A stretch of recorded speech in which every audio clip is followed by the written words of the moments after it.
Welcome, dear friends, to a cozy evening by the crackling fireplace. As the gentle flames dance and flicker, let the soothing sounds of our stories guide you into a world of imagination and wonder. Close your eyes, relax, and allow each tale to carry your thoughts to whimsical worlds beyond. For an uninterrupted journey, enjoy our ad-free stories on Patreon.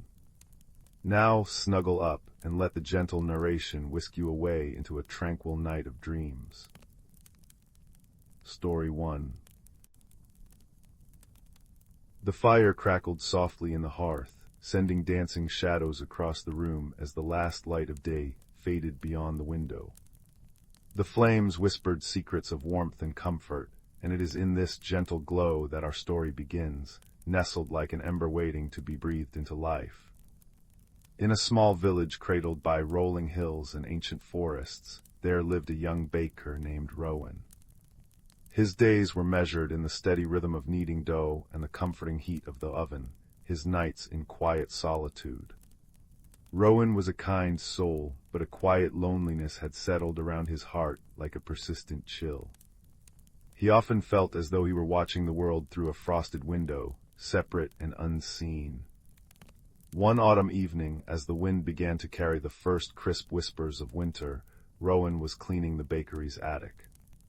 Dust motes danced in the slants of fading light, and the air smelled of old wood and forgotten things. Behind a stack of weathered ledgers, his hand brushed against something smooth and cool. He pulled it free, sending a soft cloud of dust into the air. It was a lantern, but unlike any he had ever seen. It was wrought of a dark, smoky metal, intricately carved with patterns of twisting vines and sleeping creatures. Its glass was not clear, but had the deep, swirling hue of a twilight sky. And nestled within, where a candle or wick should have been, was a single, smooth stone that glowed with a faint, pulsing light, the color of warm embers in a dying fire. A sense of profound wonder washed over him. He carried the lantern downstairs to his small living quarters behind the bakery, placing it on the wooden table. As night fell completely, the lantern's glow strengthened, casting a soft, amber light that pushed back the shadows not with brilliance, but with a deep, resonant warmth. It did not flicker like a flame, but pulsed slowly, like a gentle, sleeping heartbeat. Rowan found himself staring into its depths, the last of his loneliness seeming to evaporate in the gentle radiance. He fell asleep in his chair, bathed in that soothing, ember-like light, and for the first time in many years his dreams were not of empty rooms, but of sun-dappled forests and the sound of laughter. The next morning the lantern's glow had faded to a mere whisper, the stone inside looking like a common river pebble. But that night, as darkness gathered, the Ember-Heart awoke once more. This pattern repeated for several days, and Rowan began to notice something peculiar. The lantern's light seemed to respond to the world outside. When the wind howled, it brightened. When an owl hooted from a nearby tree, its pulse quickened. It was as if the lantern were listening. One night, a storm raged, rattling the window panes. The lantern's light flared, not in fear, but with a sense of urgency. Its glow, which usually stayed contained within its glass walls, now cast a beam, a solid shaft of warm light, pointing directly toward the dense, ancient forest that bordered the village. The beam held steady, unwavering, even as the storm lashed the world outside. A curiosity, deep and old, stirred within Rowan.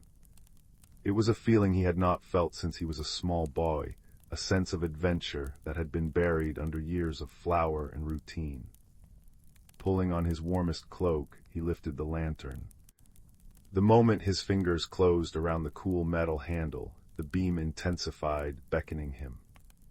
With a deep breath, he stepped out of his cozy bakery and into the wild, storm-tossed night. The journey was not easy. The wind tugged at his cloak, and the rain stung his face. But the lantern's light created a small, warm pocket of calm around him. It illuminated a path he had never noticed before, a narrow trail nearly swallowed by ferns and moss-covered stones. The beam guided his feet, showing him where to step to avoid slippery roots and hidden streams. The forest, which had always seemed a dark and imposing place by night, was transformed. In the lantern's glow, the raindrops on spiderwebs looked like strings of diamonds, and the bark of the ancient trees seemed etched with silver. The world was alive with a secret, shimmering beauty he had never paused to see.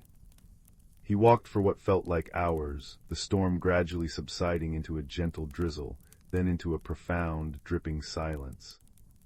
The lantern's beam led him to the base of an enormous, gnarled oak tree, its trunk so wide that 10 men could not have encircled it with their arms. The beam settled on a particular knot in the wood, a spiral pattern that seemed to mirror the carvings on the lantern itself. Hesitantly, Rowan reached out and pressed his palm against the knot. To his astonishment, the wood yielded without a sound, swinging inward to reveal not a hollow tree, but an entrance. A soft golden light spilled out, carrying with it a scent of sun-warmed earth, honey, and blooming night flowers. Holding the lantern before him, Rowan stepped through. He found himself in a hidden valley, a place suspended in a perpetual, gentle twilight. The air was warm and still, humming with a quiet, musical energy. Giant luminous mushrooms dotted the landscape, casting a soft, blue-green radiance. Trees with leaves of silver and gold rustled softly, though there was no wind. In the center of the valley, a slow, clear river flowed, its water sparkling as if filled with submerged stars. This was the Glimmerworld, a realm tucked away between the folds of the world, a secret heart of the forest. As Rowan stood there, breathless with wonder, a small, cautious figure emerged from behind a cluster of glowing toadstools. It was a fox, but unlike any fox from the world above. Its fur was the color of burnt autumn leaves, and its eyes were not the sharp, clever eyes of a hunter, but old and kind, holding the wisdom of countless seasons. Most astonishingly, from its brow sprouted a single, delicate antler, like a bare, silver twig. "You have brought the Heartstone back," the fox said, its voice a soft rustle of dry leaves.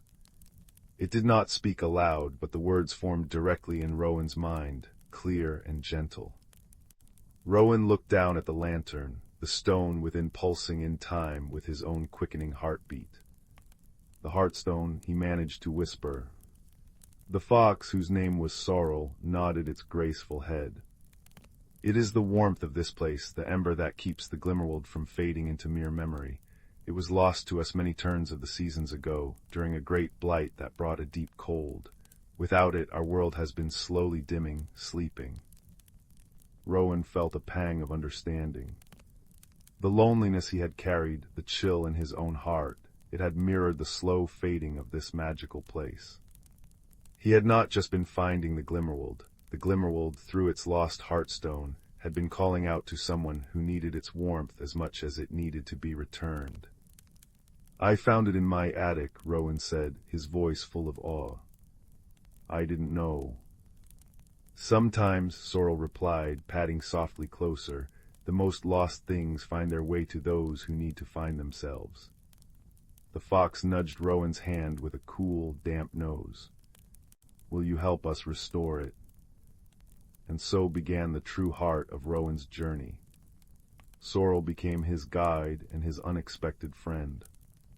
The fox showed him the wonders of the Glimmerworld, the pools where the water spoke in bubbling whispers, the meadows where the flowers chimed like tiny bells when touched, the groves where the trees shared their memories if one listened closely.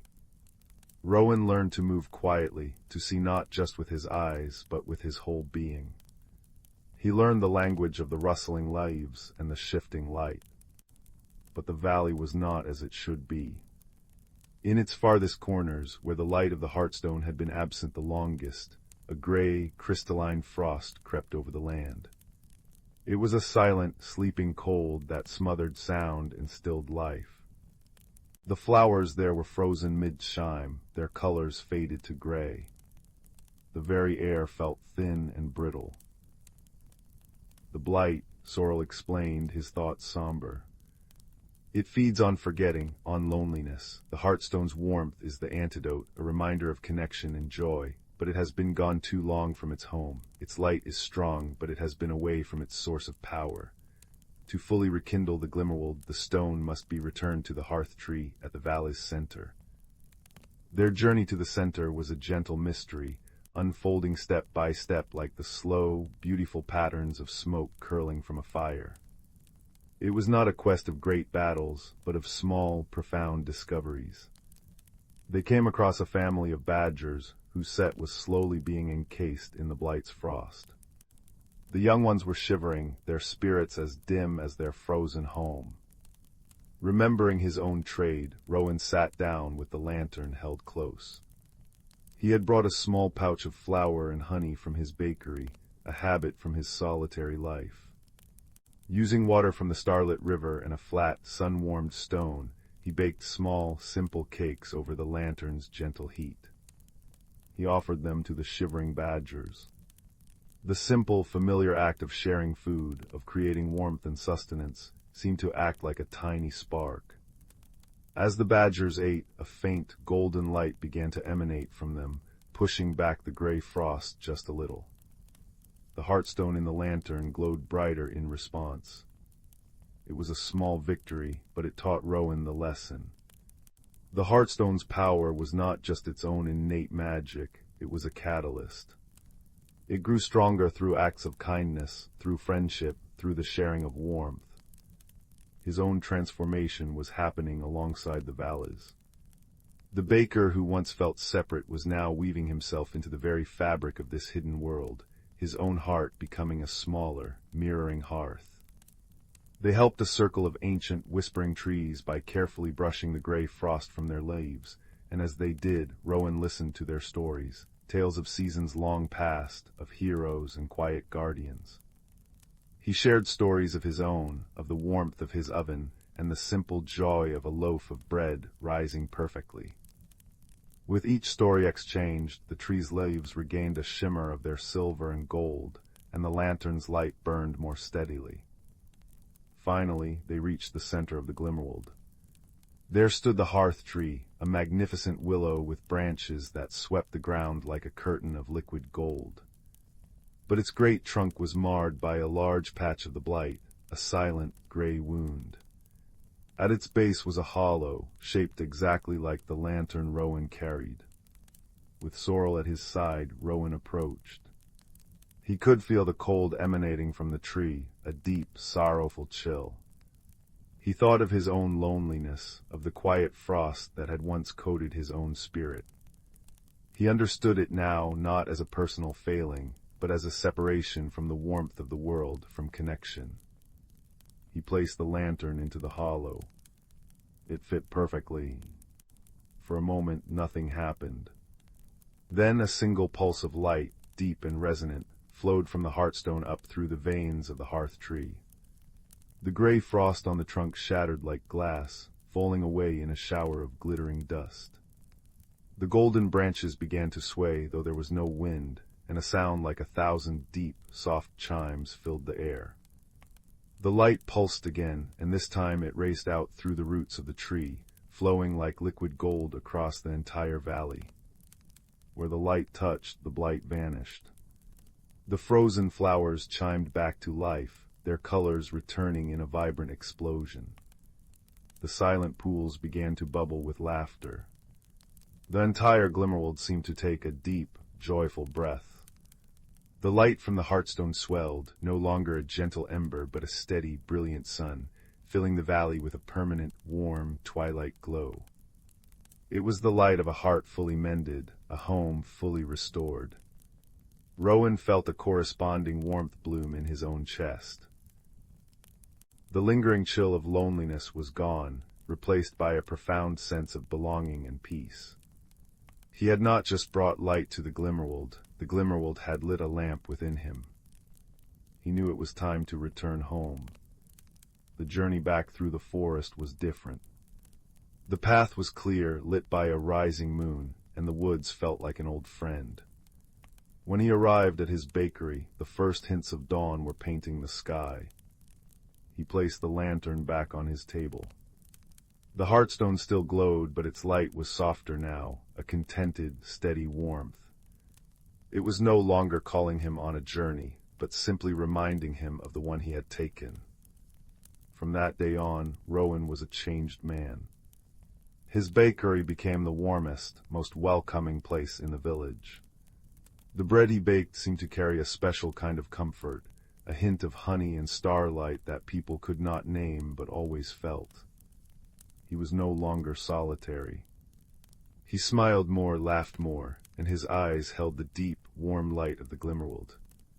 And sometimes, on certain quiet evenings when the fire in his hearth crackled just so, he would see a flicker of movement at the edge of the forest.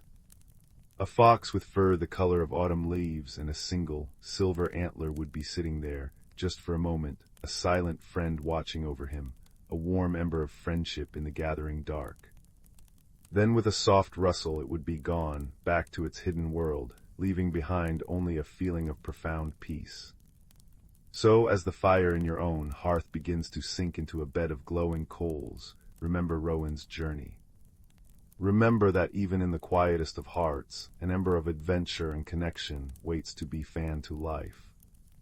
That warmth can be found in the most unexpected of friendships, and that every journey, no matter how far it leads, can bring you back to yourself, changed and whole.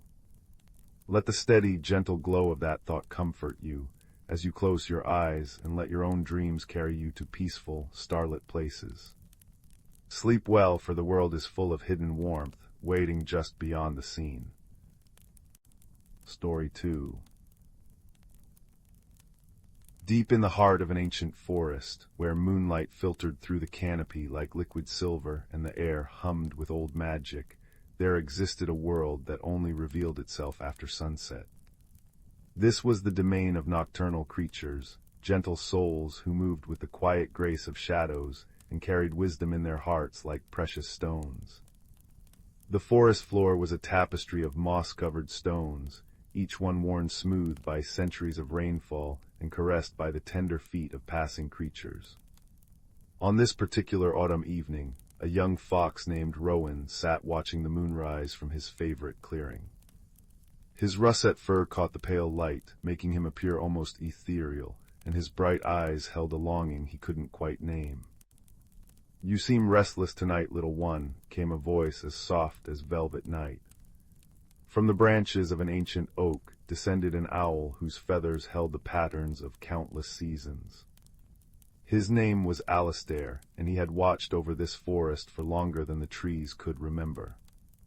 "I feel the changing season in my bones," Rowan confessed, his voice barely disturbing the silence. "The air grows colder, the nights longer. Everything seems to be preparing for sleep, yet I feel more awake than ever." Alistair's golden eyes gleamed with understanding. "What you feel is the turning of the great wheel. Come, walk with me. There are things the forest wishes to show you." Thus began their journey through the moon-dappled woods. As they moved between the towering trees, Rowan noticed how the birches whispered secrets to one another in a language of rustling leaves, while the pines answered with deep, resonant hums that vibrated through the earth beneath their paws. "Listen," Alistair murmured, pausing near a stream that cut through the forest like a ribbon of mercury. "The water has its own story to tell." Rowan crouched at the water's edge and watched as the stream babbled over smooth stones, each note of its music forming words only a patient heart could understand. The water spoke of mountains it had descended, of fish that danced in its depths, of roots it had quenched and stones it had polished. There was a rhythm to its speech that reminded Rowan of poetry, each syllable flowing seamlessly into the next. Further along their path, they came upon a circle of mushrooms glowing with soft, greenish light. Fireflies drifted through the air like living stars, their gentle pulses answering the bioluminescent fungi in a silent conversation. A family of hedgehogs paused in their nightly foraging to nod respectfully to Alistair, their quills shimmering with dew caught in the moonlight. "Every being here has its purpose in the great tapestry," Alistair explained as they walked. "The mushrooms break down what has fallen to make way for new growth.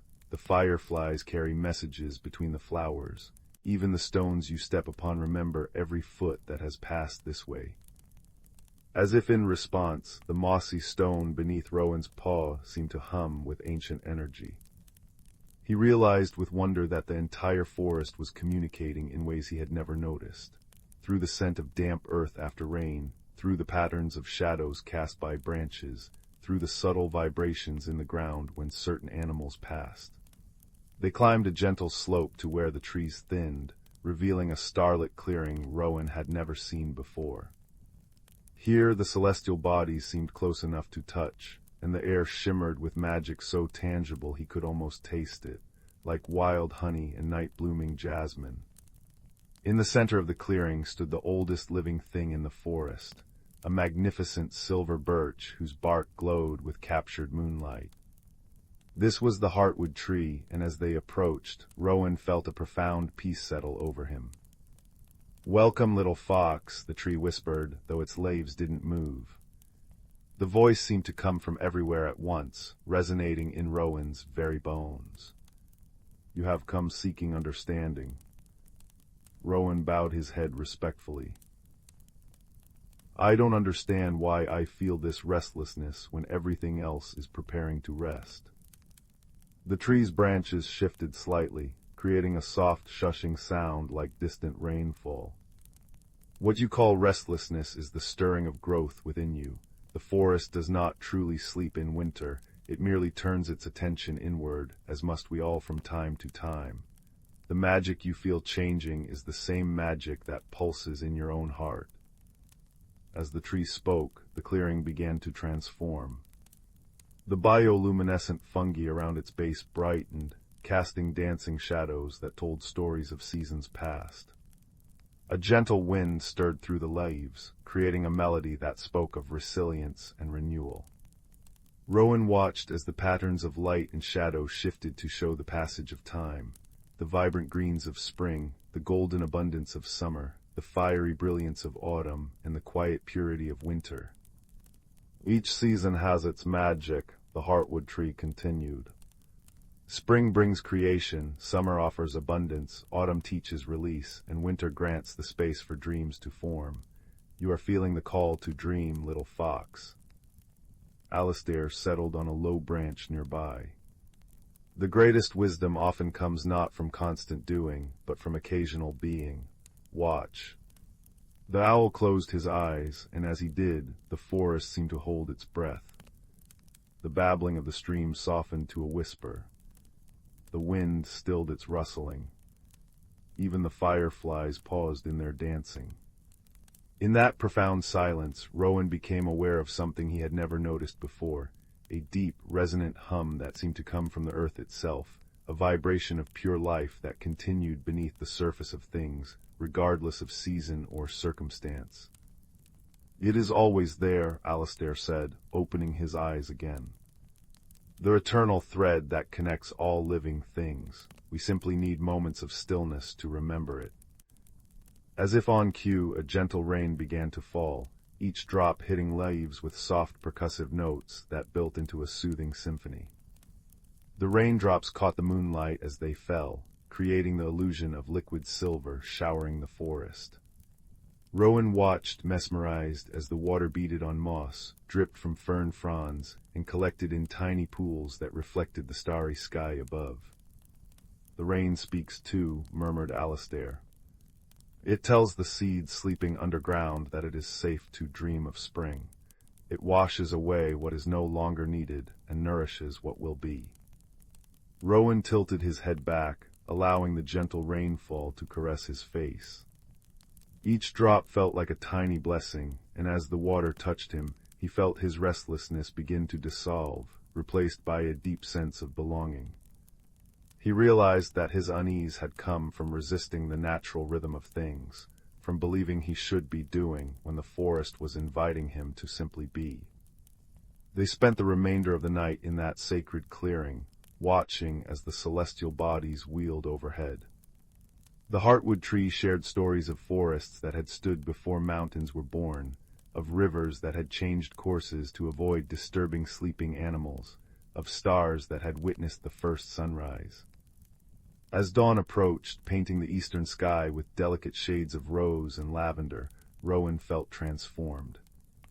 The wisdom of the nocturnal creatures, the language of trees and streams and stones, the magic of the turning seasons, all had woven themselves into his understanding. "Remember," Alistair said as they prepared to return home, "the forest is always speaking. You need only quiet your mind to hear it. The stones remember, the water flows, the trees stand witness, and the stars watch over us all. You are part of this great conversation, now and always." Rowan nodded, his heart full. "I understand now. The rest I was resisting is not an ending, but a different kind of beginning." The first rays of sunlight touched the highest branches as they made their way back through the waking forest. The nocturnal creatures had retired to their dens and burrows, but Rowan could still feel their presence in the gentle hum of the earth. He paused by the stream they had visited hours before, and noticed how the morning light transformed the water from silver to gold. When he reached his den beneath the roots of a friendly cedar, Rowan curled into a comfortable ball, his mind and heart at peace. As he drifted into daytime dreams, he could still hear the forest whispering its eternal truths, in the sigh of the wind through pine needles, in the distant chatter of awakening birds, in the soft gurgle of the stream continuing its endless journey.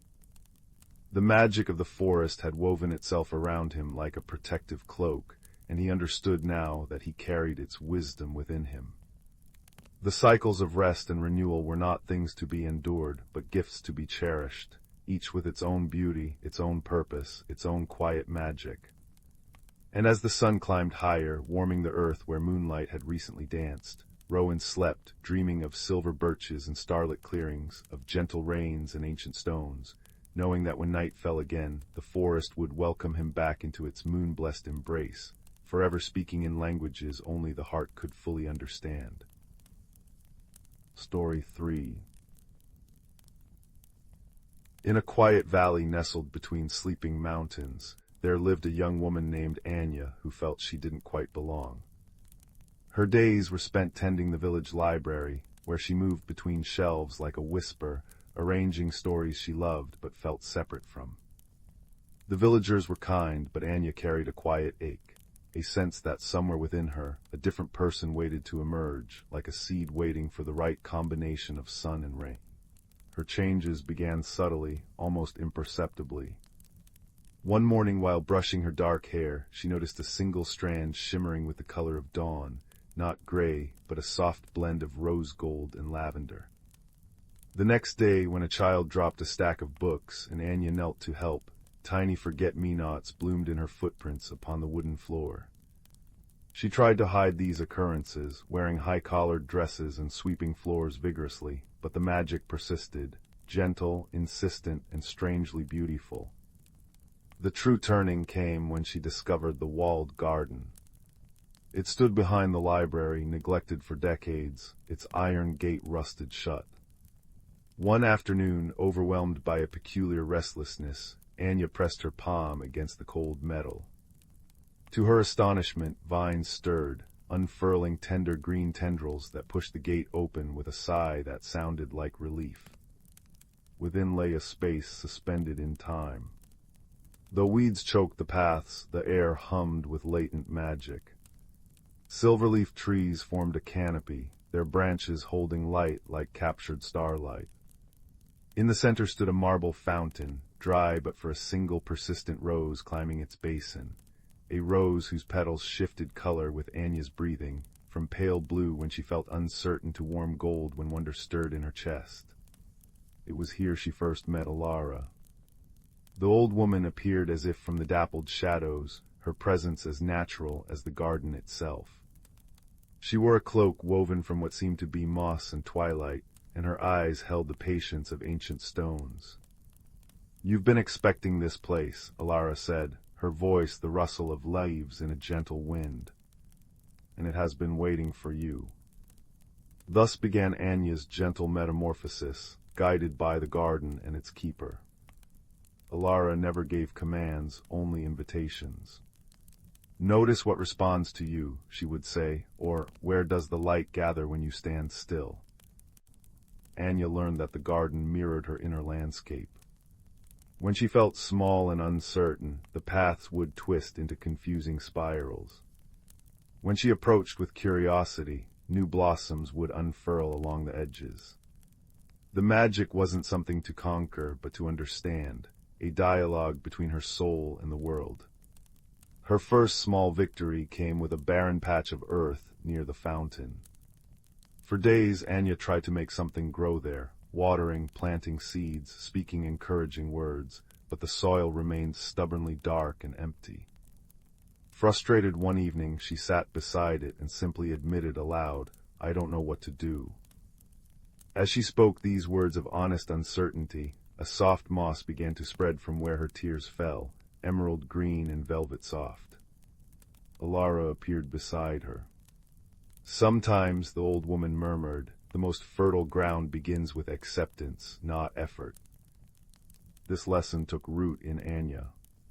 She began spending her mornings in the garden before work, not to make things happen, but to observe what was already stirring.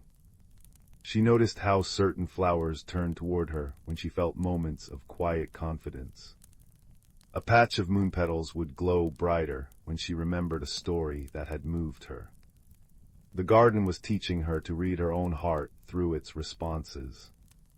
One afternoon, while sorting through forgotten books in the library's attic, Anya found a journal pressed between botany texts. Its pages were filled with sketches of the very garden she now tended, along with observations about emotional resonance and plant growth. The previous librarian, it seemed, had experienced similar changes. Their handwriting occasionally shimmered on the page, and pressed between the pages were flowers that still pulsed with soft light. Reading this journal, Anya understood she wasn't alone in her transformation.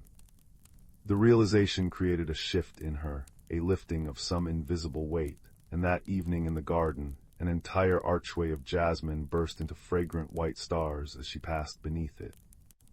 Her changes became more visible outside the garden, too. Strands of dawn-colored hair multiplied until her head was crowned in soft light. Flowers now bloomed wherever she walked, not profusely, but a careful violet by the doorstep, a cluster of chamomile near the well. The villagers, rather than fearing these changes, began leaving small gifts on the library steps, polished stones, feathers, sometimes notes about which flowers their grandparents had believed carried certain meanings. Alara taught her about cocoons, not just the silken kind that butterflies emerge from, but the invisible ones people build around themselves. "We all create protection," she explained as they pruned a rose bush whose thorns softened under Anya's touch. "But protection that lasts too long becomes a prison. The miracle is knowing when to let the walls become doors." Anya recognized her own cocoon, the careful quietness, the tendency to remain in the background, the fear that her changing nature would frighten others. Slowly, she began testing these boundaries. She started a storytelling hour for children at the library, and as she spoke, tiny glowing mushrooms would form listening circles around her feet. She organized the books by the emotions they evoked rather than just their authors, and patrons began finding exactly what they needed, without knowing why they'd been drawn to certain shelves. The garden flourished in response. Paths straightened into graceful curves. The fountain began to trickle, then flow with water that carried the scent of rain on summer earth. Trees heavy with luminous fruit bent their branches within reach. Anya's relationship with the magic deepened from something that happened to her to something she participated in, a collaboration between her growing self-awareness and the garden's ancient wisdom. The culmination came as the seasons turned. Alara led Anya to the heart of the garden, where a magnificent willow tree stood, its branches creating a curtain of living green. "This is the chamber of becoming," she said. "What happens inside is yours alone to experience." Anya parted the branches and stepped into the space beneath the willow. There, hanging from the branches, were countless silken cocoons of every color, each pulsing with soft light. In the center hung one that mirrored her own dawn-colored hair. Without needing instruction, she understood. This was where she would integrate all she had learned, where the patient changes would coalesce into a new way of being. She sat beneath her cocoon as daylight faded, watching it shimmer in the twilight. Memories surfaced, not just of her time in the garden, but of moments throughout her life when small transformations had occurred unnoticed. The first time she comforted a friend, and how something in her chest had unfurled like a leaf. The afternoon she'd stood up for a misunderstood idea, and how her voice had found a new resonance. These weren't separate from the magic, they were the magic preparing her for this moment.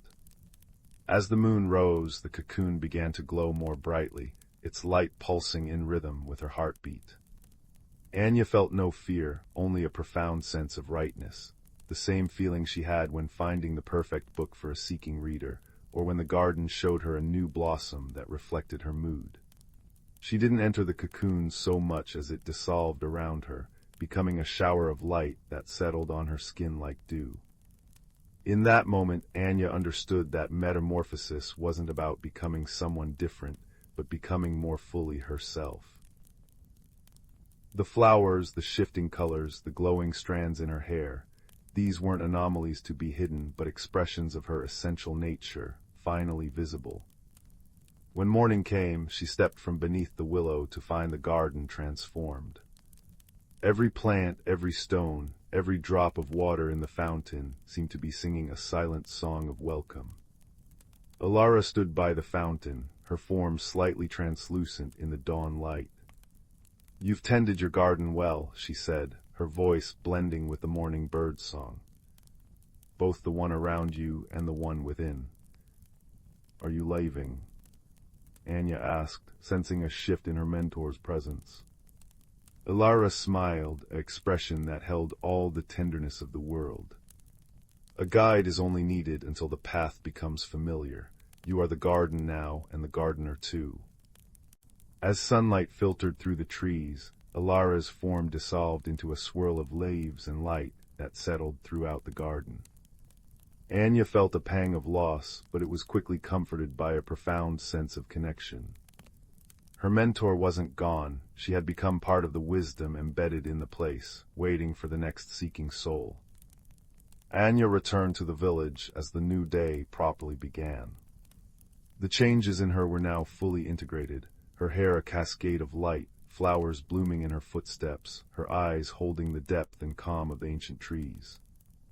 The villagers greeted her not with surprise, but with recognition, as if they'd been waiting to see her this way all along. At the library, children already gathered on the steps, their faces bright with expectation. One little girl with wide eyes approached hesitantly. "You have morning in your hair," she whispered.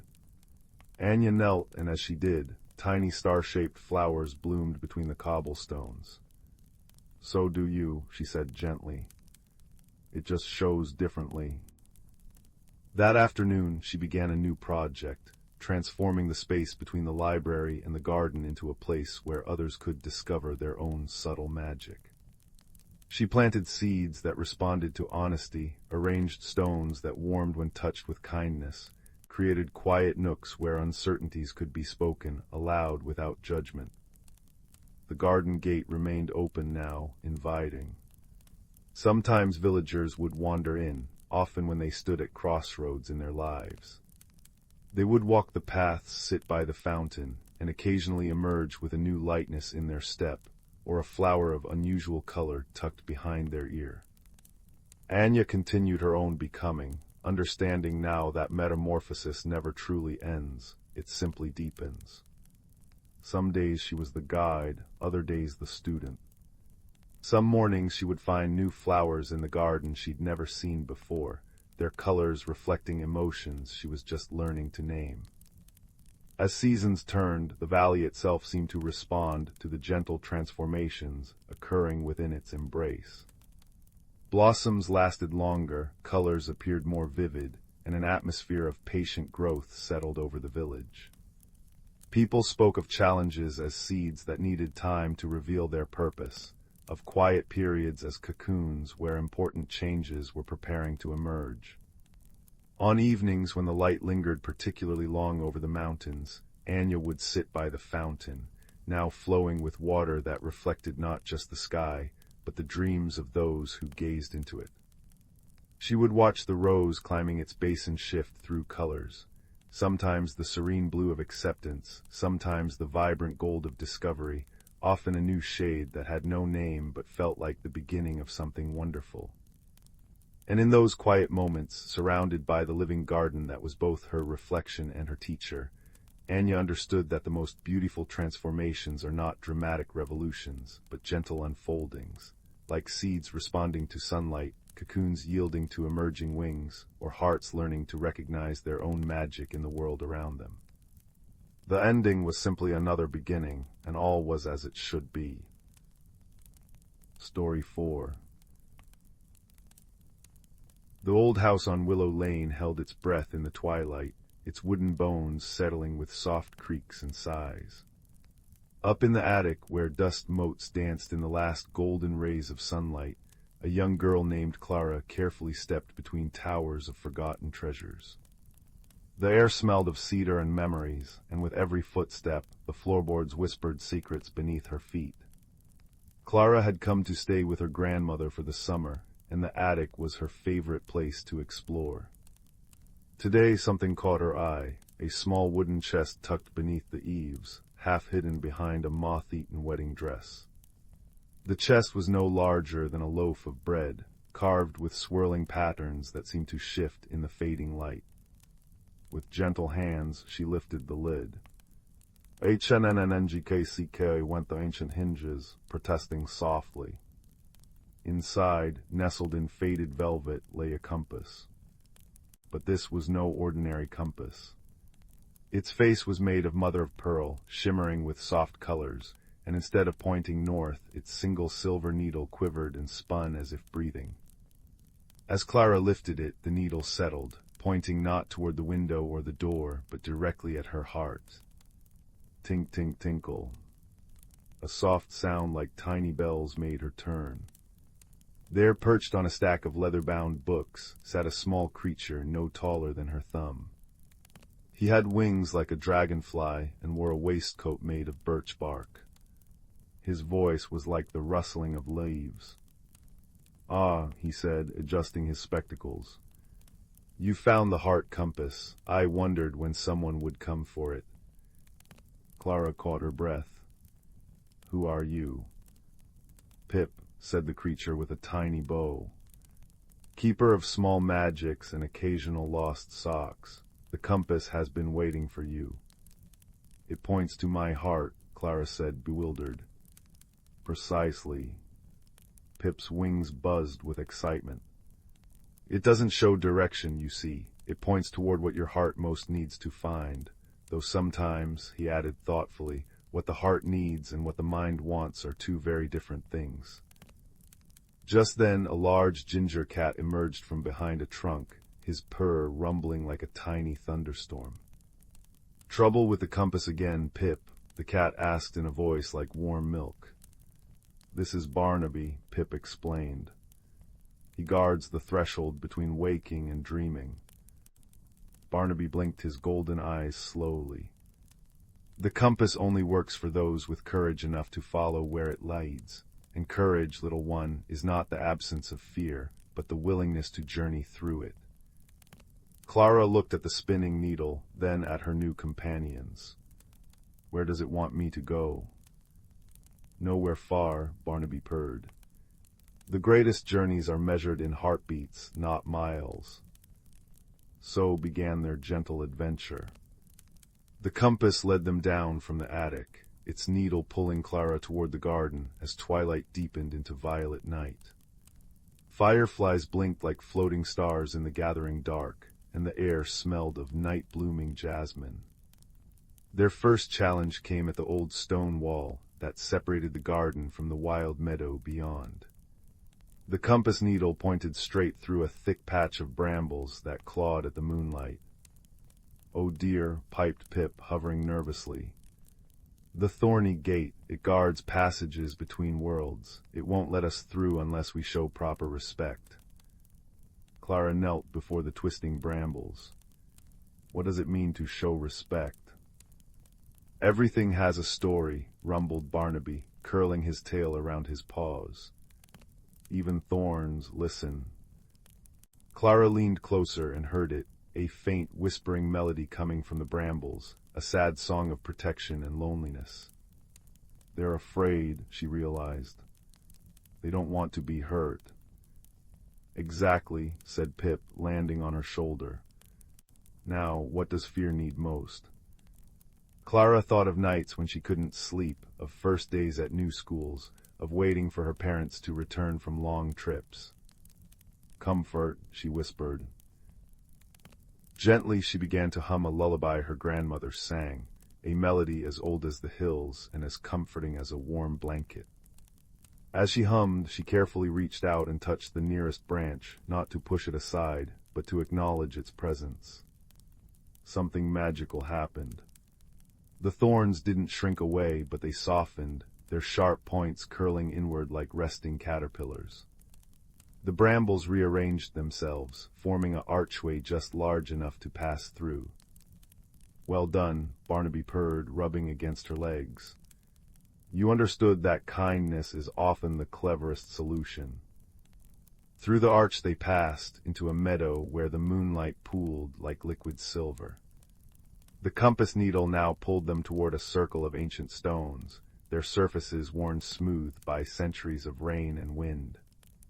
In the center of the stone circle sat a badger, her fur silvered at the muzzle. She was weeping, her tears making tiny dark spots on the moss below. The guardian of lost things, Pip whispered. She's been crying for 100 years. The compass needle quivered, pointing straight at the badger's heart. Clara approached slowly, sitting beside the sorrowful creature. Why are you sad? She asked softly. I've lost the memory of why I'm crying, the badger sniffled. And now I cry because I've forgotten. It's terribly circular. Barnaby settled nearby, his purr providing a steady, comforting rhythm. The heart remembers what the mind forgets, he said wisely. Clara thought for a long moment. Maybe, she said gently, you don't need to remember why you started crying. Maybe you just need permission to stop. The badger looked up, her dark eyes glistening. But what if there was a good reason? What if stopping would be disrespectful to whatever made me sad? Grief is a river, not a pond, Clara said, repeating something her grandmother had told her after her grandfather passed away. It needs to flow, not stagnate. She reached into her pocket and pulled out a smooth, white stone she'd found in the garden earlier. This is a worry stone, she explained. When I'm sad or scared, I hold it tight, and then I put it down when I'm ready. Would you like to try? The badger took the stone in her paws, clutching it tightly. She cried for a few minutes more, great, heaving sobs that shook her sturdy body. Then, gradually, the tears slowed. She took a deep, shuddering breath and placed the stone gently at the base of the largest standing stone. Thank you, she said, her voice clear for the first time. I think I was waiting for someone to tell me it was all right to be finished with sorrow. As the badger's tears ceased, something remarkable happened. Where her last tear had fallen, a small spring bubbled up from the earth, its water clear and sweet. The compass needle spun joyfully. The tear spring, Pip announced, his tiny voice filled with wonder. It only appears when healing waters are needed. The badger smiled, a wonderful, transforming sight. You have what you came for now, she told Clara. The waters of courage. Clara cupped her hands and drank from the spring. The water tasted like cool mornings and brave decisions. As she drank, the compass needle settled again, pointing back toward the house. Their return journey was quieter, filled with the comfortable silence of companions who have shared something meaningful. The brambles remained open for them, the thorns still curled in peaceful sleep. Back through the garden they went, past fireflies that now seemed to blink in cheerful patterns. In the kitchen, grandmother was baking cinnamon rolls, the warm, spicy scent wrapping around them like a hug. She smiled at Clara. "You've been on quite a journey, my dear." Clara looked at the compass in her hand. The needle no longer spun wildly, but rested peacefully, pointing nowhere in particular. "It's done," Pip said softly. "The compass has found what your heart needed." "And what was that?" Clara asked. Barnaby stretched luxuriously by the warm oven. "The knowledge that you already had the courage you sought. You just needed to walk the path to discover it." That night, as Clara lay in her soft bed, the compass rested on her nightstand. Through her window, she could see the moon hanging like a silver coin in the velvet sky. Somewhere in the garden an owl called, a soft, questioning sound that was answered by the distant jingle of Pip's bells. The house settled around her with comforting creaks and sighs, the sounds of a home breathing in its sleep. And Clara understood that the greatest adventures weren't about dragons or treasure, but about quiet moments of bravery, the kindness we show to thorny gates and sorrowful badgers, and the friends we make along the way. As sleep wrapped its gentle arms around her, the last thing she heard was Barnaby's purr rumbling from the foot of her bed, a steady, comforting sound that promised all was well in the world, and that sometimes the most extraordinary magic could be found in the most ordinary of places. Story 5. In a quiet corner of the spiraling galaxy, where stardust settled like snowflakes upon the velvet darkness, there existed a small, forgotten world called Lumina. Its surface shimmered with soft pastel lights, for its inhabitants, the Glimmer Brights, communicated not with words but with gentle pulses of color that danced across their skin. A young Glimmer Bright named Kor, whose colors often swirled in curious shades of sapphire and gold, spent his evenings watching the stars from a high crystalline ridge, wondering what lay beyond. Not far from Lumina, drifting in the sea of space, was a wandering vessel from the planet Sonara, where beings known as the Harmonium lived. The Harmonium spoke through delicate harmonies that rippled through the air like wind chimes in a gentle breeze. A young Harmonium named Lyra, whose notes often trilled in inquisitive melodies, had persuaded her elders to let her explore the nearby star systems. Her ship, shaped like a delicate silver seashell, hummed softly as it traveled. One evening, as Kor watched from his ridge, he saw Lyra's vessel descend gracefully through Lumina's atmosphere, landing in a valley blanketed with phosphorescent moss. Intrigued, Kor glided down, his colors shifting into cautious stripes of lavender and pearl. Lyra emerged from her ship, her form like swirling mist that solidified into a gentle humanoid shape, and she greeted him with a questioning chime.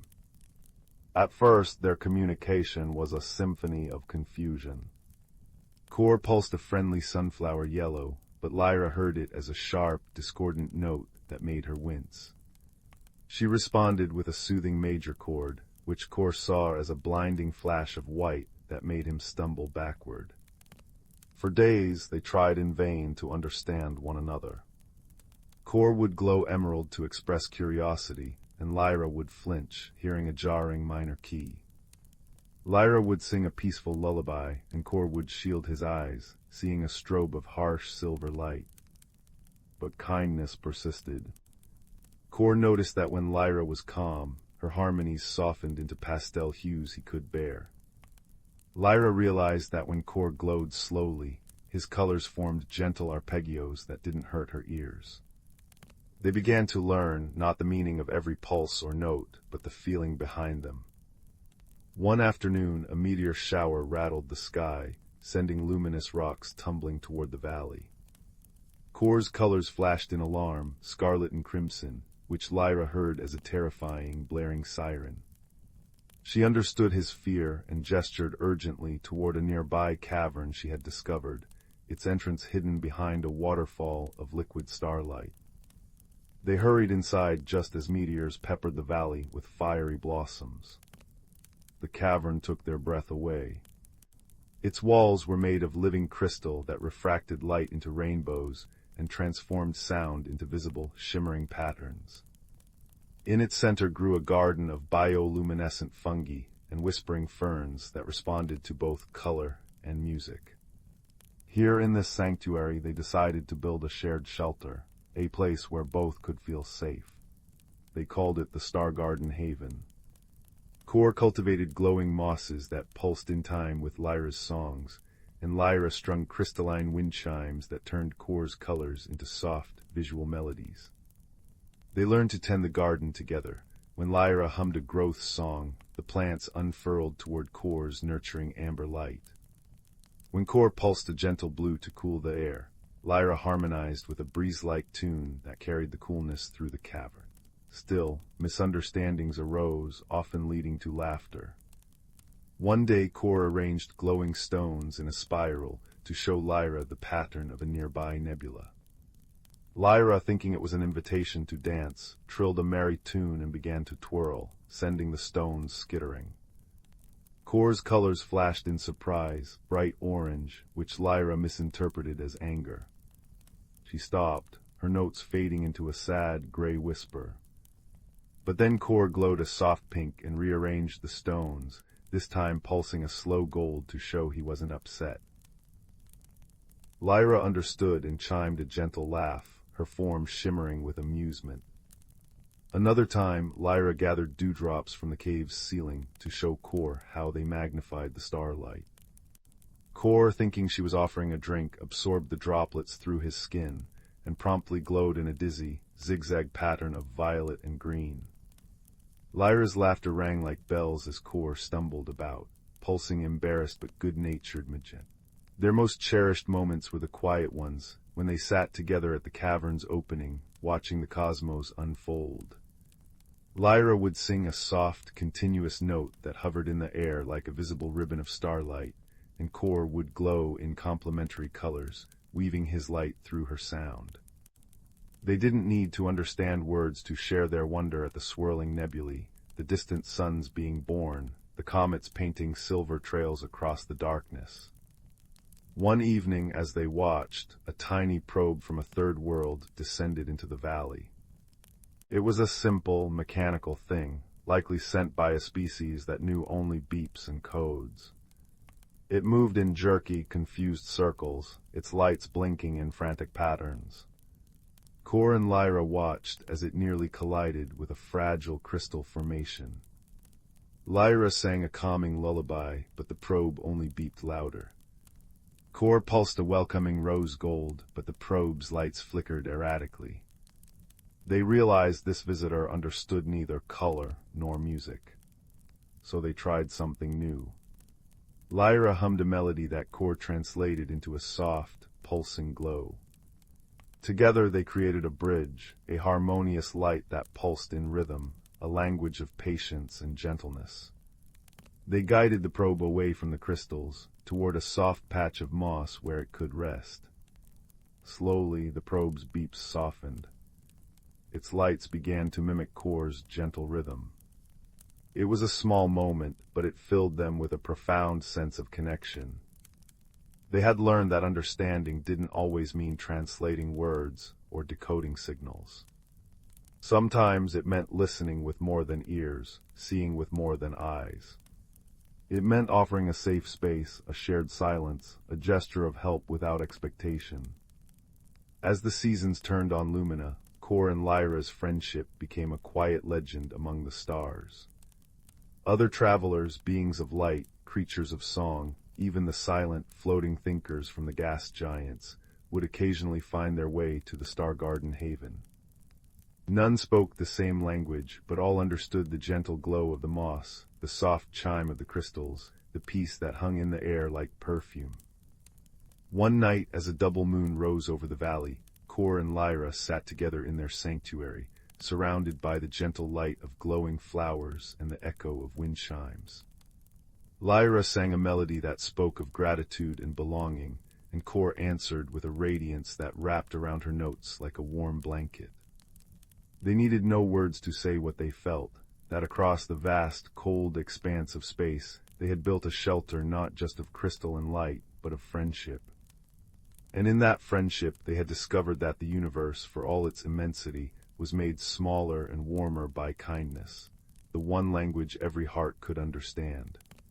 And so, in their crystalline cave under the watchful stars, two friends from different worlds continued their silent conversation, a duet of color and sound that whispered through the cosmos, a reminder that no gap is too wide to bridge when hearts are willing to listen. Story 6. The fire crackles softly in the hearth, casting dancing shadows upon the walls, and you settle deeper into your cushions, letting the warmth wrap around you like a familiar blanket. Tonight I shall tell you a story of a quiet boy, a hidden world, and a light that glowed like the very embers we watch now. It is a tale of transformation, not the loud, sudden kind, but the slow, steady kind, like a piece of wood giving itself over to the fire, becoming something new, something warm and bright. Our story begins with a boy named Leo, who felt, more often than not, as though he were a puzzle piece from a different box altogether.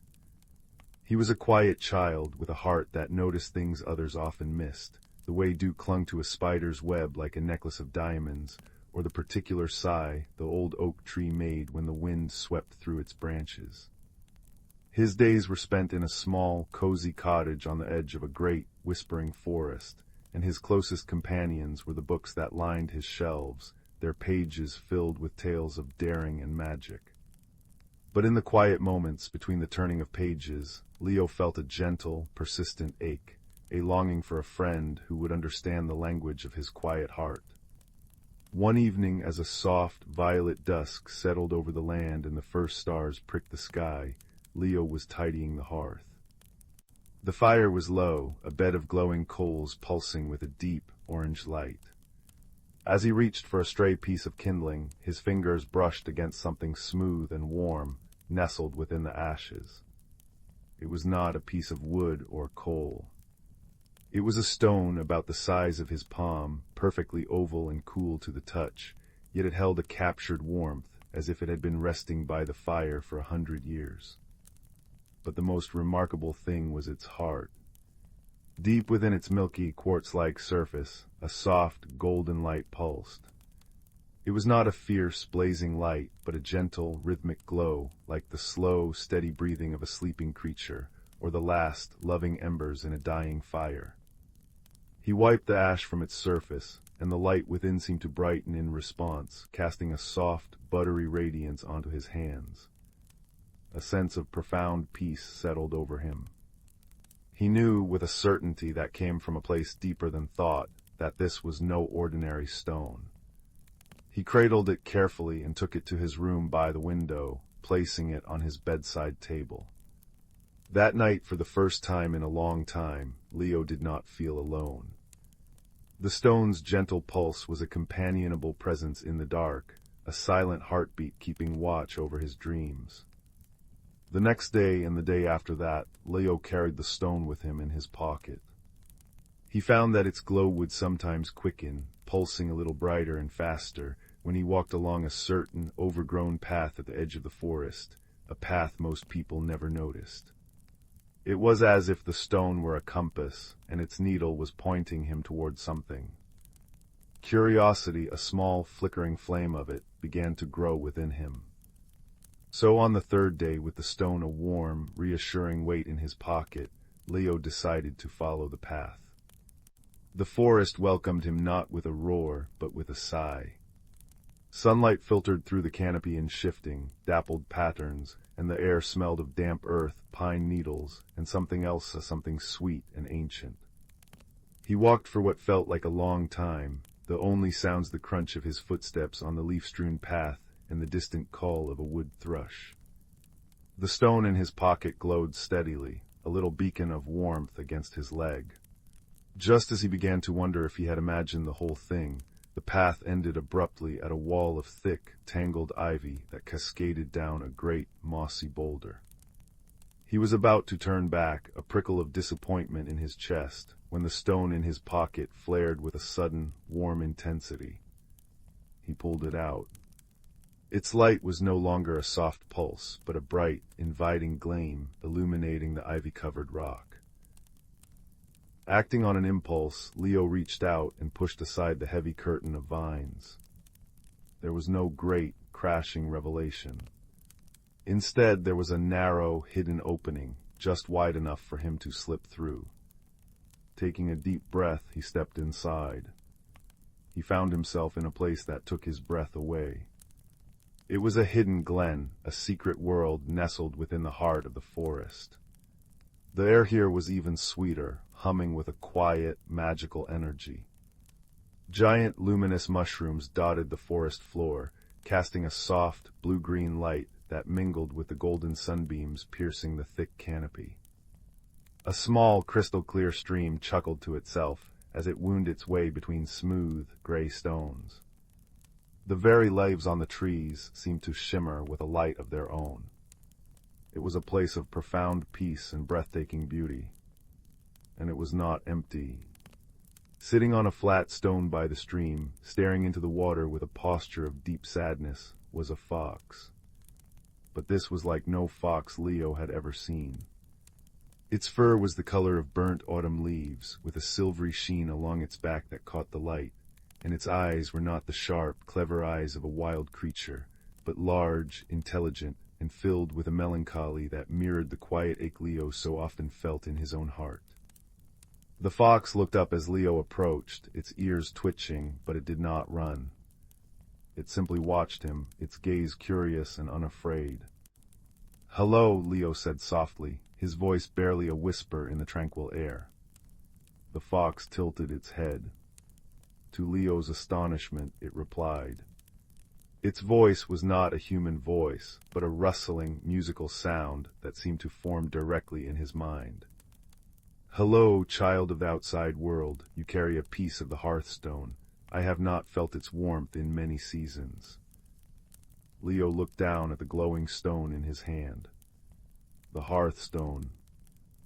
"The heart of this glen," the fox explained, its rustling voice filled with a weary sorrow.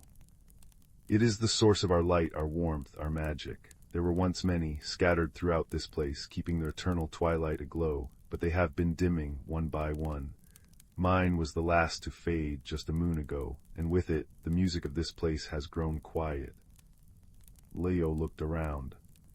Now that the fox mentioned it, he could sense a silence beneath the beauty. It was the silence of a song that had been forgotten, a story left untold. The glowing mushroom seemed a little less bright, the stream's chuckle a little more subdued.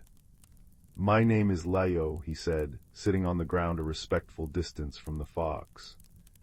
"And you are?" "I am Kale," the fox replied, "the last guardian of the sun-dappled glen." An unexpected friendship began to blossom there by the chuckling stream. It was not forged in grand adventure or shared danger, but in the quiet sharing of solitude.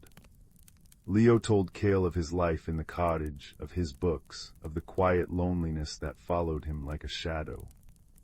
And Kale spoke of the glen in its brighter days, when the air was filled with the soft chimes of wind blossoms, and the hearthstones pulsed in a harmonious rhythm that made the very trees sway in a slow, graceful dance. "The magic is fading," Kale said, his rustling voice heavy.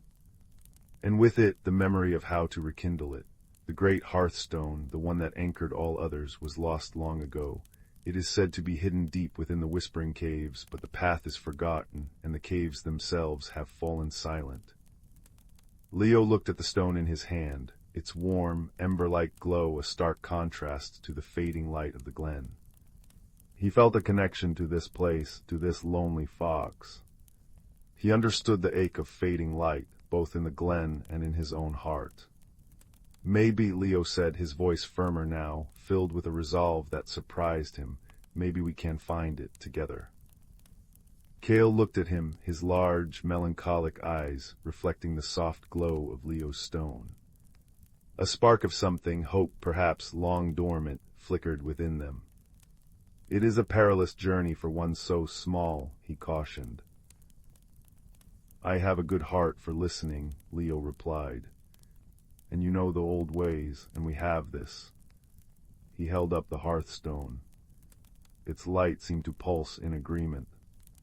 And so their journey began. It was not a march, but a meandering exploration, a gentle mystery unfolding step by step. They left the sun-dappled glen behind, venturing into the deeper, older parts of the forest. Leo's hearthstone became their guide. In places where the path forked, or where the way was unclear, Leo would hold the stone aloft and wait. One path would make it glow a little brighter, its warmth spreading through his fingers, while the other would cause it to dim. It was a conversation, a gentle guidance. Their journey was one of quiet transformation for Leo. With every step, he was learning to trust not just the stone, but himself. He learned to read the subtle signs of the forest, the way certain mosses grew thicker on the north side of trees, the particular whisper of the wind through the pines that indicated a clearing ahead. Cale, in turn, began to shed his cloak of sorrow. The simple act of having a companion, of sharing a purpose, warmed his old heart. He would point out hidden wonders to Leo, a flower that bloomed only in starlight, a family of tree frogs that sang in perfect harmony. Their friendship was a quiet, steady flame, burning away the loneliness that had clung to them both. After a day of travel, they found the entrance to the Whispering Caves. It was a dark, gaping maw in the side of a mountain, shrouded in mist and silence. The name seemed a cruel joke, for no whisper came from within, only a deep, profound stillness that felt heavy and cold. Leo's hearthstone flickered as they approached, its light seeming to struggle against the oppressive darkness. "The silence is a wall," Cale said, his rustling voice hushed. "It guards the way." Leo stood at the entrance, feeling the cold breath of the cave wash over him. He was afraid. The darkness was vast and unknown. But then he felt the warm, steady weight of the stone in his hand, and he looked at Cale, who stood beside him, trusting and steadfast. He thought of the fading glen, of the forgotten music, of the loneliness that he now understood could be overcome. He closed his eyes and did what he did best. He listened. At first there was only the silence, thick and smothering. But he pushed past his fear, focusing on the small, warm pulse of the hearthstone against his palm. He listened to his own heartbeat, to the soft rustle of Cale's breathing. And then he heard it. Faint, so very faint, like a memory of a sound. It was not a whisper, but a hum. A low, deep, resonant hum that seemed to come from the very stone of the mountain. "It's not silent," Leo whispered, his eyes still closed. "It's waiting." He took a step forward into the darkness, holding his stone out before him. The hum grew slightly stronger. He took another step and another, Cale padding softly beside him. They moved slowly, the light from Leo's stone pushing back the shadows just enough to reveal a path that wound deep into the heart of the mountain. The cave was a labyrinth of glittering stone and echoing chambers, but Leo did not navigate with his eyes. He navigated with his ears, following the faint, resonant hum that called to the hearthstone in his hand. The deeper they went, the stronger the hum became, until it was a tangible vibration in the air, a song the mountain had been singing to itself for centuries, waiting for someone to hear it. The path led them to a vast, cavernous chamber. In the center of the chamber, on a natural pedestal of rock, sat a stone. It was larger than Leo's, about the size of a loaf of bread, and it was dark and dormant, covered in a fine layer of dust. But from its core, the deep, resonant hum was emanating. This was the great hearthstone. But it was not glowing. It was cold and gray. Leo approached it, his own stone pulsing rapidly now, as if calling out to its elder. He reached out a hand and gently brushed the dust from its surface. Nothing happened. The hum continued, but the stone remained dark. "It has been asleep for too long," Cale said, his voice filled with a fresh wave of despair. A single hearthstone is not enough to wake it. Leo's heart sank. They had come so far. He looked at the dark stone, then at the warm, glowing one in his own hand. He thought of all the stories he had ever read, tales of magic and light. They always spoke of sacrifice, of giving something of yourself. He thought of the fire in his hearth at home, how a single ember could not start a new fire, but if you placed it gently amidst the kindling with care and patience, a new flame could be born. He wasn't a great wizard. He didn't know any powerful spells. He was just a quiet boy with a good heart for listening. So he did the only thing that felt right. He placed his own, smaller hearthstone gently against the great, dormant one. He closed his eyes and he poured all of his hope, all of his newfound courage, all of the warmth of his friendship with Kale into that simple touch. He thought of the sun-dappled glen not as it was but as it could be, full of light and music and joy. He gave his stone not as a command but as a gift. A spark. For a long moment nothing happened. The only sound was the deep, lonely hum of the great stone. And then a flicker. A tiny golden spark appeared deep within the heart of the great hearthstone. It pulsed once weakly, then again stronger. Leo's own stone glowed in tandem, its light flowing into the larger stone like a river joining the sea. The spark grew, spreading through the dormant stone like liquid sunlight, chasing away the gray, until the entire great hearthstone was ablaze with a warm, brilliant, golden light. The hum transformed, rising in pitch and joy, becoming a clear, beautiful chime that filled the cavern and echoed out through the tunnels. The light from the great hearthstone did not stay contained. It pulsed outwards in a wave of pure, warm energy. As it passed through Leo, he felt not exhausted, but filled with a profound sense of peace and belonging. The ache of loneliness was gone, replaced by a steady, warm glow of connection. He had been transformed as surely as a log in the fire. His quiet solitude burned away to reveal the brave, kind heart that had always been there. When they emerged from the whispering caves, the world was different. The forest seemed to be singing, the very leaves shimmering with renewed vitality. They made their way back to the sun-dappled glen, and when Leo pushed aside the ivy curtain, he gasped. The glen was awake. The luminous mushrooms glowed with a fierce, joyful light, painting the clearing in vibrant colors. The stream chuckled and gurgled with newfound energy. And everywhere from within hollows in the trees, from beneath fern fronds, from the banks of the stream, other hearthstones were glowing, their lights pulsing in a harmonious, rhythmic dance. The air was filled with the soft, sweet sound of wind blossoms chiming, a music that had been silent for generations. Kale stood beside Leo, his fur seeming to shimmer with its own inner light. The melancholy was gone from his eyes, replaced by a deep, contented joy. "You have done it, Leo," he said, his rustling voice now filled with music. "You did not just bring back the light, you brought back the song." Leo knew his time in the glen was drawing to a close.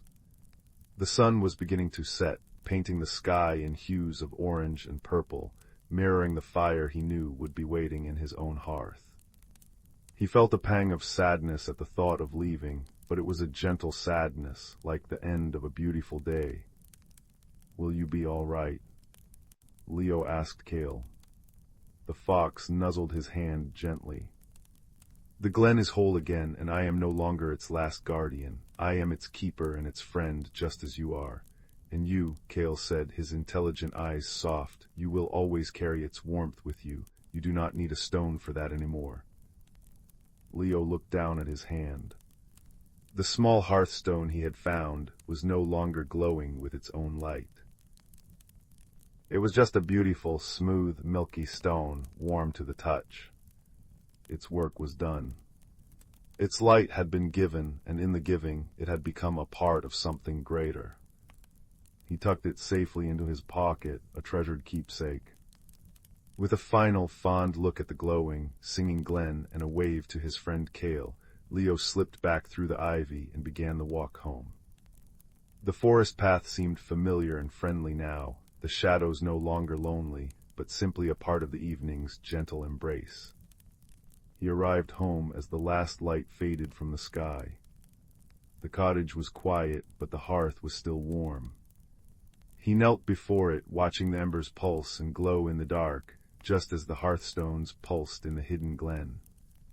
He took the now dormant stone from his pocket and placed it gently on the mantelpiece, where it caught the firelight and seemed to hold it with a quiet satisfaction. Leo climbed into his bed, pulling the blankets up to his chin. He was no longer the boy who felt like a puzzle piece from the wrong box. He had journeyed, he had made a true friend, and he had helped rekindle a light that had almost gone out. He had discovered that his quiet heart, his ability to listen, was not a weakness, but a rare and wonderful kind of magic. The warmth he had carried back from the glen was not just in his memory, it was inside him, a steady, comforting glow that would never truly fade. And as he drifted off to sleep, the fire in the hearth crackled its own soft lullaby, and he imagined he could still hear, faint and far away, the beautiful, chiming music of the sun-dappled glen, a song of friendship and rekindled light to guide him into the most peaceful of dreams. Sleep well, little one. May your own heart always be a hearthstone, glowing steady and true. Story 7. The attic above Oliver's bedroom was a kingdom of whispers and dust. It was a place he only visited on rainy afternoons, when the rhythmic patter on the roof made the rest of the world feel far away. On this particular afternoon, a steady, gentle rain had been falling since dawn, and the light that filtered through the single round window was the color of weak tea.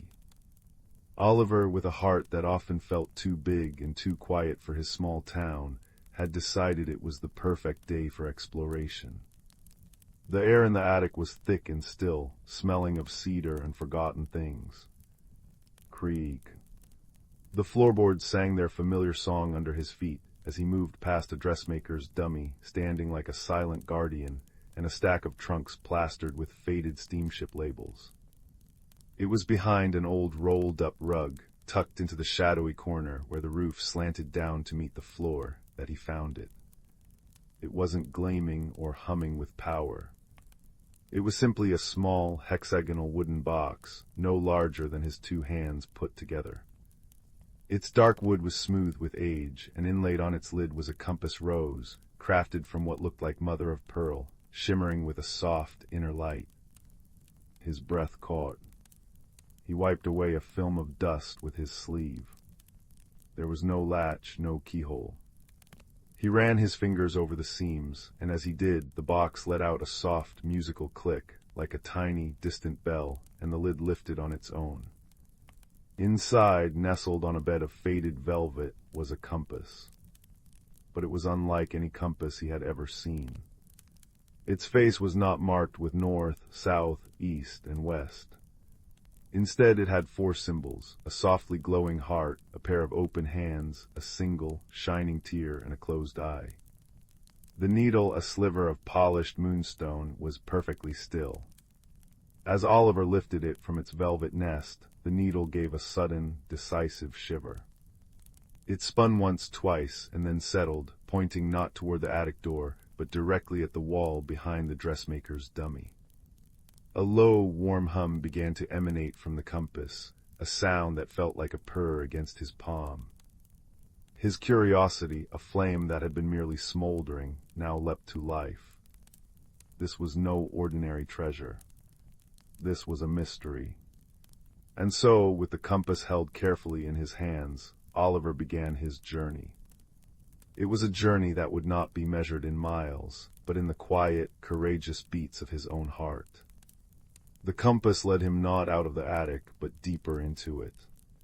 The needle pointed insistently toward a small, almost invisible door set into the wall, a door he had always assumed was just a panel.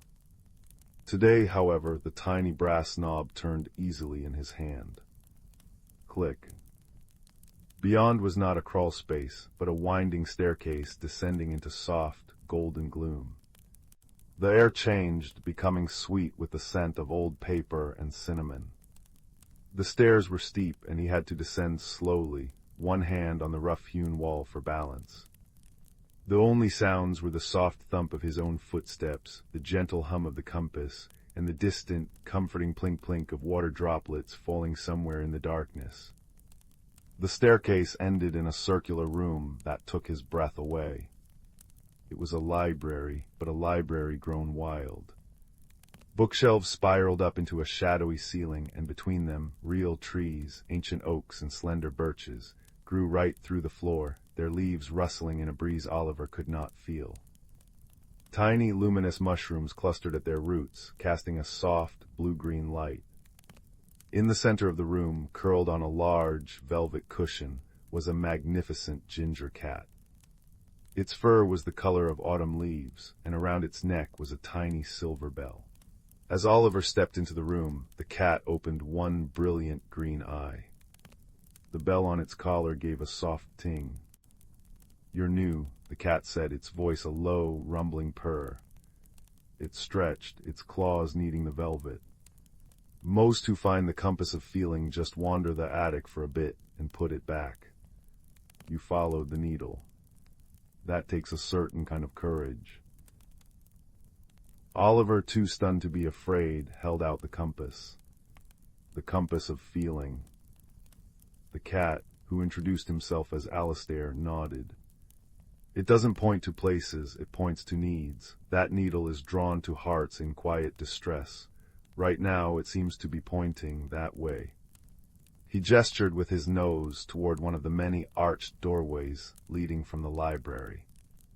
From beyond it came a faint, rhythmic sound, like someone sniffling. "My role," Alistair continued, washing a paw with fastidious care, "is to be the keeper of comfort. I provide purrs, warm cushions, and the occasional sensible suggestion. It seems you are in need of the latter." He fixed his gaze on Oliver. "The first challenge is often the simplest and the hardest. It requires listening." Taking a deep breath, Oliver followed the compass through the archway. The room beyond was a cozy, cluttered study. A fire crackled in a large hearth, and shelves were crammed with curious objects, seashells, geodes, and tiny mechanical birds.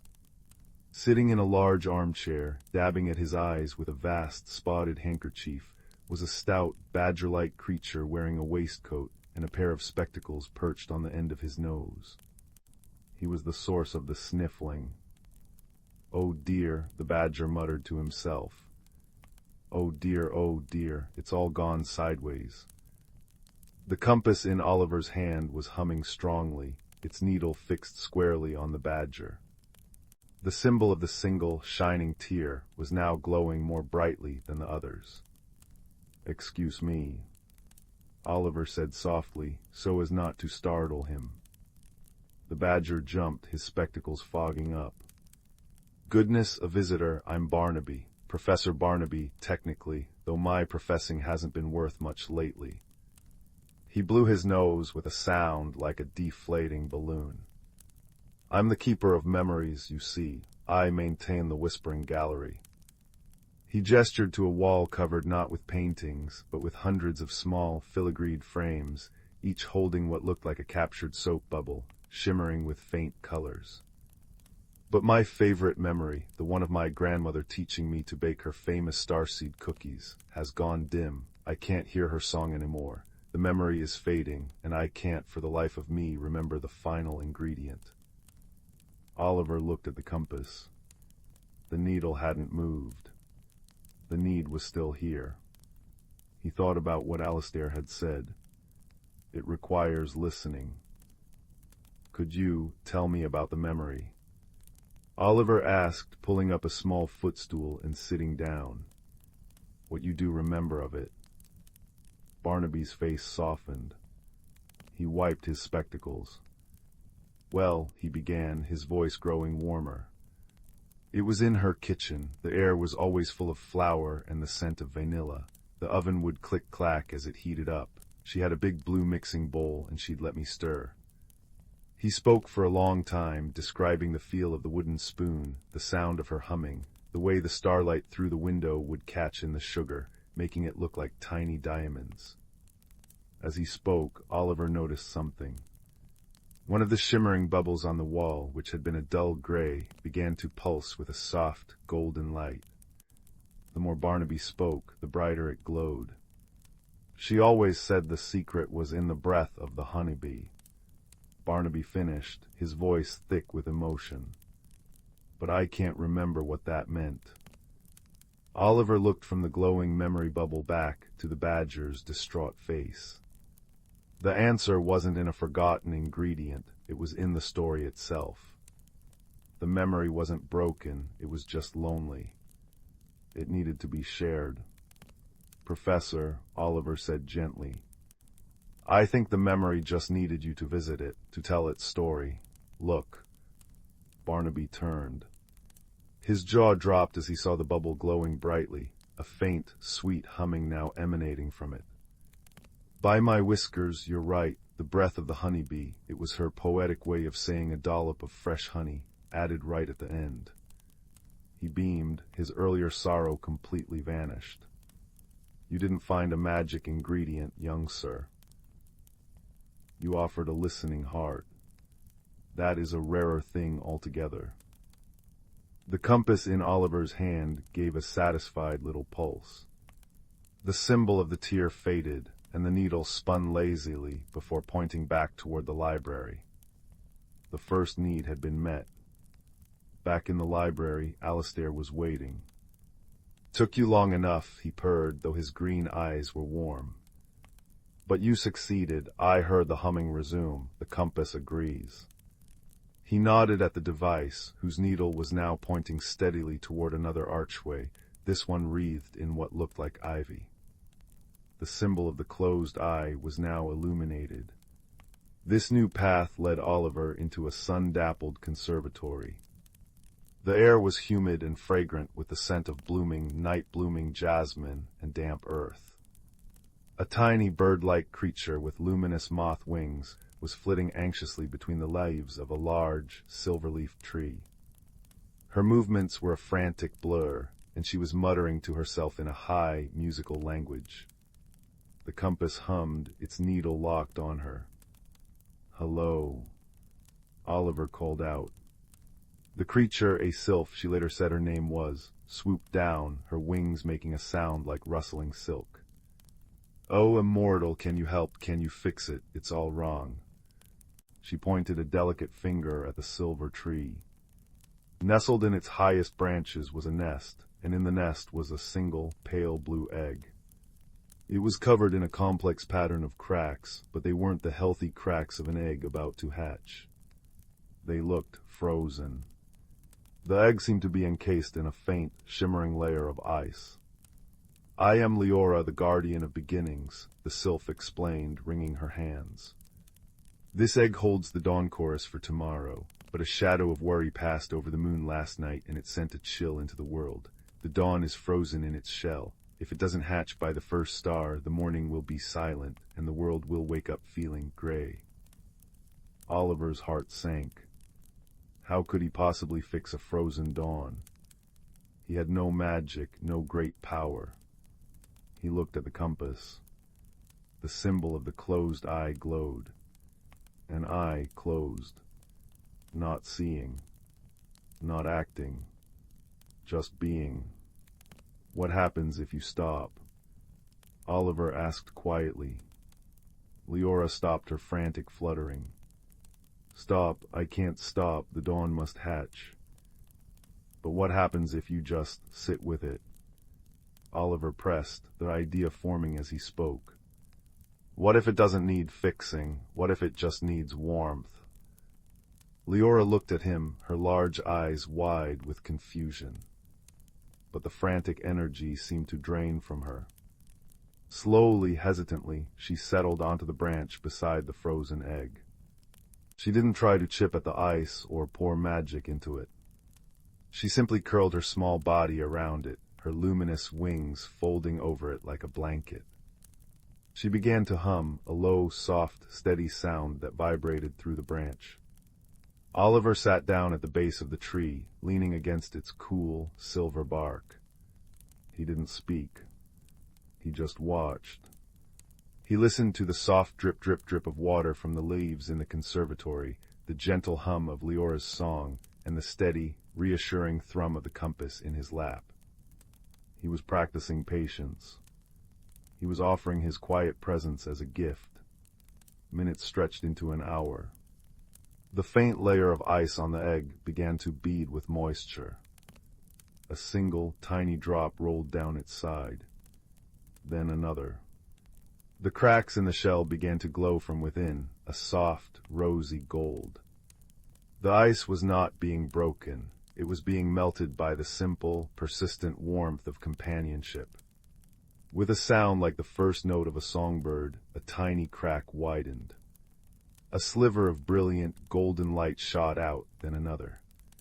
The eggshell fell away, not in pieces, but dissolved into a mist of sparkling light that filled the conservatory with the pure, hopeful scent of a new morning. The dawn had hatched. Leora looked at Oliver, her eyes shining with tears of joy. "You were right," she whispered. "It didn't need force, it just needed not to be alone." The compass pulsed warmly. The closed eye symbol faded. The needle swung once more, this time pointing back toward the staircase he had come down. The symbol of the open hands now glowed the brightest. His journey was almost complete. He said his goodbyes to Leora and Barnaby, who pressed a freshly baked, wonderfully fragrant starseed cookie into his hand. Back in the library, Alistair was waiting. "You have done well," the cat said, his purr a deep rumble of approval. "You have listened, you have been patient, and you have been present. These are the true magics. The compass has one final task for you." Oliver followed the needle back up the winding stairs, through the small door, and into the familiar dimness of the attic. But the needle didn't point to the box. It pulled him toward the round window. Outside, the rain had stopped, and the first stars were pricking the deep blue twilight. In the house next door, he could see into the window of his elderly neighbor, Mr. Abernathy, who lived alone. Mr. Abernathy was sitting in his chair, looking at a photograph, his shoulders slumped. The compass was humming, its needle pointing directly at him. The symbol of the open hands glowed with a gentle, insistent light. Oliver understood. The final need was not in a magical, hidden world. It was right next door. The greatest journey of courage was the few steps across a lawn. He went downstairs, out his front door, the cool, damp air kissing his cheeks. He crossed the dewy grass and knocked softly on Mr. Abernathy's door. When the old man opened it, his face was surprised, then softened into a smile. "I brought you a cookie," Oliver said, holding out Barnaby's gift. "And I thought maybe you could tell me about that photograph." Mr. Abernathy's eyes lit up. "Why, thank you, my boy. Come in, come in." As Oliver stepped inside, the compass in his pocket gave one final, soft, contented hum and fell silent. He knew its work was done. He had learned its secret. The most extraordinary magic was not in finding enchanted objects, but in using an ordinary heart to perform extraordinary kindness. Later, back in his own room, the compass safely returned to its box in the attic. Oliver lay in bed. He could hear the distant, friendly ting of Alistair's bell from somewhere in the walls, a comforting reminder that he was never truly alone. The world was full of quiet needs, and he now had the courage to listen for them. And as he drifted to sleep, the memory of a hatched dawn and a perfectly baked cookie wrapped around him, as warm and safe as a purring cat by a crackling fire. Story 8. In the heart of the whispering woods, nestled in a gentle valley where the moonlight pooled like liquid silver, lay the village of Stillwater. It was a place where cobblestone streets wound like sleepy serpents between cottages with thatched roofs, where gardens grew in spirals, and where the air always carried the scent of damp earth and blooming night-blooming jasmine. At the very center of the village stood the grandfather clock tower, its deep, resonant chime marking the hours with a sound so comforting it seemed to stitch the very fabric of the night together. Wind chimes, crafted from sea glass and polished river stones, sang a soft, random melody from every porch, and a gentle, mist-like rain often fell, not with a drumming insistence, but with a hushed patter, as if the clouds were sharing secrets with the leaves. The people of Stillwater were as gentle as their home. They mended one another's fences, shared soup on chilly evenings, and their greatest excitement was usually the annual Starlight Festival, where they would lay on woven blankets and watch the constellations perform their slow, celestial dance. But one autumn, a peculiar series of happenings began to unsettle the village's tranquil rhythm. It started with the stars. Old Finn, the night watchman, was the first to notice. Peering through his brass telescope, he saw that the constellation of the Silver Fox, a familiar sight with its bright, mischievous eye, was missing. Not clouded over, but simply gone, leaving a small, dark patch in the velvet sky. The next night the weaver's loom, a cluster of stars that formed a delicate square, had also vanished. A soft anxiety began to hum through Stillwater. Whispers fluttered in the bakery and the town square. Had the stars grown tired of their eternal watch? Were they falling? Then a second peculiarity emerged. Young Liam, the miller's son, swore that the stream behind his house was flowing backwards. The rest of the village laughed, but when they went to see, they found it was true. The water, which for centuries had tumbled cheerfully eastward toward the sea, was now sliding silently, dreamily, to the west. Leaves and flower petals floated upstream, defying all logic. The third and most beautiful mystery was discovered by Anya, the weaver. The luminous moonflowers in her garden, which always bloomed a pristine white under the moonlight, were now shifting through a spectrum of soft colors: lavender, pale blue, and a gentle, rosy pink. They were breathtaking, but their unpredictable hues were another thread in the tapestry of strangeness that had enveloped Stillwater. The village council, a group of well-meaning elders, gathered in the clock tower. They pored over old, dusty ledgers and debated theories of wayward magic and misbehaving sprites. They sent a delegation to the northern part of the woods, suspecting a reclusive sprite king of playing tricks. The delegation returned, not with a culprit, but with baskets of the sweetest blackberries anyone had ever tasted, a delightful discovery, but not a solution. Watching all this with quiet, thoughtful eyes was a young woman named Rowan. She was the village cartographer's apprentice, with a mind that loved patterns and a heart that listened more than it spoke. While others fretted, Rowan observed. She sat on her windowsill, her knees pulled to her chest, listening to the clock tower chime, the wind chimes whisper, and the gentle rain tap on the glass. She didn't see a crisis, she saw a puzzle. Her first clue came from a nursery rhyme, one sung to every child in Stillwater at bedtime. When the fox loses his sight, and the river takes flight, when the loom is undone, and the weaving's begun, seek the key in the glen, to make the world right again. Everyone knew the rhyme, but they thought it was just a silly verse. Rowan, however, saw it as a map. The fox was the missing constellation. The river was flowing backwards. The loom was the other vanished constellation. The weaving's begun. Could that be connected to Anya's color-changing flowers? That night Rowan took her own detailed star charts, drawn by her master, and a basket of warm oat cakes, and went to visit old Finn in his watchtower.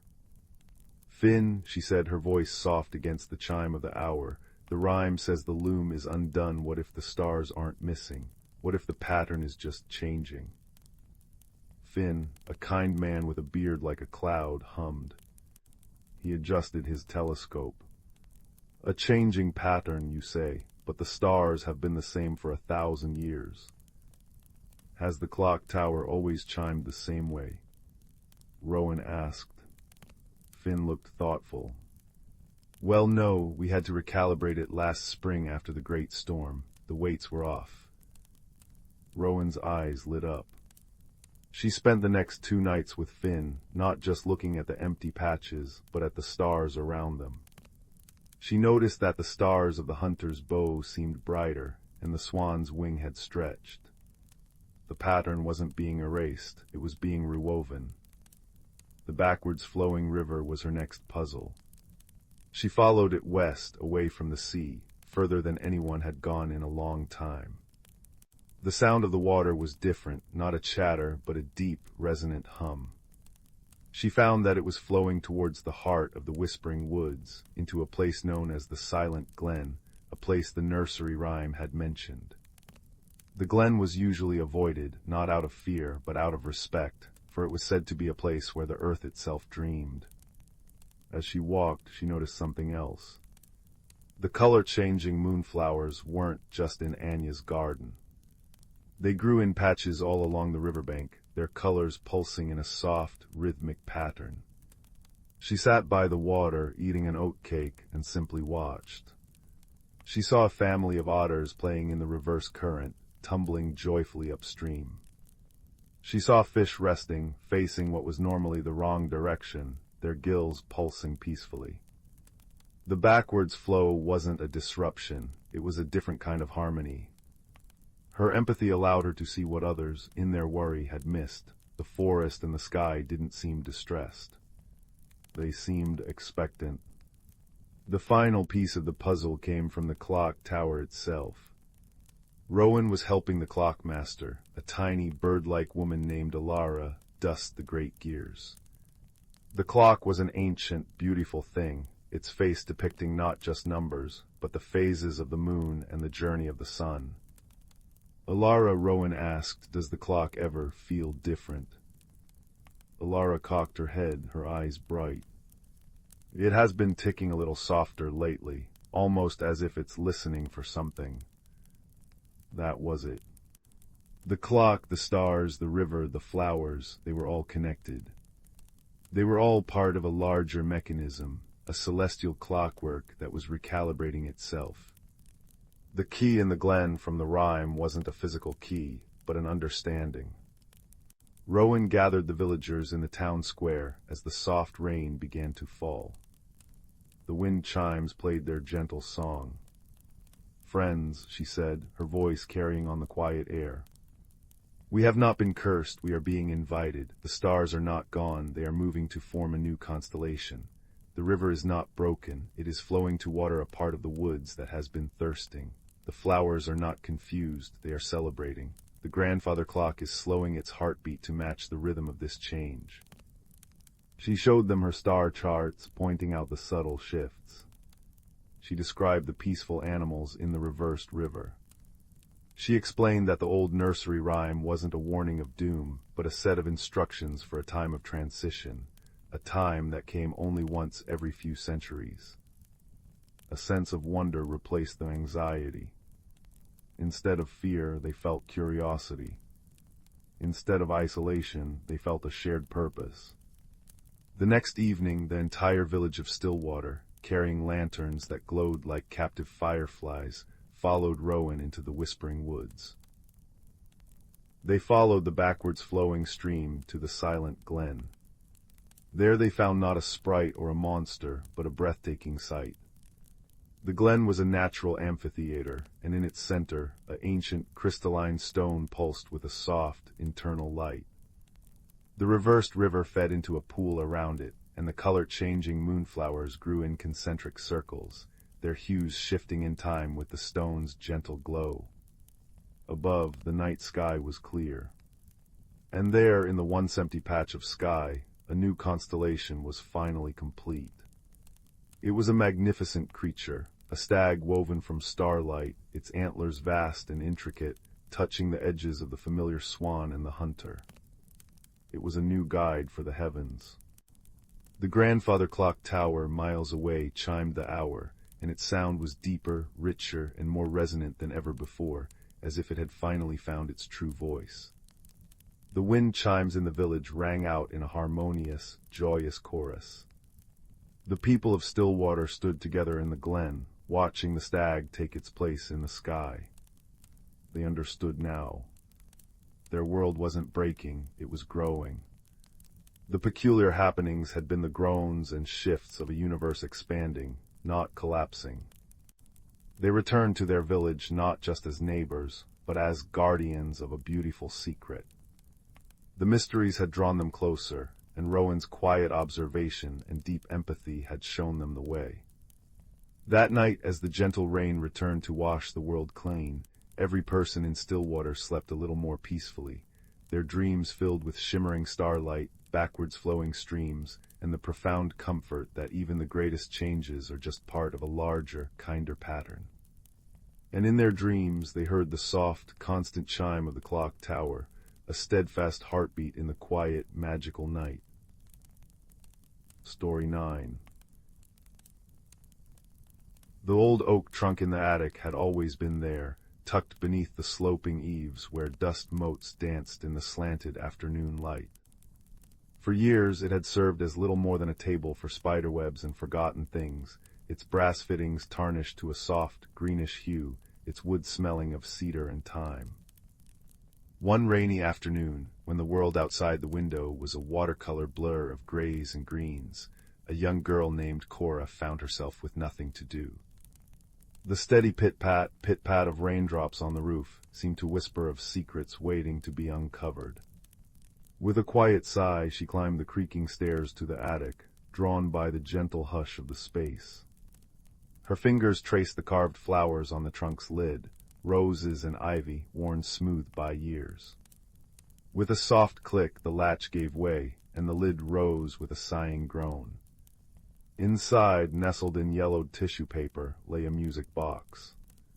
It was made of dark, polished wood, inlaid with mother-of-pearl that shimmered like moonlight on water. On its lid was a delicate painting of a starry night sky over a sleeping village.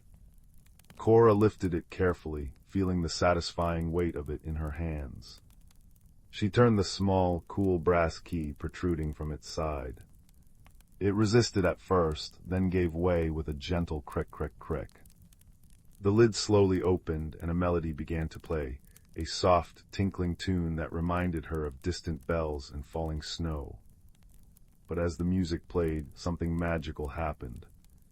The painted stars on the lid began to glow, and the tiny village below them seemed to shimmer, as if the lights in the cottage windows were being lit one by one. Cora caught her breath. This was no ordinary music box.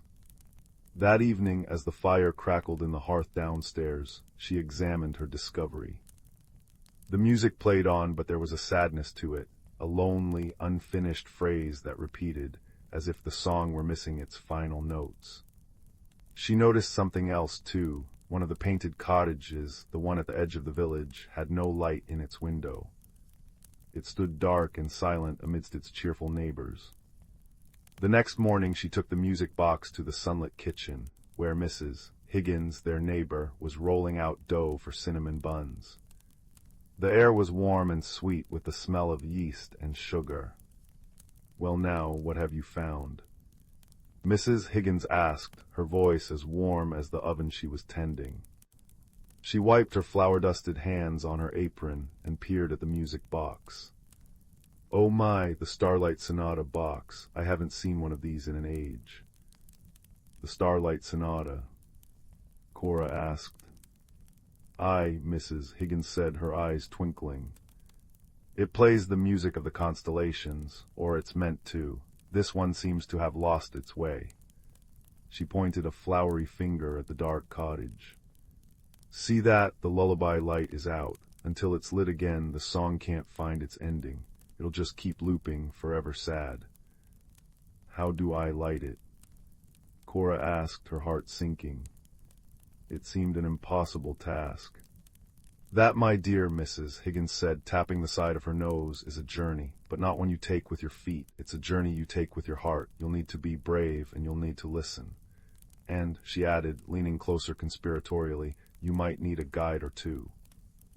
Cora's first guide appeared that very afternoon, in the form of a large ginger cat named Barnaby, who spent most of his days sleeping in a pool of sunlight on the porch. As Cora sat on the steps, the music box on her lap, Barnaby stretched, yawned, and padded over to her. He didn't meow, but instead made a soft, rumbling PRRT of inquiry, nudging the box with his head.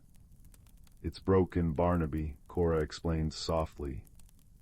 Barnaby blinked his golden eyes slowly, then began to purr, a deep, resonant sound that vibrated through the wood of the porch and into Cora's bones.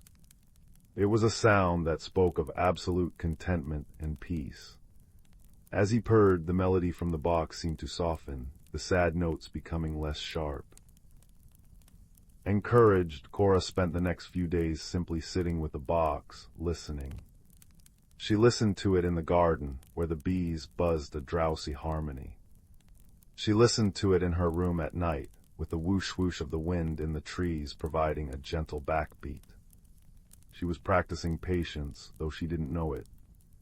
She was learning the language of the box. Her second guide was an old, retired clockmaker named Mr. Abernathy, who lived in a cottage so crammed with clocks that it ticked and talked like a heartbeat. She found him in his workshop, a pair of magnifying glasses strapped to his head, repairing a tiny, silver cuckoo clock. "Ah, the Starlight Sonata," he murmured when she showed him the box. His voice was as thin and precise as a watch spring. "A delicate mechanism, not gears and cogs, you understand. It runs on starlight and sentiment." He peered at the dark cottage. "The light has gone out because the memory that fuels it has faded. To rekindle it, you must find a new memory, a moment of pure, quiet courage, and offer it to the box." "But how?" Cora asked, feeling overwhelmed. "By living it, child," he said gently. "Courage isn't a roar. Often it's the small, brave choice to be kind when it's easier not to be, or the patience to see something through. Listen to the world around you. The answer is already whispering." Cora returned home, the music box cradled in her arms. The challenge felt immense. She wasn't a knight who could slay a dragon. Her courage felt small and quiet. Days turned into a week. She helped Mrs. Higgins carry her groceries without being asked, even though it made her late to watch the swans on the pond.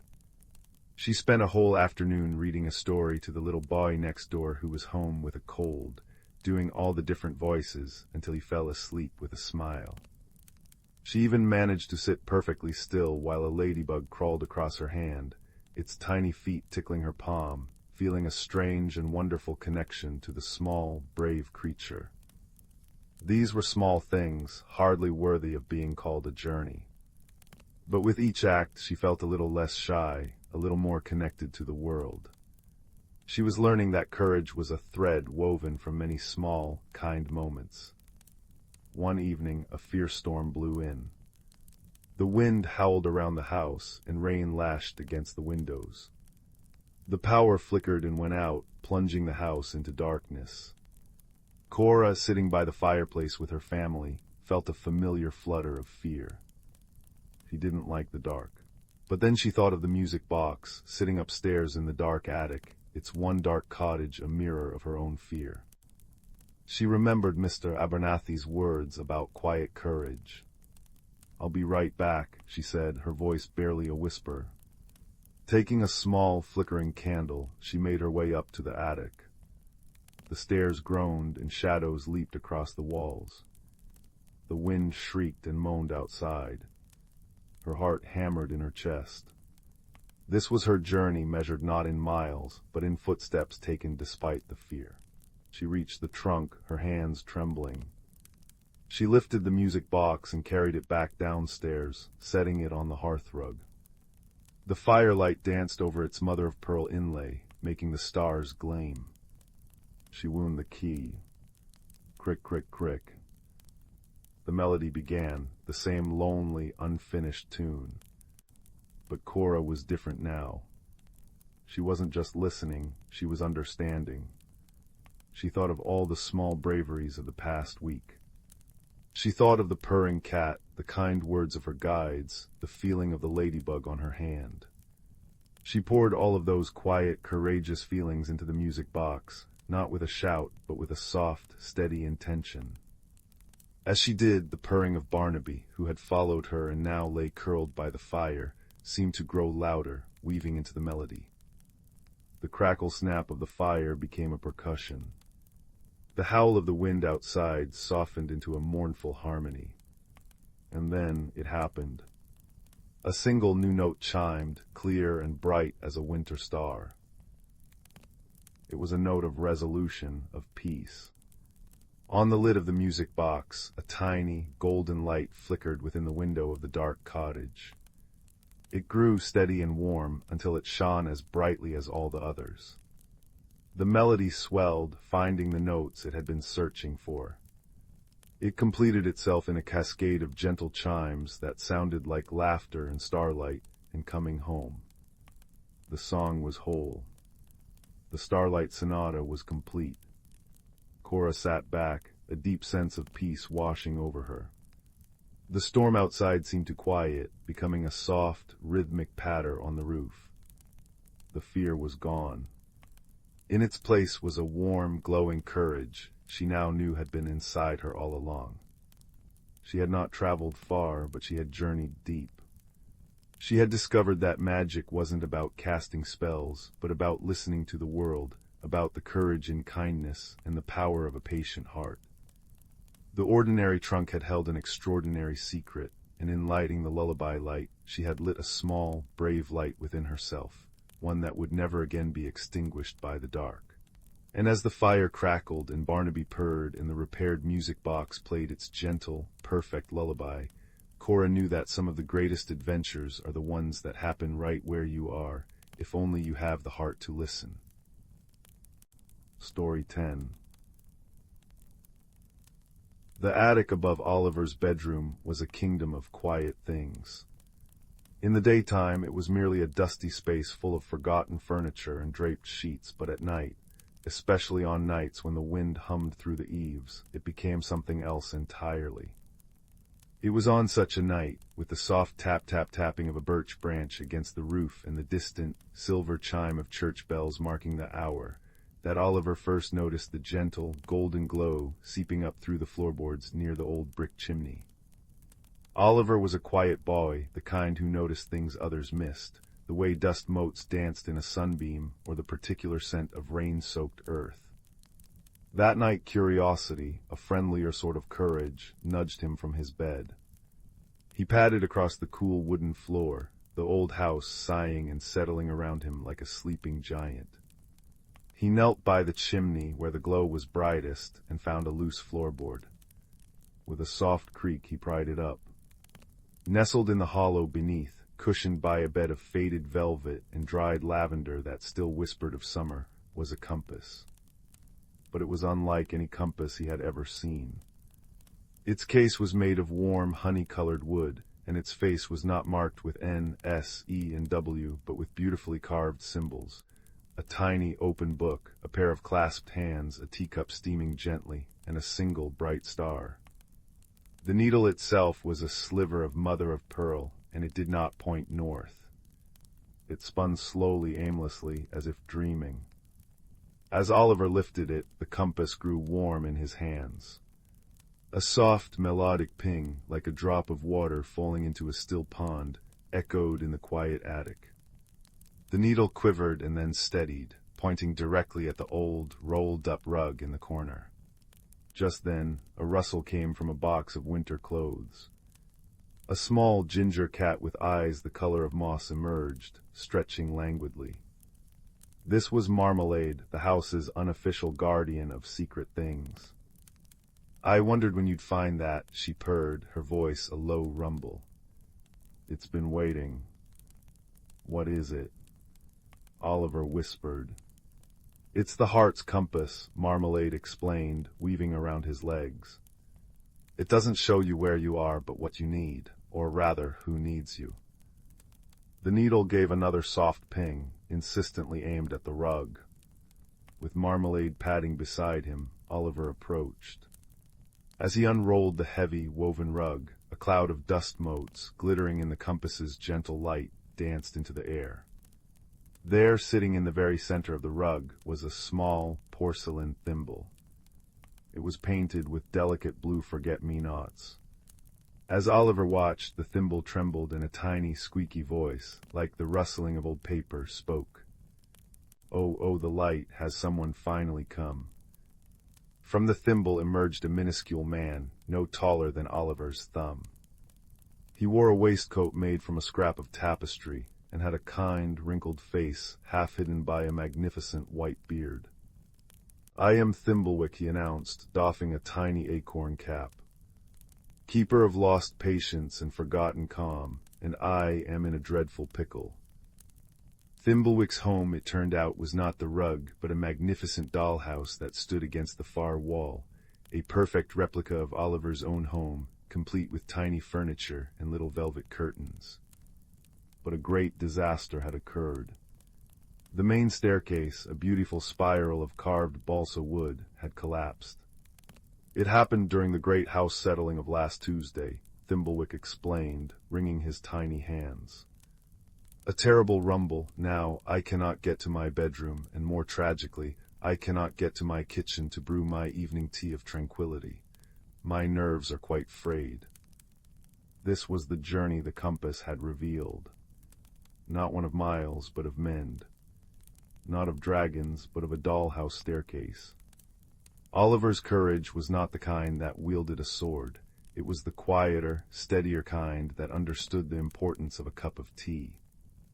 "We can't help," Oliver said, his voice firm with a newfound purpose. Marmalade purred her agreement. "We are well suited for this sort of adventure. I have an excellent grasp of structural dynamics, and Oliver's fingers are clever and gentle." So by the soft, golden glow of the heart's compass, which now rested on a nearby crate, its light casting long, dancing shadows, they set to work. The attic was a cozy workshop, filled with the safe, familiar sounds of the night.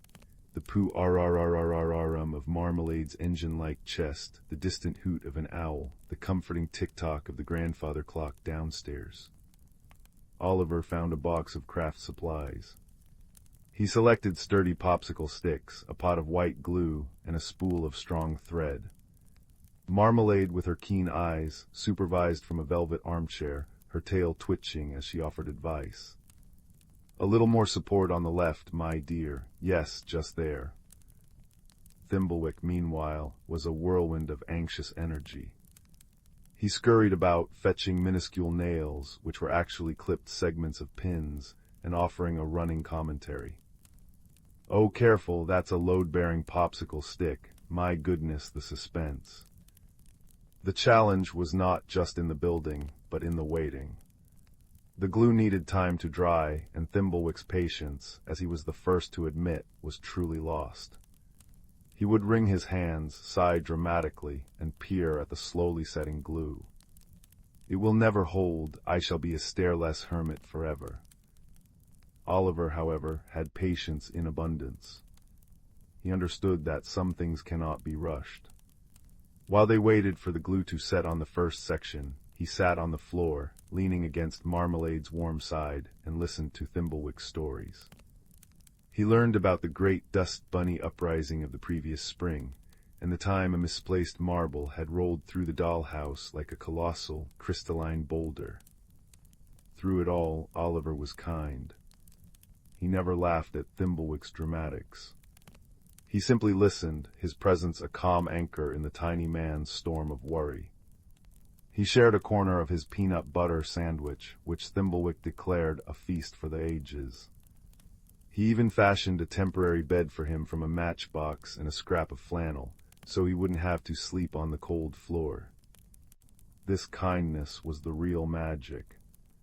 With each story shared and each small comfort given, Thimblewick grew calmer. His squeaks became less frantic, his sighs less despairing. He began to help more, holding tiny things in place with a newfound steadiness. After what felt like both a minute and an eternity, the new staircase was complete. It was a humble thing made of wood and glue and thread, but it was strong. Oliver carefully fitted it into place inside the dollhouse. It fit perfectly. Thimblewick stared at it, his tiny mouth agape. Then with a cry of joy he scurried up the steps, his little feet making a soft pit-a-pat sound. He reached the top, did a little jig of triumph on the landing, and then hurried down to his kitchen. Soon the delightful aroma of chamomile and lavender, the scent of Thimblewick's evening tea of tranquility, wafted through the dollhouse windows. He reappeared at the front door, beaming. "It's magnificent, sturdier than the old one. You have not only restored my staircase, but you have helped me find my lost patience. It was hiding, I think, under a great pile of worry." The heart's compass on the crate gave one final, clear ping. The mother-of-pearl needle, which had been pointing steadfastly at Thimblewick, now spun gently and came to rest, pointing directly at Oliver's own heart. He understood. The journey was over. The one who had needed him was now safe and content. He placed the compass back in its velvet nest, the soft glow fading, until it was just a beautiful, wooden object once more. He slid the floorboard back into place with a quiet thump. As Oliver climbed back into his bed, with marmalade curling up at his feet, he felt a deep and quiet warmth spread through him. The wind still hummed outside, and the branch still tapped its friendly rhythm on the roof. But the attic felt different now. It was no longer just a kingdom of quiet things, but a place where kindness had built a staircase, where patience had brewed a pot of tea, and where a quiet boy had discovered that the most extraordinary adventures are measured not in miles, but in the courage to care for a friend in need. And as he drifted to sleep, he was certain he could still smell, just faintly, the cozy, comforting scent of chamomile and lavender on the air. Story 11. The fire crackled and whispered in the hearth, its warm, orange light painting dancing shapes upon the walls of the quiet room. The log settled with a soft sigh, sending a shower of golden sparks up the chimney into the star-dusted night. It is in this gentle, breathing darkness that our story begins, not with a roar, but with a soft, persistent glow. In a small, quiet village nestled in a valley that cupped the moonlight like cool water, there lived a boy named Rowan. Rowan was a quiet child, with a heart that felt things a little too deeply and eyes that saw shadows where others saw only shapes. He often felt a lonely chill, even in the warmest room, as if a part of him was always standing just outside the circle of light, watching. His greatest comfort was the forest that cradled his village. It was an old, whispering wood, full of secrets and the soft rustle of unseen life. One afternoon, when the sun was a low, drowsy gold and long fingers of shadow stretched across the forest floor, Rowan was walking his usual path. He was following the faint trail of a brook, its gurgle a constant, cheerful companion. It was then that he saw it. Tucked between the gnarled roots of an ancient oak, something pulsed with a soft, warm light. It was a gentle, rhythmic glow, like the last embers of a campfire breathing in the dark. Curious, Rowan knelt. Brushing aside the damp, fragrant moss and a carpet of russet leaves, he discovered the source. It was an acorn, but unlike any he had ever seen. Its cap was a deep, burnished copper, and the nut itself was not brown, but a warm, polished wood gold. And from within its smooth shell, that gentle, ember-like light pulsed, slow and steady, casting a tiny, cozy pool of radiance around it. As he picked it up, it was warm to the touch, and a profound sense of calm, like a soft, heavy blanket, settled over his shoulders. The lonely chill in his heart seemed to retreat just a little. He carried the glimmernut home, cradling it in his palm. That night he placed it on the windowsill beside his bed. Its soft, pulsing light painted the ceiling with shifting amber patterns, and for the first time in a long time, Rowan fell into a deep and dreamless sleep, the gentle glow a silent watchman in the night. The next evening, as dusk bled into indigo, something strange happened. The glimmernut's pulse quickened. Its light, usually a soft throb, became a bright, insistent flicker. It seemed to be pulling, like a compass needle, towards the darkening forest. A soft, melodic hum, like a bee drowsing in a summer flower, emanated from it. Rowan understood. It was a summons. With the warm nut held securely in his hand, its light a brave little lantern in the vast darkness, he stepped back into the forest. The world was different at night. Familiar trees became tall, silent sentinels. The breeze spoke in a lower, more secretive language. But the glimmer nut cast its warm, buttery light ahead, showing him a path he had never noticed by day, a trail of silvery, moon-kissed moss that wound between the ferns. He walked for what felt like both a moment and an age, the forest deepening around him. Then he saw it. Between two massive, intertwined cedars, their bark like the skin of ancient dragons, was an archway woven from living willow branches. And through that archway the world changed. He stepped into the heartwood glade. It was a hidden world, a secret chamber in the forest's soul. The air itself shimmered with a soft, golden haze.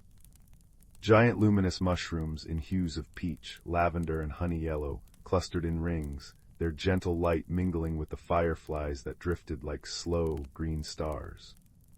The very moss under his feet was phosphorescent, a velvet carpet that glowed with a soft, blue-green radiance. In the center of the glade stood the most magnificent tree Rowan had ever seen. Its trunk was vast and silver-barked, and its leaves were not green, but the color of beaten gold and molten copper. They rustled with a sound like distant wind chimes. This was the ember tree, the source of all the gentle magic in this place. But something was wrong. As Rowan looked closer, his heart sank. Many of the luminous mushrooms were dim, their light guttering like dying candles. Patches of the glowing moss had turned gray and dull. And high in the ember tree, whole branches of the golden leaves were dark and still, their beautiful chime song silenced. A deep, sad coldness hung in the air, a chill that even his glimmer nut struggled to push back. A movement to his left caught his eye. From behind the roots of the ember tree, a creature emerged. It was about the size of a fox, with fur the color of twilight shadows and smoke. Its ears were large and delicately pointed, and its eyes were the same warm, glowing amber as the glimmer nut. It moved with a fluid grace, but its head was bowed, and its bushy tail drooped.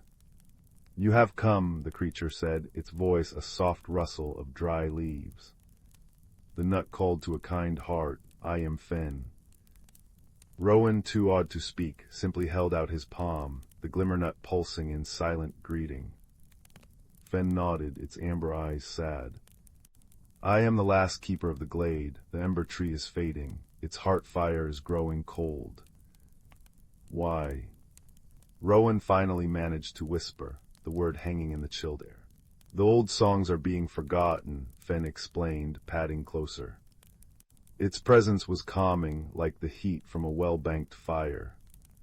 "The stories that warmed these roots, the laughter that fed its leaves, they have grown faint. The world outside grows louder and busier, and the quiet, glowing things are the first to be lost. Without warmth from the outside, the glade cannot sustain its own." Rowan thought of his own lonely chill, the feeling of being outside the light. He understood what it was to be cold and forgotten. He looked at the dimming glade, at Fen's sorrowful eyes, and then at the warm, steady pulse in his hand. A resolve, small but bright, kindled within him.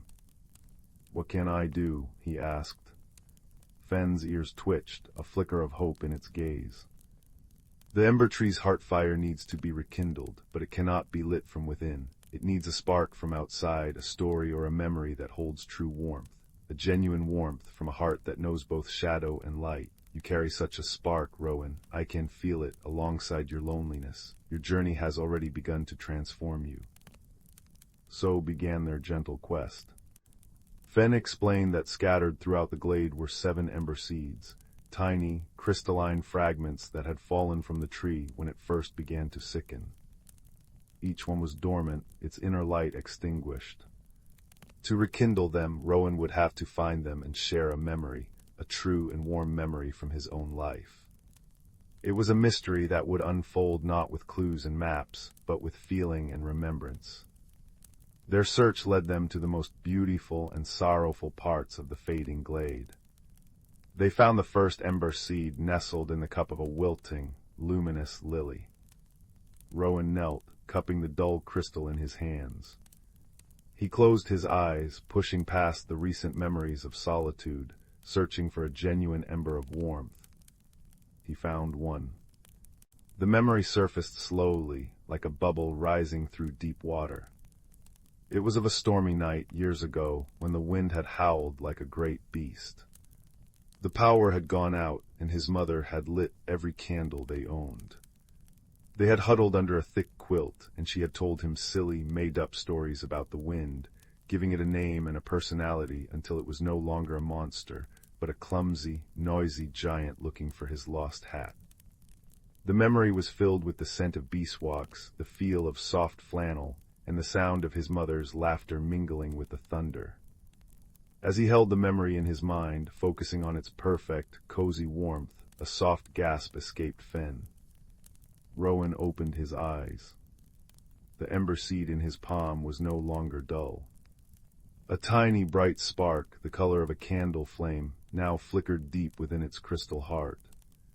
It was warm to the touch. A small, corresponding change happened in the glade. The wilting lily perked up, its petals regaining a faint, peach-colored glow. One by one, they found the seeds. Each one required a different kind of warmth. To rekindle a seed found near a silent, stone-lined pool, Rowan recalled the patient, quiet friendship of the old village baker, who had taught him how to knead dough, his flour-dusted hands moving with a slow, wise rhythm. The memory was not loud or exciting, but it was deep and steady, and it lit the seed with a soft, constant glow. Another seed, hidden in a patch of gray moss, responded to the memory of the first time he had successfully mended a broken toy, the feeling of clumsy triumph and the satisfaction of making something whole again. With each seed he rekindled, a small part of the glade responded. A cluster of mushrooms would brighten, their light pushing back the shadows. A patch of moss would begin to shimmer again. And with each shared memory, Rowan felt the lonely chill inside him recede, replaced by the very warmth he was giving away. He was not just transforming the glade and this quest were transforming him. He was remembering that his life, though quiet, was filled with tiny, glowing moments. Fen was a constant, comforting presence. The creature would listen to each story, its amber eyes soft, sometimes offering a quiet comment that showed a deep understanding. "That is the warmth of safety," it would murmur, or, "Ah, the glow of a task well done." An unexpected friendship blossomed between the boy and the magical keeper, a bond built not on grand adventures, but on shared purpose and quiet companionship. It warmed Rowan's heart more surely than any fire. Finally, only one ember seed remained. It was the largest of them all, lying at the very base of the ember tree, nestled in its great, silver roots. But as Rowan approached it, a wave of cold despair washed over him. This seed was different. It was not just dormant, it was dark, almost black, and icy to the touch. When he tried to recall a warm memory, his mind went blank. The recent warmth he'd found seemed to drain away, and the old, familiar loneliness rushed back in, colder than ever. I can't," he whispered, his shoulders slumping. "This one is too cold. My memories aren't warm enough." Fen nudged his hand with its soft, cool nose. "This is the heart seed, Rowan. It does not need a memory of light. It needs an understanding of the dark. It needs you to share the memory of your loneliness itself." Rowan looked at Fen, bewildered. "But that's cold. That's what's making the tree sick." "Is it?" Fen asked, its voice gentle as a falling leaf. "Or is it the thing that made you able to hear the glimmernuts call, the thing that made you willing to come here? A fire is not just defined by its flame, but by the space it warms. Share the cold, Rowan, acknowledge it. Only then can true, lasting warmth take its place." Trembling, Rowan picked up the dark, cold heart seed. It felt like holding a shard of winter. He closed his eyes, and instead of fighting the lonely feeling, he let it in. He remembered standing at the edge of the schoolyard, watching other children play. He remembered lying in bed, listening to the distant sounds of a village festival he felt too shy to join.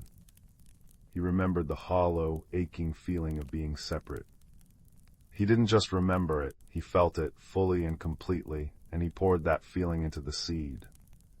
A tear traced a cool path down his cheek and fell onto the crystal. There was a silence. Then a sound like a great, deep breath.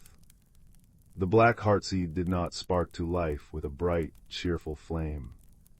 Instead, a deep, rich, ruby-red glow began at its core. It was the color of banked coals, of warmth held in reserve, of strength forged in silence. It was not the opposite of the cold he had shared, it was its transformation. It was a warmth that knew the cold and was therefore stronger, more resilient, and more true. As the heartseed glowed with its deep, steady light, a tremor ran through the ember tree. From its highest branches to its deepest roots, a wave of golden warmth radiated outwards. The dark leaves shimmered back to life, their copper and gold blazing as if lit by an inner sun. Their chime song returned, a beautiful, cascading melody that filled the glade. The mushrooms shone with brilliant light, the moss glittered like a field of emeralds, and the very air grew warm and sweet, smelling of honey, sun-warmed pine, and baking bread. The transformation was complete. The heartwood glade was restored, its magic burning steady and true once more, brighter and more beautiful than ever because it now held within it an understanding of the dark it had overcome. Fen looked at Rowan, its amber eyes shining with a light that was both joyful and peaceful. "You see," it whispered. "You were not outside the light, Rowan. You were simply a different kind of ember, waiting for the right breath to make you glow." Rowan understood. His journey was over. He looked at the glimmer nut in his hand. It was no longer pulsing, but glowing with a constant, soft, and unwavering light. Its work was done. "Will I ever see you again?" he asked Fen, his heart full. Fen brushed against his leg, a gesture of pure affection. "The glade is always here, and so am I. You need only find a quiet moment and a kind heart, and you will feel the way back. But for now, your own world needs you. It needs the warmth you have found." With a final, loving look at the radiant glade and his faithful friend, Rowan turned and walked back through the willow arch. The forest path seemed shorter on the return, the night less intimidating. When he finally stepped out of the trees and saw the lights of his village twinkling below, he felt not like an outsider looking in, but like someone carrying his own light home. He climbed into his bed, placing the now steadily glowing glimmer nut back on his windowsill. Its light was no longer a summons, but a reminder. A reminder of a hidden world, an unexpected friend, and the warm, steady glow that now lived inside his own heart. The lonely chill was gone, not banished, but transformed into a quiet, resilient warmth. He closed his eyes, the golden image of the ember tree dancing behind his eyelids. And as he drifted into a deep and peaceful sleep, the fire in the hearth downstairs settled once more with a soft, contented sigh, its work done for the night, its warmth echoing the new warmth in the boy's heart, guiding him and all who listen toward restful dreams. Story 12. The attic was a kingdom of quiet things, where forgotten treasures dozed beneath soft blankets of dust. It was here, on an afternoon when the rain whispered secrets against the roof, that a young girl named Maya found herself exploring. The air smelled of cedar and old paper, a scent like a memory of Christmases long past. A single round window streaked with rain let in a pearly gray light that made the dust motes dance like tiny fairies. Maya was sorting through a trunk of her grandmother's things, her movements slow and careful. Thump. Rustle. Sigh. The trunk exhaled a breath of lavender and thyme. Beneath a stack of embroidered tablecloths, her fingers brushed against something cool and metallic. She drew it out. It was a compass, but it was unlike any compass she had ever seen. Its case was made of warm, tarnished brass, etched with swirling patterns that looked like vines or ocean waves. The glass was slightly cloudy, and the needle was a sliver of what looked like moonlight. It didn't point north. It quivered, spinning slowly as if searching for something. As she held it in her palm, the compass grew warm. A soft, melodic hum, like the sound of a distant bell carried on the wind, filled the quiet attic. The needle settled, pointing not toward the window or the door, but directly at a large, old wardrobe in the corner, one she had never dared to open.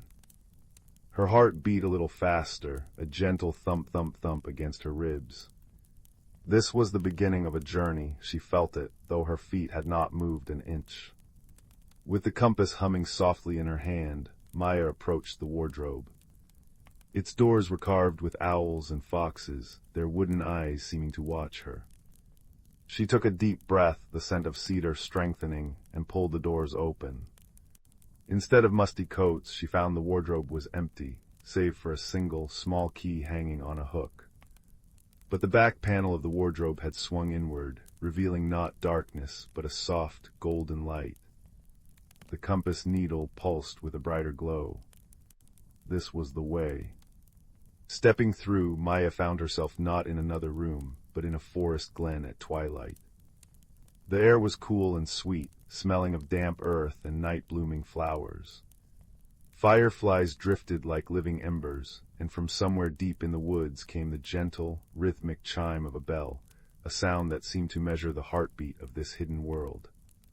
This was her journey, and it would be measured not in miles, but in the quiet courage it took to take each new step. She hadn't walked far when a voice, dry and rustling like autumn leaves, spoke from a low-hanging branch. "You're a bit small for a wayfinder, aren't you?" Perched there was a large owl with feathers the color of tree bark and eyes like polished amber. He blinked slowly. I don't know what a wayfinder is," Maya admitted, holding up the compass. "This showed me the way." "Ah, the lullaby compass," the owl said, his voice a low, soothing hoot. "It doesn't find places, little one, it finds what is lost. Mostly it finds lost courage. My name is Hoot. I am a keeper of beginnings." He ruffled his feathers. "The compass has brought you here because something in your world has lost its way, and you have the heart to help it, but you won't be able to do it alone." As if on cue, a small, sleek shadow detached itself from the base of a large oak tree and wound its way around Maya's ankles. It was a cat black as midnight, with eyes like twin green moons. A deep, rumbling purr vibrated through her, a sound as comforting as a crackling fire. "This is Soot," Hoot introduced. "He is a weaver of comfort. Don't let his silence fool you. He listens to the whispers of the world." Soot blinked up at Maya, his purr intensifying, and she felt a wave of calmness wash over her. She knelt to stroke his silky fur, and he nudged her hand with his head. "The compass will guide you," Hoot explained, his head swiveling to follow the quivering needle. "But the path will present a challenge. You must solve it not with strength, but with what you carry inside. Patience, kindness, a clever thought." The three of them, girl, owl, and cat, set off, following the compass's glowing needle. They walked along a path of soft moss that muffled their footsteps. The forest was alive with gentle sounds, the rustle-rustle of unseen creatures in the undergrowth, the soft plink-plink of dew dripping from leaves, and that constant, reassuring, distant bell. The light never changed from its perpetual, cozy twilight, and the air remained cool and kind. After a time, the path led them to the edge of a wide, dark river. The water moved sluggishly, and a low, unhappy moan seemed to emanate from its depths. Spanning the river was a bridge, but it was not made of wood or stone. It was a tangled, messy, and terribly unstable-looking structure, woven from shadows and fears.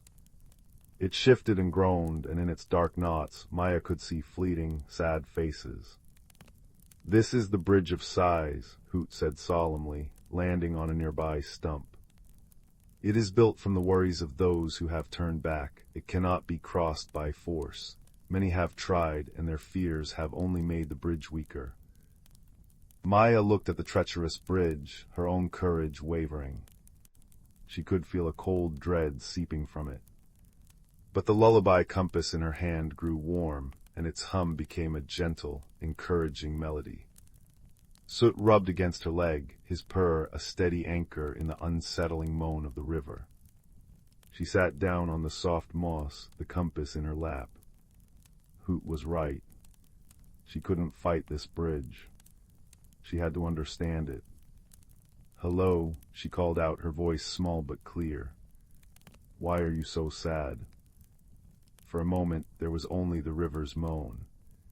Then a tiny wispy voice, like a breath of wind, replied from the bridge. "We are forgotten," it sighed. "We are the kindnesses that were never thanked, the brave words that were never spoken, the songs that were left unsung. We have no weight, no substance. We are nothing but sighs." Maya thought about this. These weren't monsters. They were lost opportunities for goodness. They weren't something to be defeated, but something to be acknowledged. She remembered the trunk in the attic, full of her grandmother's beautiful things, made with love and now tucked away. She thought of a time she had wanted to thank a friend, but had been too shy. She thought of a lullaby her mother used to sing that she hadn't heard in years. She didn't try to cross the bridge. Instead, she began to speak. "I remember a quilt my grandmother made," she said softly. "It was blue and green like the sea and the forest. It was very kind of her to make it." As she spoke, one of the dark knots in the bridge seemed to loosen, and a faint, silvery light shimmered within it. Encouraged, she turned to another knot.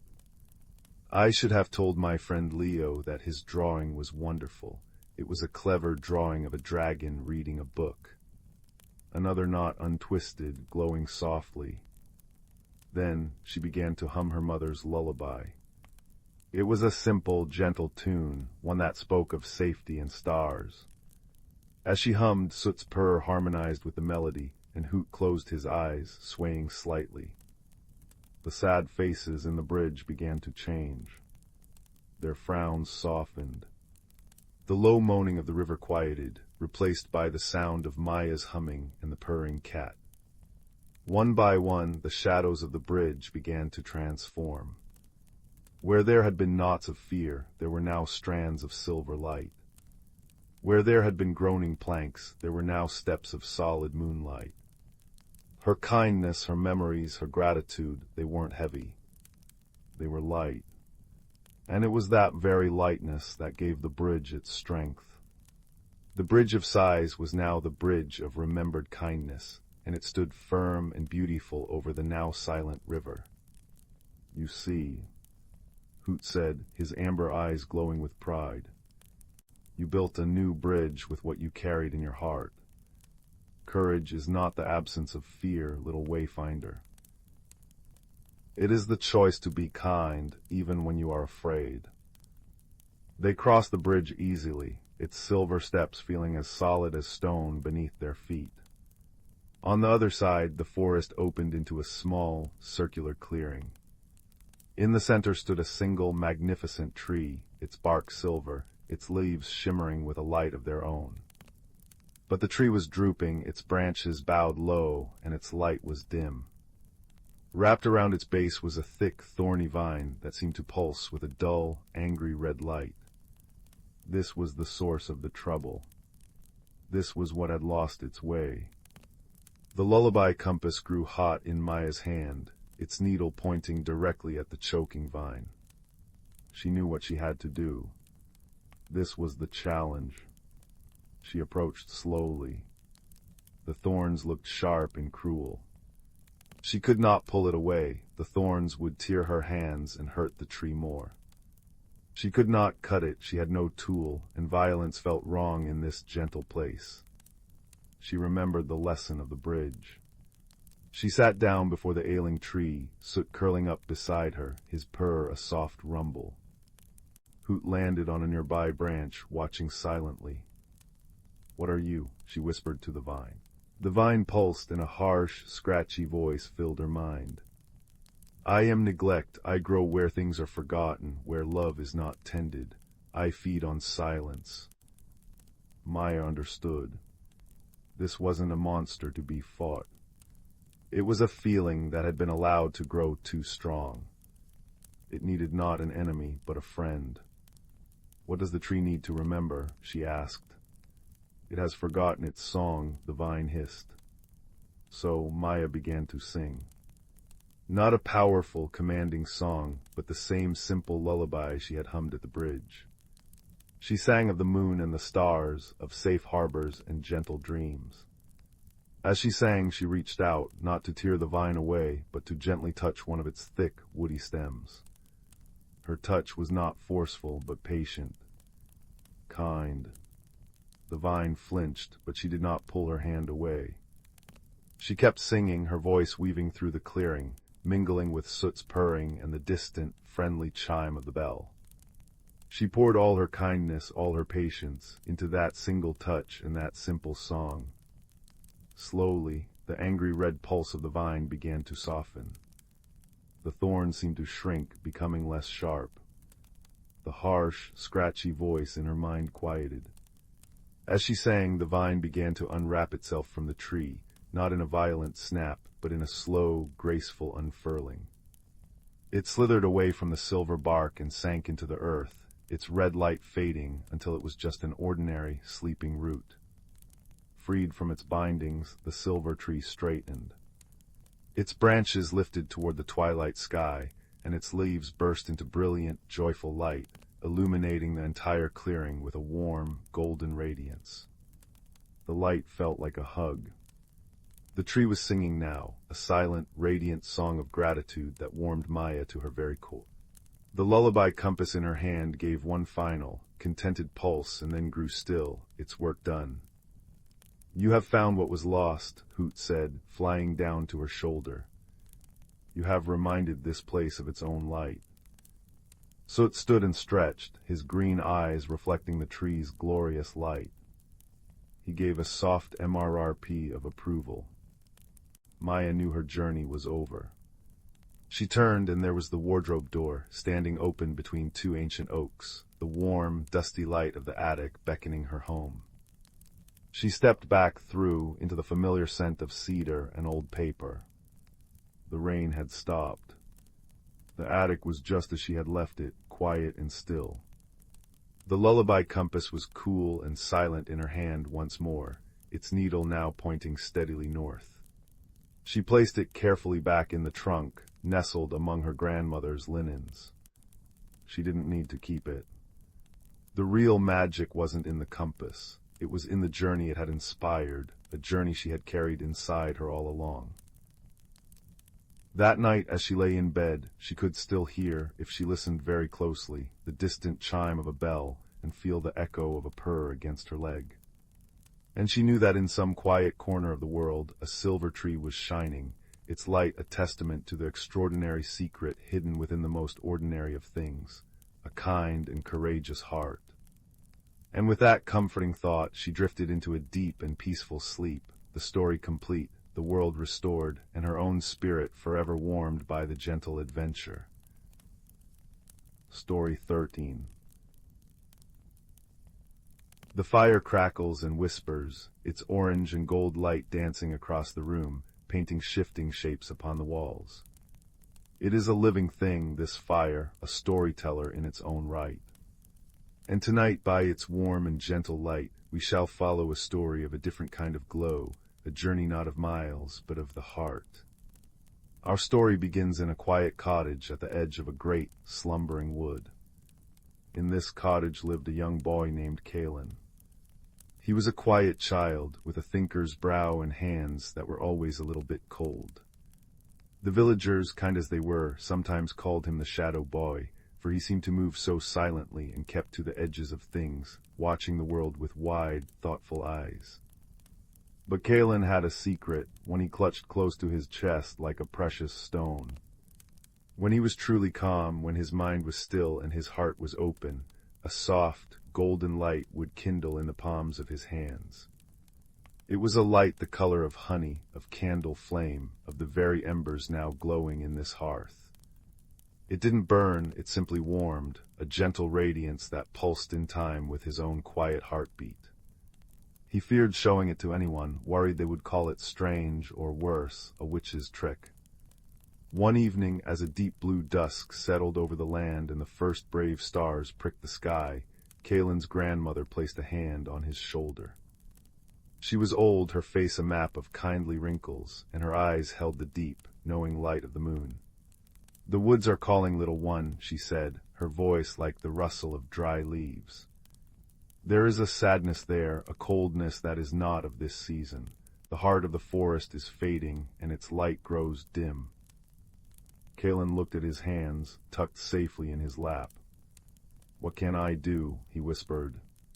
"You carry a spark within you, Kalen," she said, her gaze seeming to see right through to his secret. "A spark that the forest needs. You must journey to the sylvan glade, the hidden heart of the wood. Find the guardian who dwells there. Only a light that comes from a gentle heart can rekindle what has been lost." And so, with a heart full of trepidation and a small satchel of bread and cheese, Kalen stepped beyond his garden gate and into the embrace of the ancient wood. The air changed at once, growing thick with the scent of damp earth and pine. The path was a ribbon of silver in the moonlight, flanked by towering sentinels of oak and beech. Their branches wove a canopy so dense that the sky was but a memory, a patchwork of indigo glimpsed between the leaves. For a long time he walked, the only sounds the soft crunch of his boots on the leaf litter and the distant, lonely hoot of an owl. The darkness felt heavy, a tangible thing that pressed in on him. He felt his own smallness, his insignificance beneath these timeless trees. His hands remained stubbornly dark and cold in his pockets. Just as a chill was beginning to seep into his bones, he saw it. A flicker of movement, a dash of silver between the gnarled roots of a great willow. He paused, holding his breath.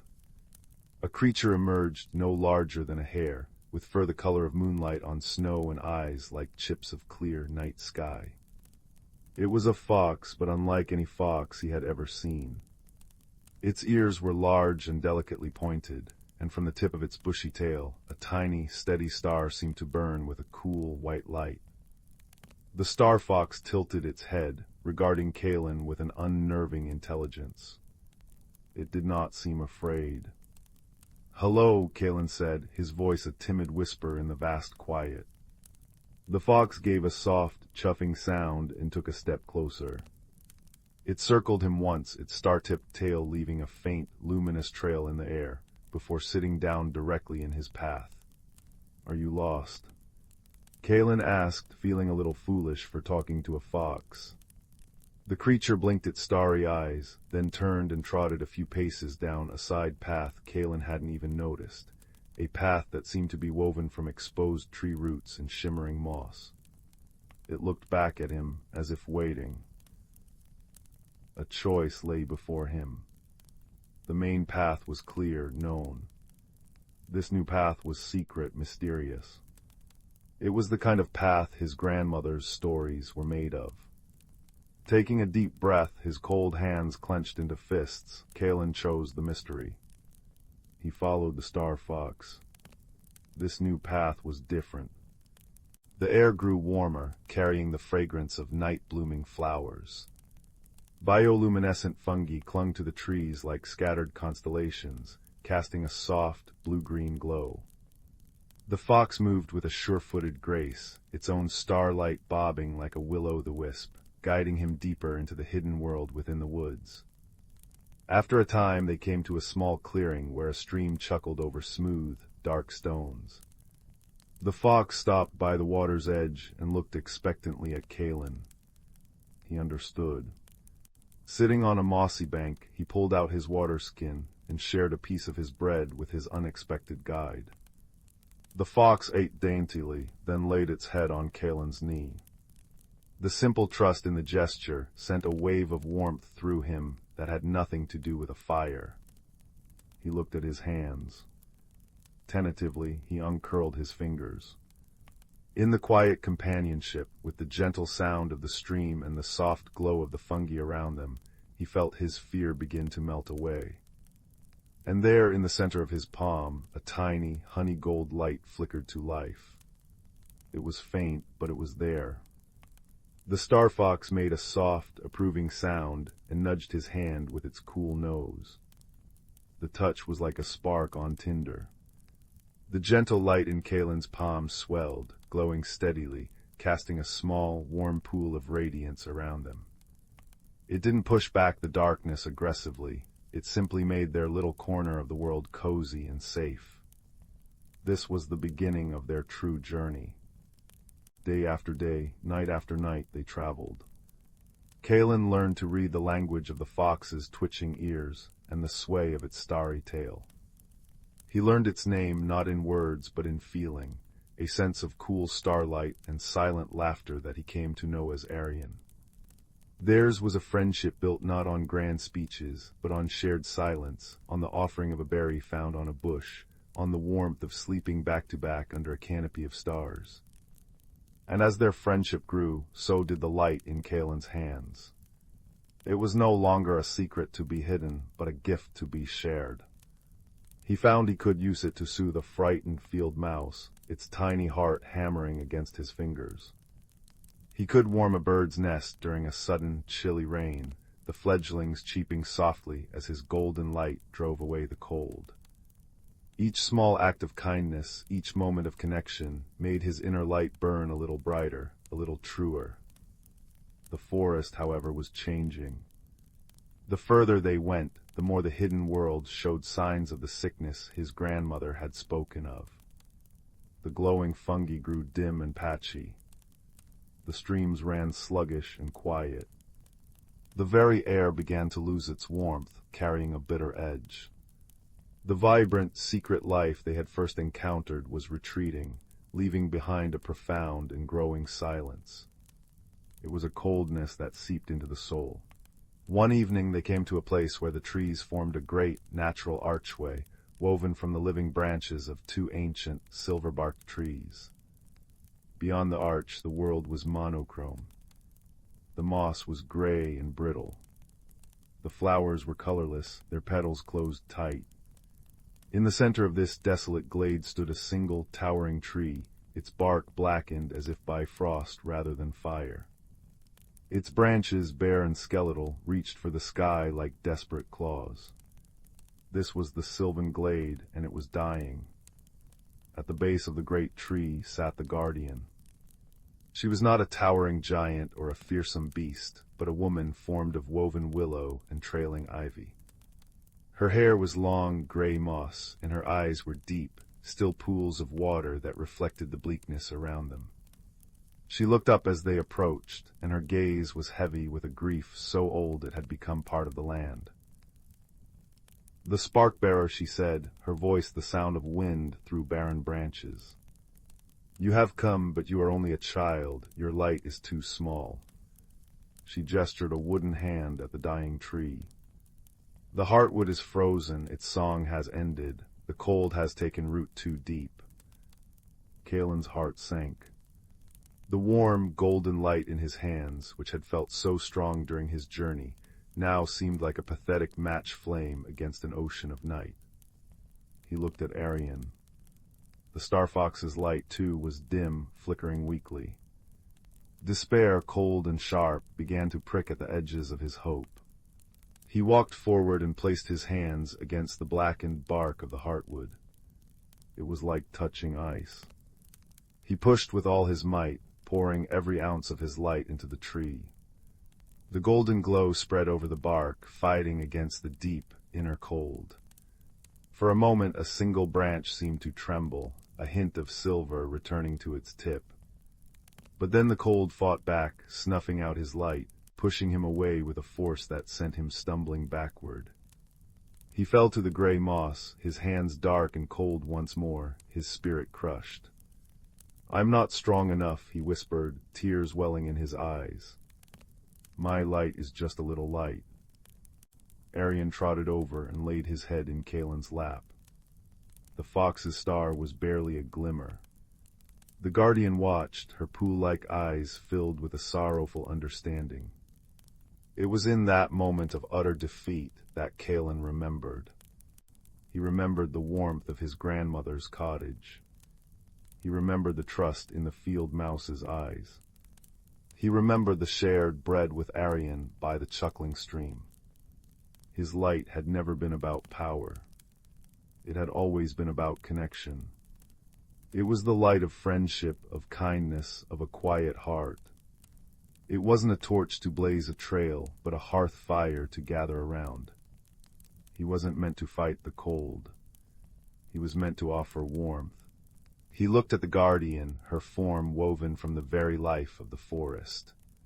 He looked at Arian, his friend, whose light was also fading. He didn't try to light his hands again. Instead, he sat up and he began to speak. His voice was soft at first, then grew steadier, painting pictures in the still, cold air. He spoke of the smell of warm bread from his grandmother's oven. He described the sound of the stream on his first night with Arian. He told of the feeling of the fledgling birds growing calm under his touch. He sang a simple, wordless lullaby his grandmother used to sing, a melody as warm and steady as a heartbeat. As he spoke and sang, he wasn't focusing on making a light. He was simply sharing his heart. He reached out and placed one hand on Arian's back and the other on the guardian's woven arm. And then it happened. A gentle warmth began to bloom in his chest, not a fierce fire, but a deep, resonant glow.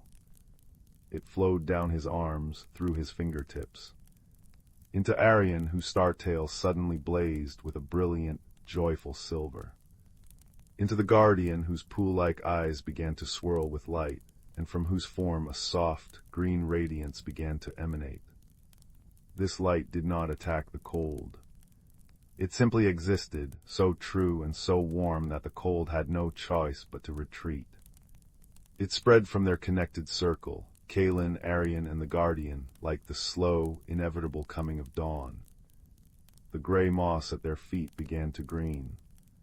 The colorless flowers unfurled their petals, revealing hues of violet and gold. The deep inner frost within the heartwood began to thaw, not with a crash, but with a gentle sigh.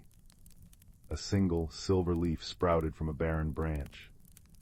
Then another and another, until the entire tree was shimmering with new life. A deep, resonant hum filled the glade, the song of the forest returned. It was a melody of roots drinking deep, of leaves turning towards the sun, of life rekindled. The guardian rose, her form now vibrant and supple. She bowed her head to Kalen. "You did not bring a great light to conquer the dark," she said, her voice now the sound of rustling leaves and clear water. "You brought a small, true light, and you shared it. That is the only kind of light that can ever truly heal." Kalen understood. His journey had transformed him. He was no longer the shadow boy hiding his light. He was Kalen, the boy who carried a spark of warmth, a spark that grew brighter not when he hoarded it, but when he gave it away. The journey back was a celebration. The hidden world was now ablaze with light and sound. The fungi glowed like emerald lanterns, the streams sang cheerful songs, and the air was thick with the perfume of 1,000 flowers. Arian walked beside him, his starlight now a constant, brilliant beacon, no longer needed to guide, but simply to shine. When Kalen finally stepped out of the wood and saw the warm, golden light of his grandmother's cottage window, it felt like seeing a reflection of the light he now carried inside himself. He never told the villagers of his journey, or of the star fox who would sometimes visit him in his garden on moonlit nights. They simply noticed that the boy at the edge of the wood was no longer quiet and cold. He was calm and kind, and there was a warmth in his eyes that made people feel comforted, as if they were standing near a friendly fire. And so, dear listener, as the fire in this hearth begins to sink into a bed of glowing embers, remember Kalen's story. Remember that the greatest journeys are often those we take within ourselves. The most powerful magic is not a roaring blaze, but a steady, gentle glow born of kindness and friendship. It is a light that does not seek to banish all darkness, but to create a small, warm, and welcoming space within it. So carry your own spark gently. Nurture it with quiet moments and true connections. And know that even the smallest, truest light can make all the difference in a world that sometimes grows cold. Now let the warmth of this story wrap around you like a soft blanket. Let the flickering firelight and the memory of a golden glow in a quiet wood lull you into a peaceful, dream-filled sleep. The story is over, but the warmth remains. Close your eyes and rest. Story 14. The fire crackled softly in the hearth, its warm orange light dancing across the room like a host of friendly sprites. It was on such an evening, when the world outside was wrapped in a blanket of velvet darkness, and the stars were but shy pinpricks of light, that our story begins. It is the tale of a quiet, observant boy named Leo, who lived in a small cottage at the edge of a great, whispering wood. Leo was a boy who noticed things others often missed. He saw the way the morning dew clung to a spider's web, turning it into a necklace of diamonds. He heard the secret language the wind spoke to the leaves of the oak tree outside his window. And most of all, he felt a deep, resonant warmth from the old, river-smoothed stone he kept on his windowsill. It was a humble thing, gray and unremarkable by daylight, but in the deep of night it would sometimes pulse with a soft, inner light, like the last ember in a dying fire. One evening, as a particularly chill autumn wind moaned through the eaves, Leo was watching his stone. It was glowing more persistently than usual, a steady, gentle thrum of deep orange light. As he watched, a single brilliant spark, no bigger than a firefly, lifted from its surface and drifted towards his window. It did not fade or vanish.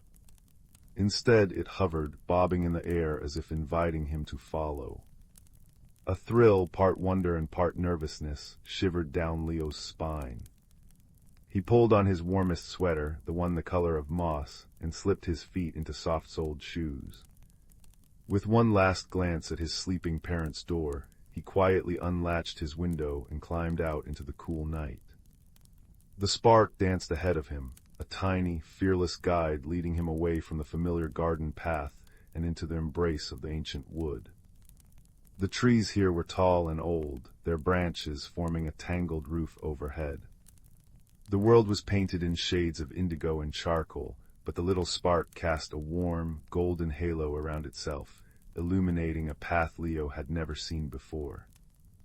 It was a trail of soft, luminous moss that wound between the great trunks, and it smelled richly of damp earth, decaying leaves, and something else, something like cinnamon and old parchment. He walked for what felt like both a moment and an eternity, the only sounds the soft crunch of his footsteps and the distant, soothing hoot of an owl. The air grew warmer the deeper he went, not with a stifling heat, but with the comfortable, radiant warmth of a well-tended hearth. The trees began to change, too. Their bark took on a reddish, coppery hue, and their leaves, even in the dark, seemed to hold the memory of autumn fire. And then he saw it. The path of moss opened into a vast, hidden clearing. But it was not a clearing like any other. It was a city, a secret hamlet built not of wood and stone, but of living, growing things.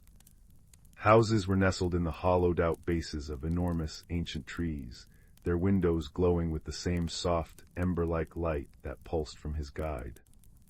Bridges woven from living willow branches arched over a slow-moving stream that steamed gently in the cool air. And everywhere there were lights. Tiny floating sparks like his guide, and larger, lantern-like blossoms that hung from vines, casting a peaceful, buttery glow over everything. This was Ember-Vale. Leo stood at the edge, his mouth agape, his heart beating a steady, awestruck rhythm against his ribs. His little spark zipped joyfully around his head, and then flew towards the center of the village. As it did, a figure emerged from one of the tree-root dwellings. It was a badger, but this was no ordinary woodland creature. He stood nearly as tall as Leo, walking upright on his hind legs. He wore a waistcoat of faded, patched velvet, and a pair of small, round spectacles were perched on his long, striped nose. In one paw he carried a gnarled walking stick that glowed faintly at its tip. "Well now," the badger said, his voice a low, rumbling sound, like stones tumbling in a deep creek. "A visitor. And guided by a hearth spark, no less. That is a rare honor." He peered at Leo, his eyes kind and intelligent behind his spectacles. "I am Thistlewick, the keeper of the hearth, and you, I presume, are the one with the sunstone." Leo, finding his voice, managed a small, my stone. It's just a rock I found." Thistlewick gave a soft, chuffing laugh. "Nothing is just a rock, young one, especially not a sunstone. It is a piece of the heart of the world, warmed by 1,000 summers. It calls to its own." He gestured with his stick towards the village. "And it seems it has called you here, tonight of all nights. Come. The ember light is fading, and we are in need of a steady heart." Bewildered but trusting, Leo followed the old badger into the village. The inhabitants, he saw, were all animals of the wood, but like Thistlewick, they were thoughtful, gentle folk. A fox in a green apron was mending a mushroom cap hat. A family of mice were polishing a large, luminous acorn that served as a street lamp. They all looked up as he passed, their eyes not fearful, but filled with a quiet, hopeful curiosity. Thistlewick led him to the very center of Embervale. Here, in a wide, circular space, grew the most magnificent tree Leo had ever seen. It was a great oak, its bark the color of cooled lava, and its leaves were not green, but a constant, shimmering tapestry of gold, copper, and ruby red. But something was wrong. The light from the tree was flickering, waning like a candle guttering in the wind. Its usual radiant warmth was diminished, leaving a creeping chill in the air that made the villagers huddle a little closer together. "This is the heartwood," Thistlewick explained, his voice heavy. "It is the source of all warmth and light in Embervale. Its roots drink from deep, hot springs, and its leaves turn the memory of sunlight into our eternal emberlight. But its oldest root, the taproot, has become blocked. A landslide deep below has sealed it off from the earth's warmth. Without that connection, the light will fade and the cold will claim our home." Leo looked at the flickering tree, feeling its struggle as if it were his own. "Can't you unblock it?" "The way is too small for any of us," Thistlewick said, shaking his great head. "It is a narrow, twisting tunnel deep underground.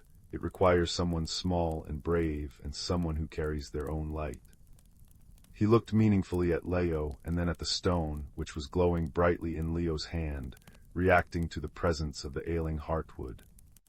Leo's breath caught. They wanted him to go down there, into the dark, unknown earth. He was just a boy who noticed things. He wasn't a hero. As if reading his thoughts, a new voice, lighter and quicker, chimed in. "It's not so bad, a bit damp, a bit dark, but you'll have me." From behind Thistlewick's legs hopped a small, red squirrel. She had bright, inquisitive eyes and a tail that twitched with energetic enthusiasm. A tiny, glowing ember was tucked securely behind one of her ears, casting a cheerful light on her face. "This is Pippa," Thistlewick said, a fond smile softening his features. "She is our best scout and knows the deeper ways of the world better than anyone. She has been down to the entrance of the taproot, but the blockage is too tight even for her to pass. But with your light and your size, we can do it together." Pippa finished, bouncing on her hind legs. "Your stone light is much stronger than my little ember. It feels steady, like it won't ever go out." Leo looked from the worried face of Thistlewick to the hopeful, bright eyes of Pippa. He looked at the flickering heartwood, and he felt the warm, constant pulse of the stone in his hand. It wasn't a raging fire, it was a patient, enduring glow. He thought of the cold seeping into this magical place, of the gentle, kind-hearted villagers, and he knew, with a certainty that settled deep in his bones, that he had to try. He took a deep breath. "I'll do it." A collective sigh of relief seemed to ripple through the clearing. Thistlewick placed a heavy, comforting paw on his shoulder. "The way is through the roots," he said, leading Leo to the massive, above-ground buttresses of the heartwood. Between two great roots was a hidden opening, just large enough for a boy and a squirrel to slip through. "Follow the warmth," Thistlewick advised. "Or the lack of it, find where it grows cold and you will find the blockage. Trust your light and trust each other." With a final, nervous glance back at the glowing village, Leo got on his hands and knees and crawled into the earth, Pippa scampering nimbly ahead of him, her cheerful chatter a beacon of its own. "Don't you worry," she said, her voice echoing slightly in the tunnel. "I've been this way loads of times. It's just around this bend and down that dip, and mind your head on that sticky-out-wide bit of root." The tunnel was not as frightening as Leo had feared. The walls were of packed, warm earth and tangled, gentle roots that glowed with the same soft light as the tree above. It was like being inside a living, breathing creature. The air was thick and fragrant, smelling of old honey and warm stone. His sunstone cast a strong, reassuring circle of light around them, pushing back the shadows that lurked just beyond. But as they descended, winding deeper and deeper, Leo began to notice a change. The glowing roots became fewer and farther between. The air lost its comforting warmth and took on a damp, earthy chill. The sound of their movement was muffled, absorbed by the pressing dark. "It's just ahead," Pippa whispered, her usual boisterous tone now hushed. The taproot. They rounded a final corner, and Leo's heart sank. The tunnel ended in a solid wall of dark, wet clay and shattered rock. It was utterly cold here, a deep, penetrating cold that his sweater could not keep out. This was the landslide. This was what was choking the heartwood. It's huge," Leo said, his voice small in the vast, cold silence. "It is," Pippa agreed, her own little ember seeming to dim in the face of it. "We tried, all of us. We scratched and dug, but it's too hard and too deep." Leo placed his hand against the cold, muddy wall. He felt nothing but a dense, lifeless chill. He felt a flicker of despair. How could he, a small boy, move a mountain? He was about to turn back to admit defeat when the sunstone in his other hand pulsed warmly. He looked down at it. It wasn't blazing with fiery fury. It was just glowing, steady, and patient. It was a light that endured. It didn't fight the darkness. It simply existed within it, refusing to be extinguished. And in that moment, Leo understood. This wasn't a task for force. It wasn't about clawing and tearing. The heartwood wasn't a warrior, it was a patient, growing thing. The solution wasn't to attack the blockage, but to remind the earth of what it was. He remembered what Thistlewick had said. It is a piece of the heart of the world, warmed by 1,000 summers. He knelt down, ignoring the dampness seeping through his trousers. He didn't start digging. Instead, he pressed the sunstone directly against the cold, dead clay. "What are you doing?" Pippa asked, her head tilted in curiosity. "I'm not sure," Leo admitted softly. "But my stone, it's not a tool for breaking, it's for warming." He closed his eyes and concentrated.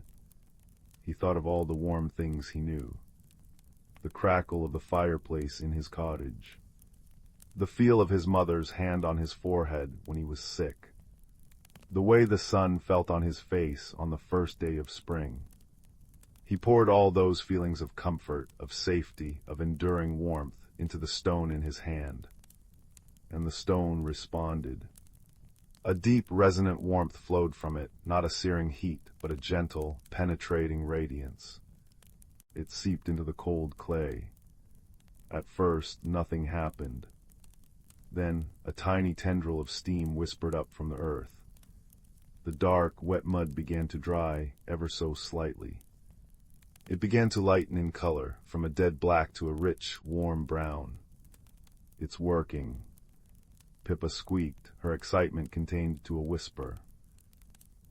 Leo kept his hand pressed firm, his mind focused on warmth and light. The area around the stone grew warm to the touch. And then something miraculous happened. A tiny green shoot, no bigger than a needle, pushed its way through the now softened earth right where the stone was touching. It was followed by another and another. They were rootlings, tiny, seeking tendrils from the taproot itself, sensing the returning warmth and pushing towards it with quiet, determined life. The roots began to glow with a soft, green-gold light. They wove through the clay, gently pushing it aside, breaking it down not with force, but with persistence.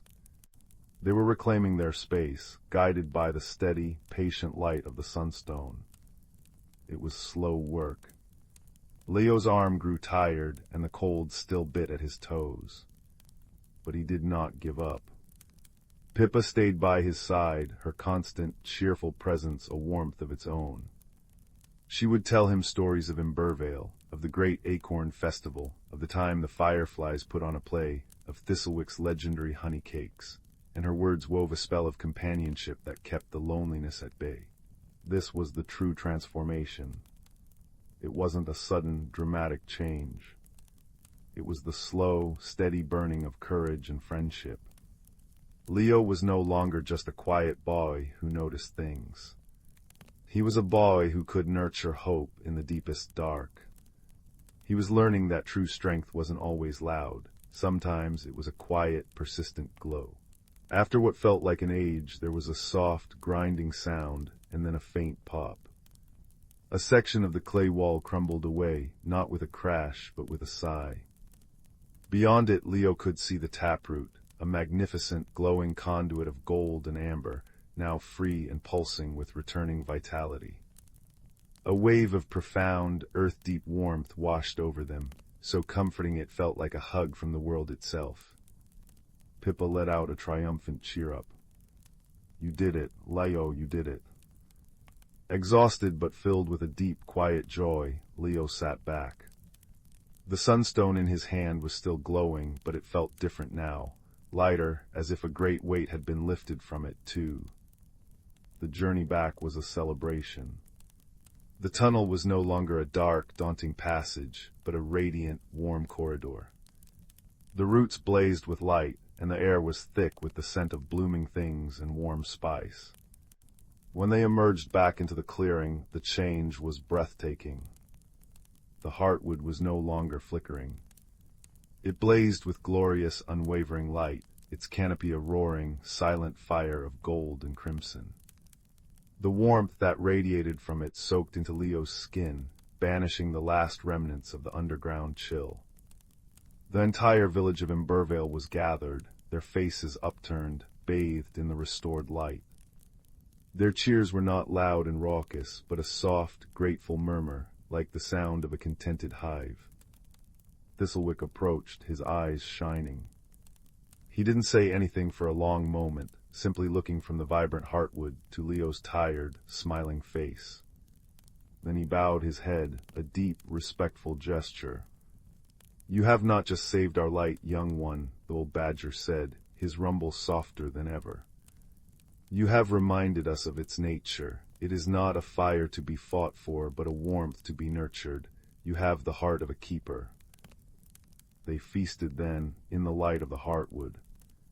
There was sweet nectar served in dewdrop cups, and cakes made of crushed nuts and wild honey that melted on the tongue.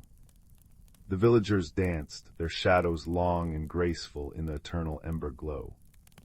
Leo sat between Thistlewick and Pippa, feeling a sense of belonging so profound it ached. But as the night wore on, a gentle drowsiness began to settle over him.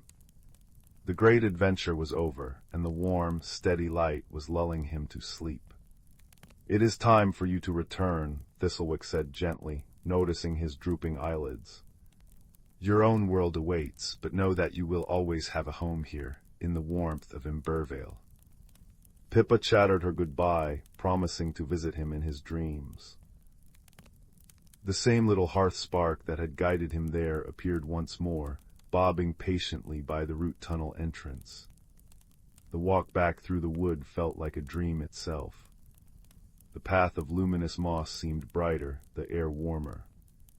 When he finally slipped back through his window and into his quiet room, the first pale light of dawn was tinting the sky. The fire in his hearth had burned down to ashes, but the room was not cold. He placed the sunstone back on his windowsill. It was still warm, and it glowed with a soft, contented light. As he climbed into his bed, pulling the covers up to his chin, he knew something had changed inside him, as surely as fire transforms wood. He was still Leo, the boy who noticed things. But now he also knew that he carried his own light, a steady, patient glow that could warm the darkest of places. He had faced the cold and the dark not with fists, but with a warm and open heart. And as he drifted into a deep and peaceful sleep, the last thing he saw was his stone, pulsing softly on the sill, a tiny, faithful echo of the great, warm heart of the world, promising that he was never truly alone, and that even the quietest light could hold back the deepest dark. The story ends here with warmth in the heart and a gentle quiet in the soul, a perfect note on which to journey into restful dreams. Story 15. Story 16. Story 17. Story 18. Story 19. Story 20. Story 21. Story 22. Story 23. Story 24. Story 25. 26. Story 27. Story 28. Story 29. Story 30. Story 31. Story 32. Story 33. Story 34.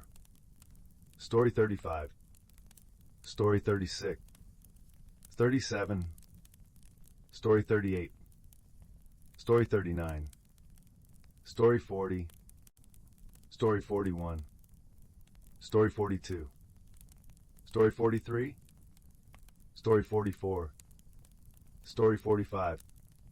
Story 46. Story 47. Story 48. Story 49. Story 50. Story 51. Story 52. Story 53. Story 54. Story 55. Story 56. Story 50. Story 58. Story 59. Story 60. 61. Story 62.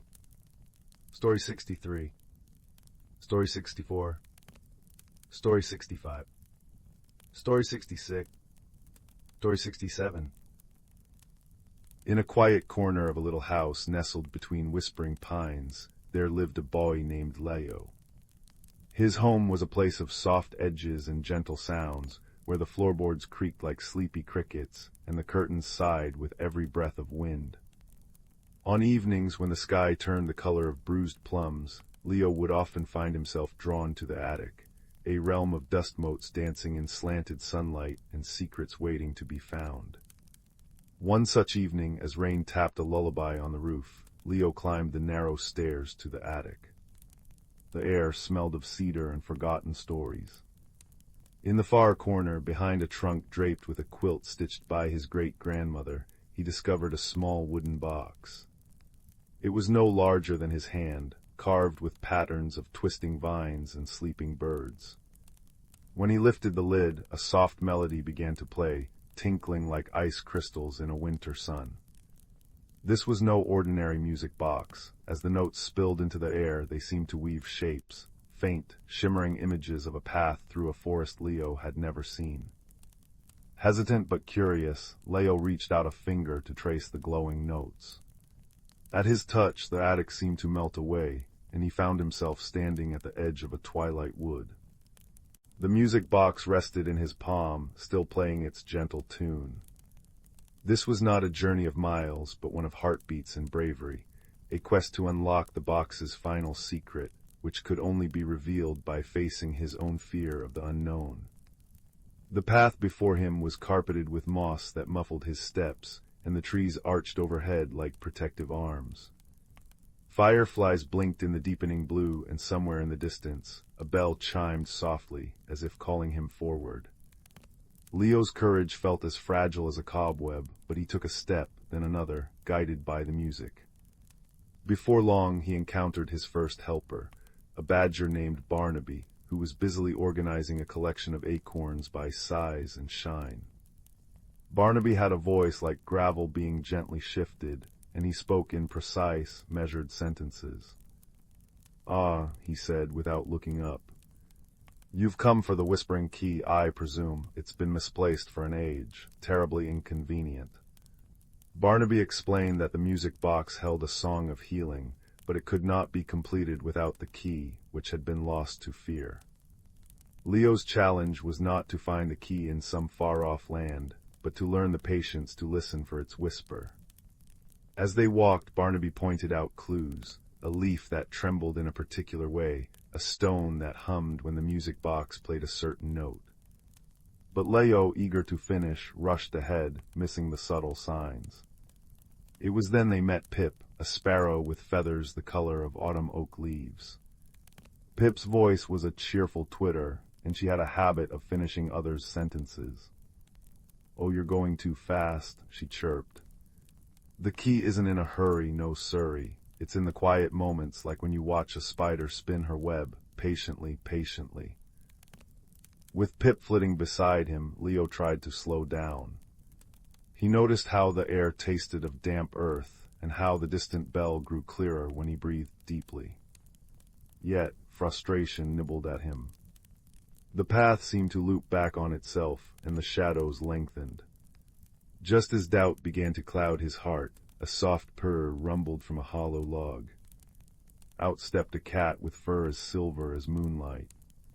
Her name was Seraphina, and her eyes held the wisdom of countless starry nights. Her voice was a low, soothing hum. "Courage, little one," she said, "is not the absence of fear, but the kindness we show ourselves when we are afraid. Sit with me a while." Seraphina led Leo to a cozy clearing where mushrooms glowed with a soft light, and the ground was cushioned with pine needles. Here the sound of the forest wrapped around them like a warm blanket, the rustle of leaves, the purr of the cat, the steady rhythm of Leo's own breathing. Seraphina taught him that the Whispering Key responded to gentleness, not force. "When you are still," she murmured, "you will hear what the world is trying to tell you." Leo closed his eyes, letting the music box's melody blend with the forest's whispers. He thought of the attic, of rainy evenings, and the love stitched into that old quilt. He remembered times he had been patient, waiting for a seedling to sprout or for his grandmother's stories to unfold. In that moment of quiet kindness to himself, a faint tinkling sound emerged from under a nearby fern, not from the box, but from the air itself. It was the Whispering Key, shimmering into being, a tiny, crystalline thing that pulsed in time with his heartbeat. With the key in hand, Leo returned to the music box. As he turned it, the melody swelled into a complete song, and the shimmering path solidified into a bridge of light leading back to the attic. The forest faded, but its peace remained.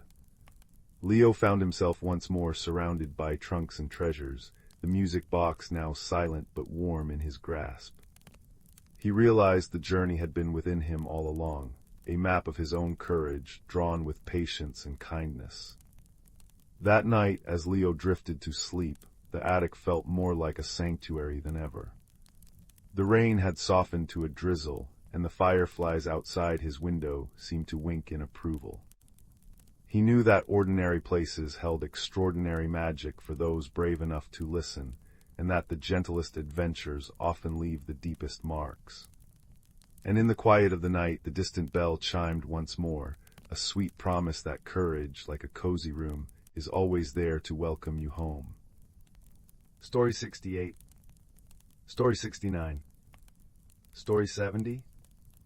Story 71. Story 72. Story 73.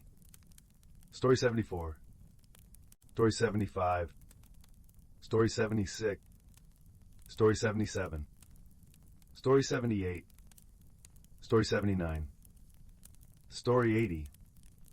Story 81. Story 82. Story 83. Story 84. Story 85. Story 86. Story 87. Story 88. Story 89. Story 90. Story 91. Story 92. Story 93. Story 94. Story 95. Story 96. Story 97. Story 98. Story 99. In the heart of the ancient woods, nestled between rolling hills and babbling brooks, lay a place known as Whispering Glen. Here the air always carried the gentle scent of pine and wildflowers, and the trees stood like wise old guardians, their leaves rustling secrets to anyone who cared to listen. At the edge of the glen, a small village named Hearthwood hummed with quiet activity, its cobblestone paths winding past cottages with smoke curling from chimneys. But it was in the glen itself where magic seemed to breathe, especially at twilight, when the fireflies emerged like scattered embers and the wind chimes, hung from low branches by kind hands, tinkled softly in the breeze. Sometimes a gentle rain would fall, pattering on leaves like a lullaby, and from the village square, the deep, comforting chime of the old clock tower would echo, marking the hours with a steady, reassuring rhythm. In a cozy cottage at the edge of the glen lived a young girl named Layla, with eyes as bright as the stars she adored, and a heart that listened more than it spoke. Leela spent her evenings wrapped in a woolen blanket on her porch, charting the constellations with a well-loved telescope her grandfather had left her. She knew the sky like the back of her hand, the bold sweep of the Great Bear, the delicate curve of the Swan, and the shy twinkle of the Lost Lamb constellation, which her grandmother had said held stories of kindness and home. But one evening, as the sun dipped below the horizon and the first stars blinked awake, Layla noticed something peculiar. The Lost Lamb constellation, usually a cluster of 7 bright stars, had one missing, a gap where a star named Pip should have been. At first she thought it a trick of the clouds, but night after night, more stars vanished from the sky. Not in a dramatic flash, but quietly, as if they were being gently plucked away. Alongside this, the glen itself began to change. The bluebells that carpeted the forest floor shifted to a soft lavender at dawn, then to a rosy pink by noon, as if painting with emotions. Stranger still, Leela once saw dew droplets on a spiderweb rise upwards towards the leaves, defying gravity, and her sundial seemed to cast shadows that moved backwards for a breath before correcting themselves. The villagers whispered about it over cups of chamomile tea. Old Mr. Bramble, the clockmaker, grumbled that time was playing tricks, while young Finn, who tended the gardens, marveled at the color-changing flowers but worried they might be ill. Yet no one was frightened. Instead, a curious hum filled the air, like the suspense before a favorite story unfolds. Lila, with her keen observation and gentle nature, felt a pull to understand. She believed that every mystery, no matter how strange, held a heart that needed listening to. One rainy afternoon, as droplets tapped a gentle rhythm on the roof, Leela sat by the fireplace, tracing the patterns in an old book of nursery rhymes her grandmother had cherished. One rhyme, the Song of the Wandering Stars, caught her eye. When the lamb loses its way, and colors dance night into day, seek the map the sky has drawn, where time flows backwards to the dawn. Follow the path of empathy's light, to restore the stars and make things right. Leela's heart skipped a beat. This felt like a clue. She remembered her grandmother saying that the constellations were not just pictures, but maps of stories, guiding those who looked with kindness. The next morning, with the sun casting golden streaks through the mist, Leila decided to investigate. She packed a basket with honey cakes and a thermos of warm cider, slipped on her sturdy boots, and ventured into the glen, her mind set on observation and empathy. Her first stop was the meadow where the flowers changed colors. Finn was there, kneeling among the blossoms, his brow furrowed. "Leila, look at this, the violets turned sunrise orange overnight," he said, his voice filled with wonder rather than worry. Leila knelt beside him, noticing how the petals seemed to pulse with a soft light. She observed that the color shifts coincided with the missing stars. When Pip vanished, the flowers had glowed blue, and now, with another star gone, they shimmered green. Perhaps the stars and flowers were connected, speaking a language of light and hue. This felt like a clue, but Leila knew better than to jump to conclusions. It might be a red herring, leading her away from the true answer. As she walked deeper into the woods, the wind chimes sang a melody that seemed to guide her steps. She followed a path lined with ancient oaks, their bark carved with faint symbols that resembled constellations. Leila recalled an old map her grandfather had drawn, tucked away in a drawer, showing the glen as a mirror of the night sky. She hurried home to fetch it, and when she unrolled the parchment, her eyes widened. The map marked special spots, a stargazing hill, a whispering creek, and a hidden grove, each aligned with a constellation. The lost lamb stars corresponded to places where kindness had been shown, like where villagers left food for woodland creatures. Leila decided to visit these spots, hoping to find answers. At the stargazing hill, she met an elderly woman named Maeve, who was feeding crumbs to the birds. Maeve spoke of a legend. Long ago, the stars would sometimes descend to earth to rest, taking the form of gentle lights, and if treated with empathy, they would share wisdom. But if ignored, they might fade. Leila wondered if the missing stars had come down, lost or tired. This seemed plausible, but Maeve also mentioned that mischievous forest sprites were known to play tricks, like making time wobble or colors shift. Could the sprites be behind it? Leila filed this away as a possible red herring, something to consider but not fear. Over the next few days, Leila visited each location on the map. At the Whispering Creek, where the water babbled secrets, she found a patch of flowers that glowed silver, matching a star that had vanished from the Swan constellation. She sat quietly, listening not just with her ears, but with her heart.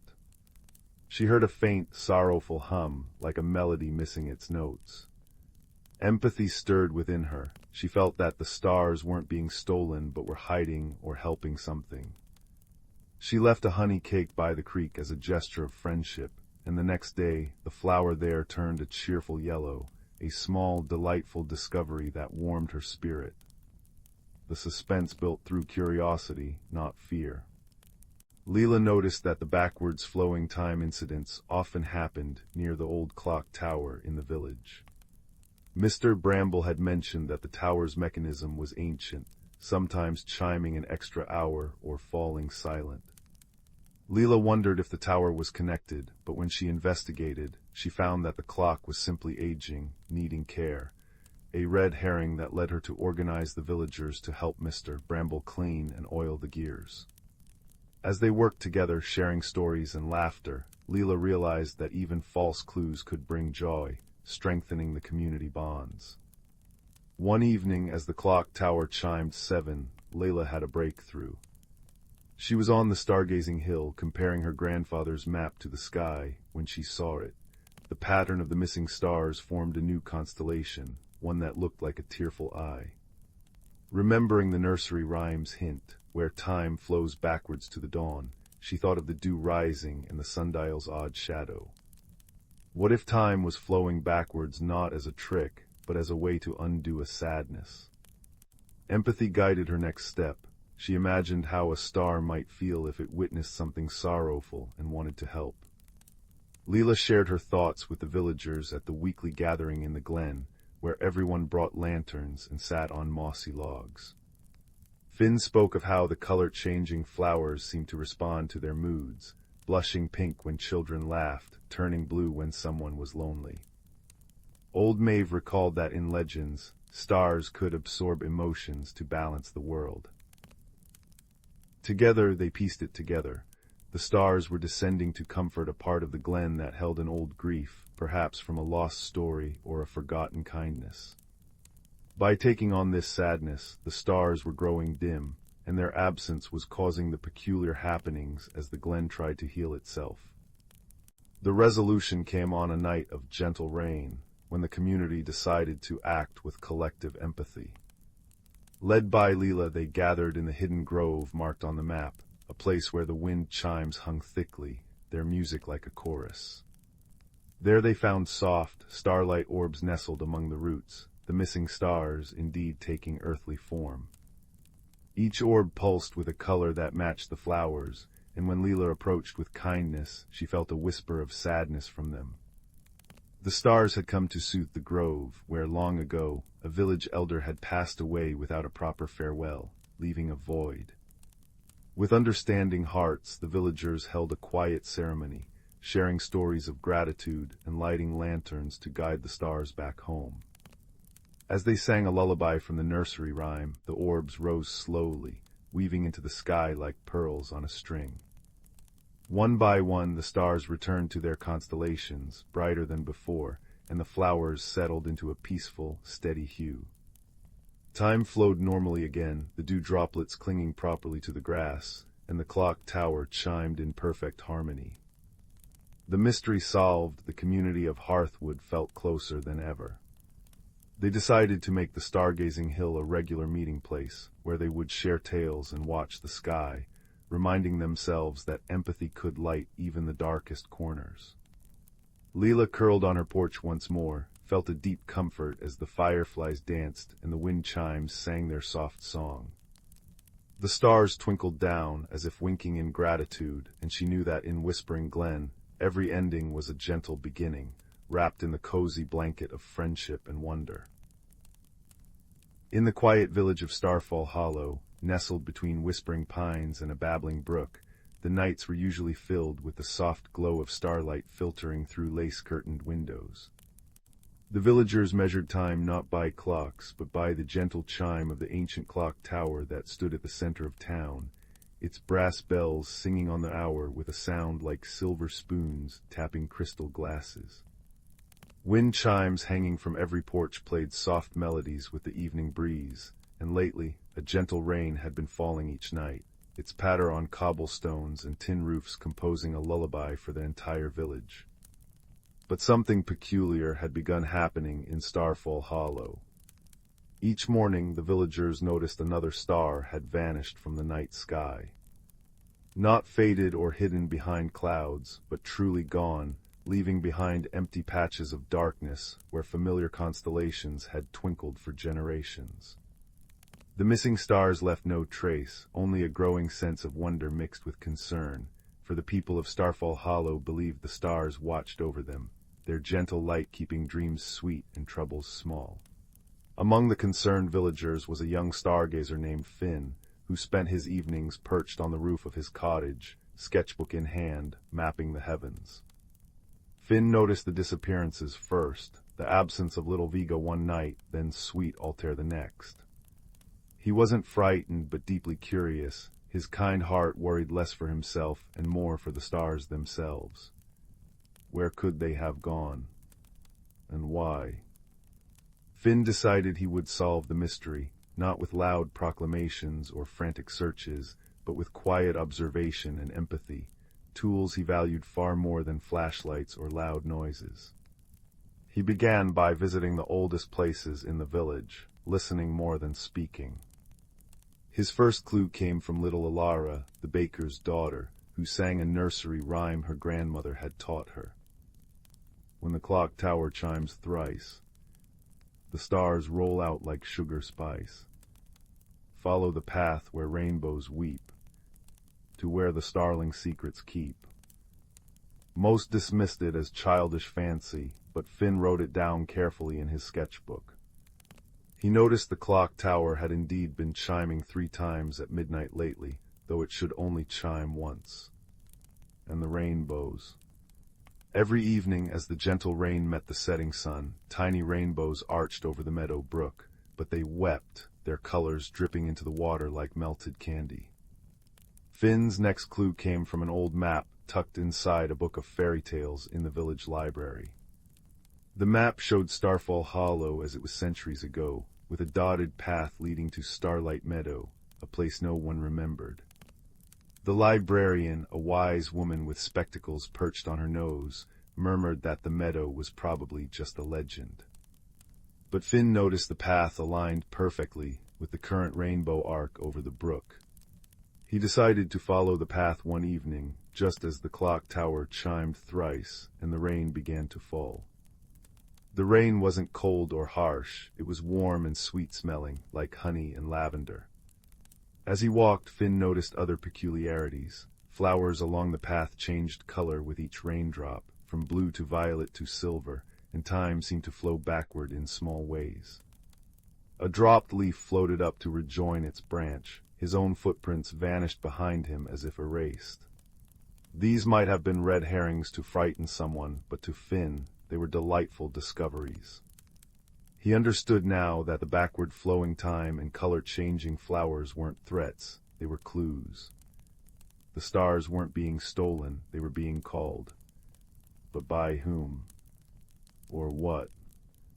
His empathy guided him next. Instead of rushing forward, he sat on a mossy stone and listened. He heard the wind chimes of the village blending with the rustle of leaves.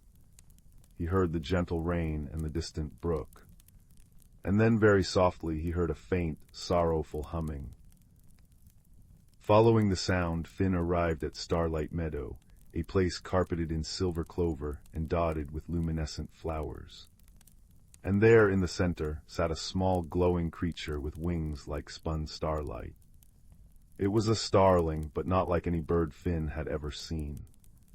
This one shimmered with the same light as the missing stars, and tears like liquid diamonds fell from its eyes into a small pool at its feet. Finn approached slowly, his steps quiet on the damp grass. "Hello," he said softly. "I'm Finn, are you sad?" The starling looked up, its eyes like tiny galaxies.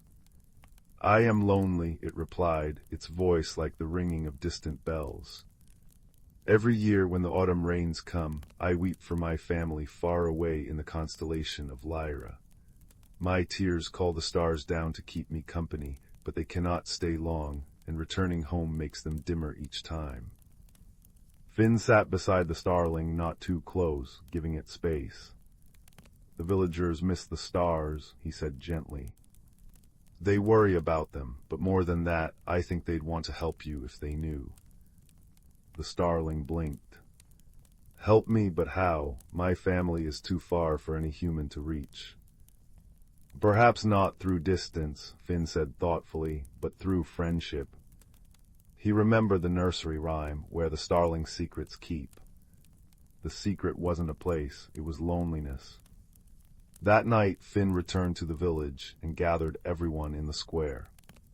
He didn't accuse or alarm, he explained, his voice calm and warm as fireplace glow.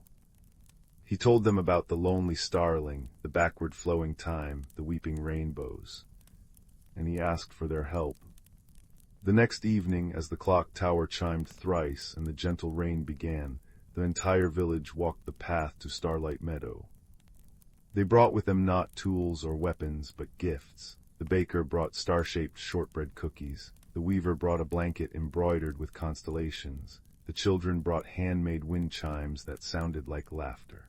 They gathered around the starling, not crowding, but forming a wide, kind circle. One by one, they offered their gifts and their company. The starling, initially shy, soon began to glow brighter, its tears slowing, then stopping altogether. And as the villagers sang an old lullaby together, the same one that had been passed down for generations, the missing stars began to reappear in the sky, brighter than ever before. They hadn't been diminished, they had been replenished by the starling's joy.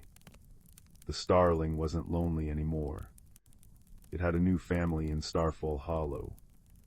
And every year when the autumn rains came, the villagers would join it in Starlight Meadow, sharing stories and songs under a sky now filled with extra brilliance. The clock tower chimed normally again, the wind chipes played sweeter melodies, and the gentle rain continued to fall each night, its sound a reminder that even the saddest tears can water the seeds of new friendships. Finn still sat on his roof each evening, sketching the stars. But now his drawings included a tiny, glowing bird flying among them, and he smiled, knowing that some mysteries aren't meant to be solved alone, but shared, like warm blankets on a cool night or stories told beside a crackling fire. In a quiet valley tucked between the shoulders of ancient, sleeping mountains, there lived a young woodcarver named Rowan. His cottage stood at the edge of a whispering pine forest, its stone chimney almost always breathing a soft, gray plume into the sky. Rowan was a quiet soul, his hands more comfortable with the grain of wood than with the words of people. He spent his days carving small animals and useful things, spoons, bowls, and little trinkets that held the warmth of his careful touch. But of late, a strange restlessness had settled in Rowan's heart. It was a quiet ache, a feeling that something was missing, though his life was simple and good. Each evening, as he sat by his own crackling hearth, he would look into the flames and feel a longing he could not name, a pull towards something just beyond the edge of his understanding. One autumn evening, as the sun dipped below the tree-teens and painted the sky in shades of violet and gold, Rowan decided to walk deeper into the forest than he ever had before. The air was crisp, carrying the scent of pine and decaying leaves, a smell that spoke of endings and hidden beginnings. He carried with him a small lantern, its light a warm, bobbing companion in the growing dusk. As he walked, the world seemed to soften and change around him. The familiar path gave way to less trodden ground, where ferns curled like sleeping creatures and moss clung to stones in velvety blankets. It was there, beneath the gnarled roots of an oak so old it seemed to hold the memory of the world in its bark, that Rowan saw it. A soft, pulsing glow, the color of hearth embers, emanated from a hollow in the tree's trunk. Curiosity, gentle but persistent, drew him nearer. He knelt, setting his lantern aside, and reached into the hollow. His fingers brushed against something smooth and warm, like a stone left in the sun. He drew it out. It was a small, oval object, no larger than his thumb. It looked like a polished river stone, but it held within it a deep, inner light that pulsed rhythmically, like a sleeping heart. As he held it in his palm, a sense of profound calm washed over him. The restlessness in his own heart quieted, soothed by the gentle thrum of the stone. He knew with a certainty that felt older than the oak itself, that this was no ordinary thing. He called it a glow ember. For a long time, Rowan simply sat there, cradling the glow ember in his hand. Its light was not bright or harsh, but a soft, rosy gold that made the shadows dance in friendly patterns. The forest, which had moments before felt vast and unknowable, now felt like a comfortable room. He decided to take it home, a secret treasure to keep by his hearth. But as he stood to leave, a sound gave him pause. It was a soft, melodic chirping, filled with a note of distress. It came from further within the forest, in a direction he rarely ventured. Holding the glow ember before him, its light now seeming to push back the darkness with a will of its own, Rowan followed the sound. The trees grew closer together, their branches weaving a canopy that hid the emerging stars. The glow ember's light became his guide, casting a path of warm light at his feet. The chirping grew louder, more frantic.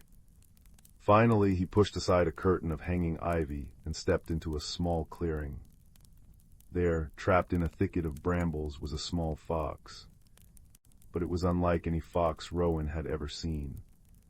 Its fur was not red or gray, but a deep, dusky silver, and its eyes, wide with fear, shone with their own faint, amber light. It was struggling against the thorns, each movement only tightening their grip. "Hush now, little one," Rowan said, his voice a soft murmur. "I won't harm you." He approached slowly, holding out his empty hand to show he meant no ill intent.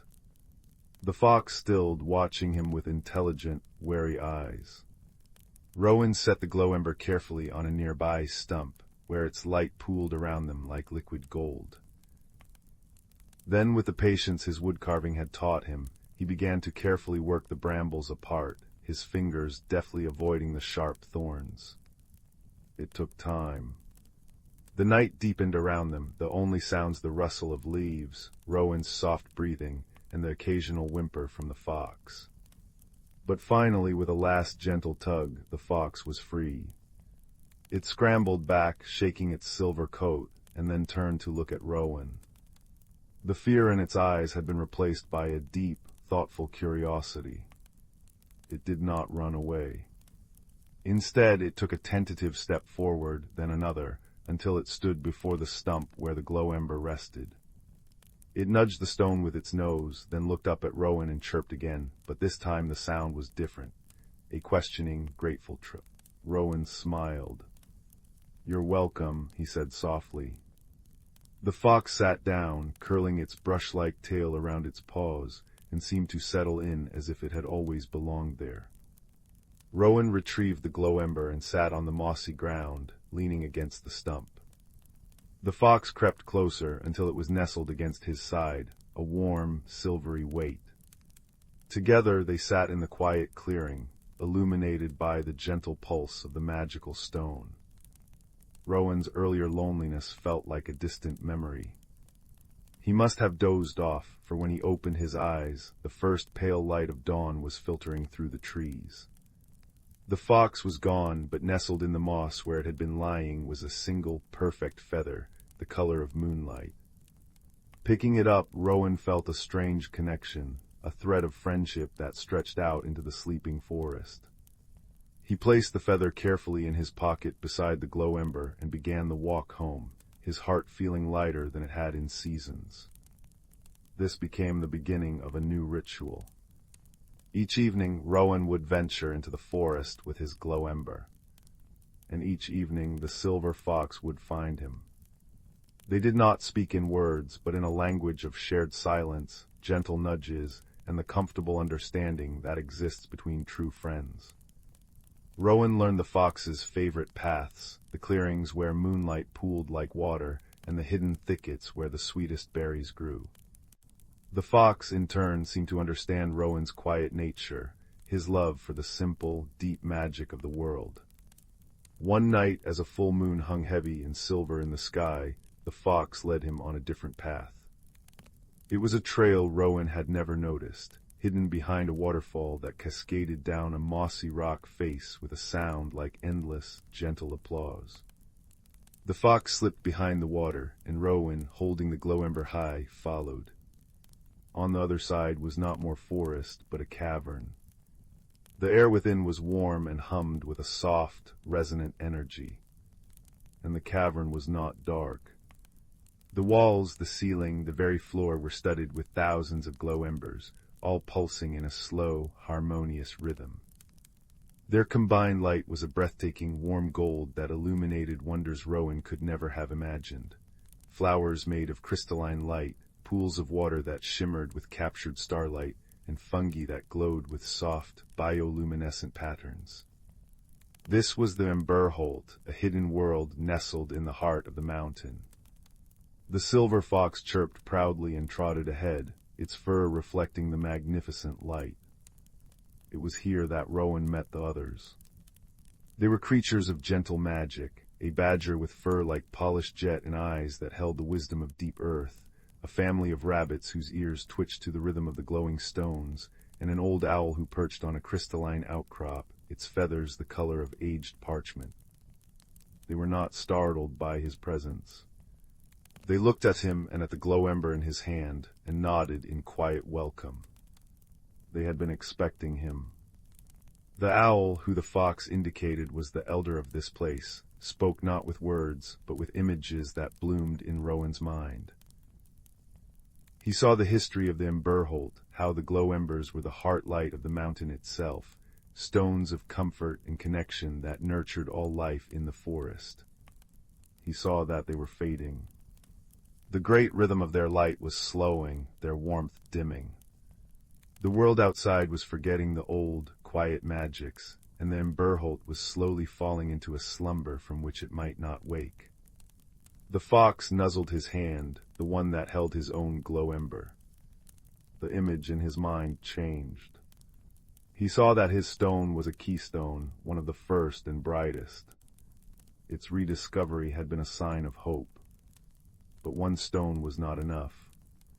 The harmony of the Ember-Heart depended on a song that needed to be played on the hearthstone, the very first ember, which had gone silent long ago. A gentle mystery unfolded before him. The hearthstone was not lost, but sleeping somewhere within the vast caverns of the Ember-Heart.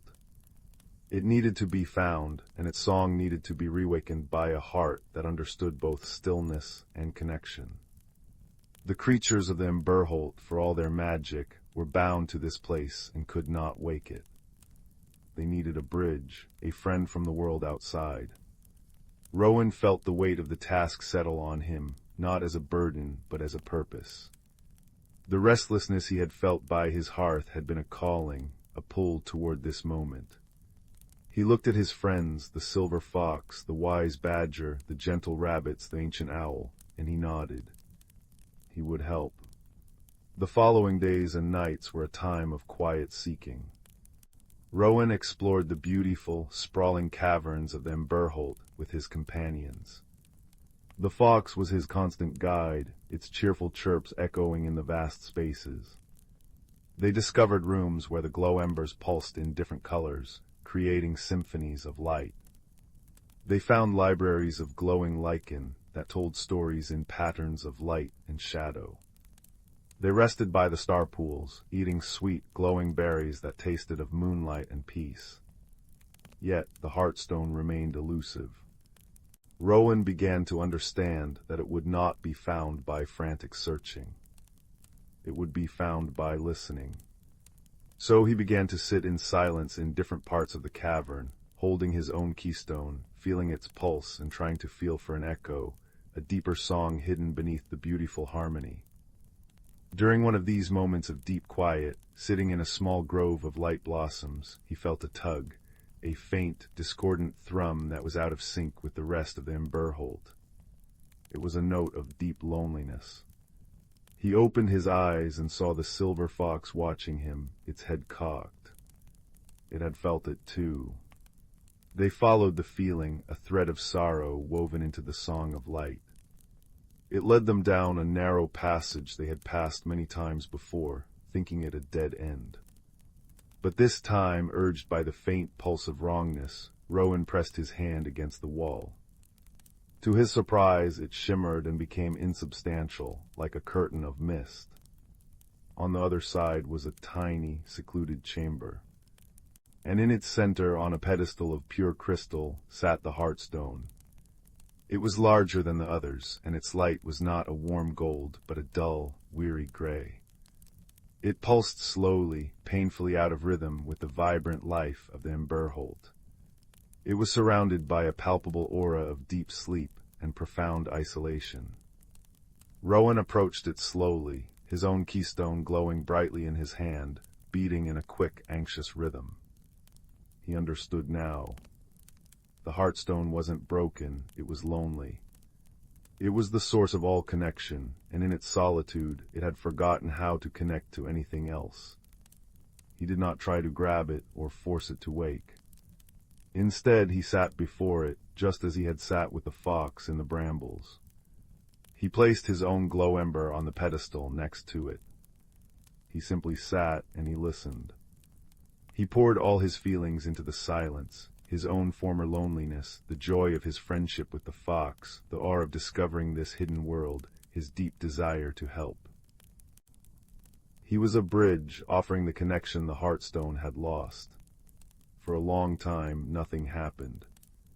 Then the gray stone flickered. Once. Twice. it gave a weak, thready pulse. Rowan's own ember glowed in response, its light stretching toward the hearthstone like a comforting hand. The silver fox, who had been waiting patiently at the entrance, crept forward. It chirped a soft, encouraging sound and nuzzled first Rowan's hand, and then, bravely, the dormant hearthstone itself. That was the key. It was not about one person or one act. It was about the friendship, the shared purpose, the woven tapestry of their connection. Rowan placed his hand on the hearthstone. It was cold. He poured his warmth into it, not the warmth of a fire, but the warmth of a hearth, the warmth of home and belonging. The fox pressed its warm body against his side, adding its own unique magic to the moment. A shiver went through the hearthstone. The gray light flaked away like old ash, revealing a core of the most brilliant, warm, golden light Rowan had ever seen. It swelled, brightening the small chamber until it was almost too bright to look at. Then it began to pulse. Thrum, thrum, thrum. It was a deep, resonant beat that vibrated through the very rock, through Rowan's bones, through his soul. It was the heartbeat of the mountain. The sound was picked up by his own keystone, which pulsed in perfect time. Then from beyond the chamber they heard it, a wave of light and sound as every glow ember in the Ember-Heart synchronized with the rediscovered rhythm. The song returned, richer, deeper, and more beautiful than before. The harmony was restored. The transformation was immediate. The light in the caverns grew warmer, brighter. The crystalline flowers bloomed larger, the star pools shimmered with new intensity, and the very air hummed with joy and vitality. The hidden world was awake, fully and completely. Rowan and the fox made their way back to the main cavern. The creatures of the Ember-Heart were waiting, their faces filled with a joy so profound it needed no words. The old owl dipped its head in a gesture of deep gratitude, and the images that filled Rowan's mind were of thanks, of renewal, and of an everlasting welcome. He would always be a friend of the Ember-Heart. He spent a little while longer with them, basking in the restored warmth and the happy chirps of his fox friend. But as the first hint of dawn approached, he knew it was time to return to his own world. His task was complete. The fox led him back to the waterfall. At the edge of the hidden world it stopped and chirped, its eyes glowing with affection. It nudged his pocket, where the moon feather and his glow ember rested. Then it turned and disappeared back into the pulsing golden light of its home. Rowan stepped through the waterfall and into the cool, fresh air of the forest dawn. The world outside seemed different. The colors were richer, the birdsong sweeter, as if some of the Ember-Heart's magic had seeped into the very fabric of the valley. He walked home not with a restless heart, but with one that was full and peaceful. That evening and every evening after, Rowan would sit by his crackling fireplace. The restlessness was gone, replaced by a deep, steady contentment. He would take the glow ember from his pocket, its light now pulsed in a slow, steady rhythm, a quiet echo of the hearthstone's song, and hold it in his palm. Its warmth was a constant reminder of the hidden world, the unexpected friendship, and the journey that had transformed his own heart as surely as fire transforms wood. He was still a woodcarver, his hands still more comfortable with wood than with words. But sometimes, on nights when the wind howled outside or the moon was hidden behind clouds, he would see a flash of silver at the edge of the forest. And he would smile, knowing his friend was watching over him, a warm, silent promise in the darkness. And so, by the warmth of his hearth, with the gentle pulse of the glow ember in his hand, and the memory of golden light in his heart, Rowan found a peace that was deep and true. His story was one of quiet growth, of a heart learning to beat in time with the hidden magic of the world, and it was a story that burned steady and true, a gentle light in the vast, beautiful darkness, guiding all who heard it toward restful dreams. Deep within the heart of the world, nestled between the shoulders of sleeping mountains, lay the ancient forest of Elmshadow. It was a place untouched by the hurried hands of time, where the moonlight did not simply fall, but was woven into the very fabric of the night. The air itself tasted of damp earth, pine resin, and the sweet, cold scent of starlight. It was here, under the velvet cloak of a new autumn, that our story begins. In a snug burrow tucked between the roots of a grandfather oak lived a small, thoughtful hedgehog named Pip. His coat was the color of fallen leaves, and his eyes held the quiet curiosity of one who listens more than he speaks. Unlike other hedgehogs who dozed as the sun faded, Pip felt a peculiar stirring in his soul when the moon rose. He was a creature of the twilight, drawn to the soft sounds and shimmering secrets that only revealed themselves after dark. One evening, as a gentle rain began to fall, its patter 1,000 tiny drumbeats on the canopy above, Pip heard a new sound weaving through the rainfall. It was a melody not of notes but of feelings, a soft, pulsing hum of sadness that seemed to emanate from the very heart of the forest. The great trees, usually whispering tales of old in a language of rustling leaves and creaking boughs, had fallen into a troubled silence. The sparkling stream that giggled over smooth stones now murmured in a minor key. Even the moss-covered stones, which normally held the day's warmth like a cherished memory, felt unusually cool and distant. Pip knew something was amiss. Wrapping a cloak of spider silk and dried lavender around his shoulders, he ventured out. The forest floor was a tapestry of bioluminescent wonders. Ghost mushrooms glowed with a soft blue-green light, illuminating his path. Will-o'-the-wisps, those playful sprites of trapped starlight, bobbed between ferns, casting long, dancing shadows. But their light seemed dimmer tonight, their dance a little slower. He followed the sad melody to a starlit clearing where a circle of ancient stones stood. In the center grew the moonsilver oak, the eldest tree in the forest. Its bark was etched with the history of countless seasons, and its leaves, even in autumn, shimmered as if dipped in quicksilver. Perched on its lowest branch was Rowan, the great gray owl. His feathers were the color of wood smoke and wisdom, and his eyes were vast, golden pools that held the reflection of every star. Rowan did not startle as Pip approached.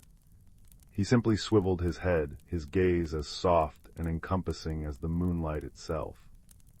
The sound of the wind moving through his feathers was a gentle shush-shush, a natural lullaby. "The forest is sighing, little Pip," Rowan said, his voice a low, resonant hum that vibrated in the chest rather than the ears.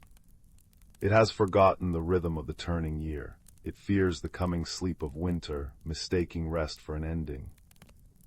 Pip looked up, his small face full of concern. "But how can it forget? The seasons have always turned." Rowan blinked slowly. "Even the oldest memories can grow faint without a keeper to remember them aloud.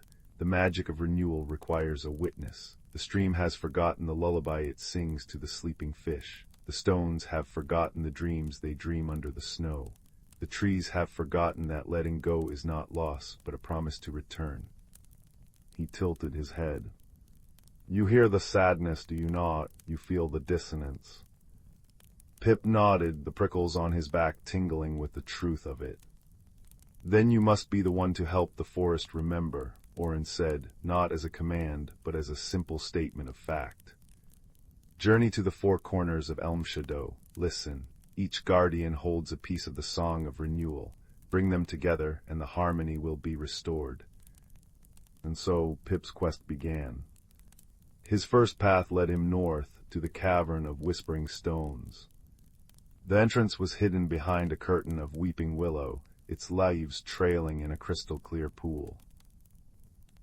As Pip entered, the sound of the rain outside faded, replaced by the gentle plink-plink of water dripping from stalactites into still pools below. The cavern walls were studded with geodes that cracked open to reveal cores of glowing amethyst, casting a dreamy, violet light.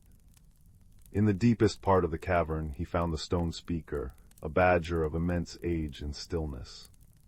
She was curled atop a large, flat rock that hummed with a deep, vibrational energy. Little listener, she rumbled, her voice echoing the stone's low thrum. You have come for the first note. She placed a heavy paw on the rock. This is the note of deep rest. It is the silence beneath the snow, the patient waiting, the dream of spring that is woven in the heart of winter. It is not empty. It is full of potential. She closed her eyes, and the hum of the stone grew louder, a comforting, grounding tone that sank into Pip's bones. He felt a profound sense of peace, understanding that rest was a sacred, active magic all its own. Thanking the badger, Pip turned south, towards the grove of the sun-dappled memory. Here, even at night, the remnants of summer's light were trapped in golden, glowing sap that wept from the pine trees, creating pools of liquid honey light on the forest floor. The air was warm and smelled of cinnamon and pine. He found the guardian there, a venerable red fox with a coat like autumn embers, sitting beside the eldest of the pines. The sound of the wind through the pine needles was a constant, soothing sibilance, a shh that calmed the spirit. Ah, said the fox, his voice as warm and crackling as a distant fire. You seek the memory of warmth. He gestured with his nose to the glowing sap. This is the note of stored sunshine. It is the memory of long days and gentle breezes, the laughter of summer stored away to fuel the hope of spring. It reminds us that no warmth is ever truly lost. It is only saved for when it is needed most. Pip watched as a firefly, its light dimmed by the season, landed on a drop of sap and was instantly re-energized, its glow burning bright once more. He understood then that memories were a form of magic, a sustenance for the soul during lean times. His journey then took him west, to the banks of the laughing stream.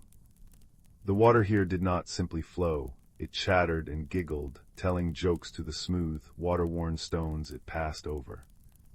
The sound was a constant, cheerful babble, a melody of pure, liquid joy. The guardian was an otter, sleek and playful, who tumbled in the water with effortless grace. The sound of her movement was a soft splashing, a playful counterpoint to the stream's song. The next note is the easiest to forget in the cold, the otter chirped, shaking diamond droplets from her fur. It is the note of flowing change. She dove under the water and emerged with a perfectly round, white stone. The stream never tries to hold onto a single moment. It lets go, it moves, it changes. It trusts that the journey is the purpose. Winter is not a prison of ice, but simply the stream flowing more slowly, dreaming of its springtime dance. She handed the stone to Pip. It was warm and hummed with a lively, energetic frequency.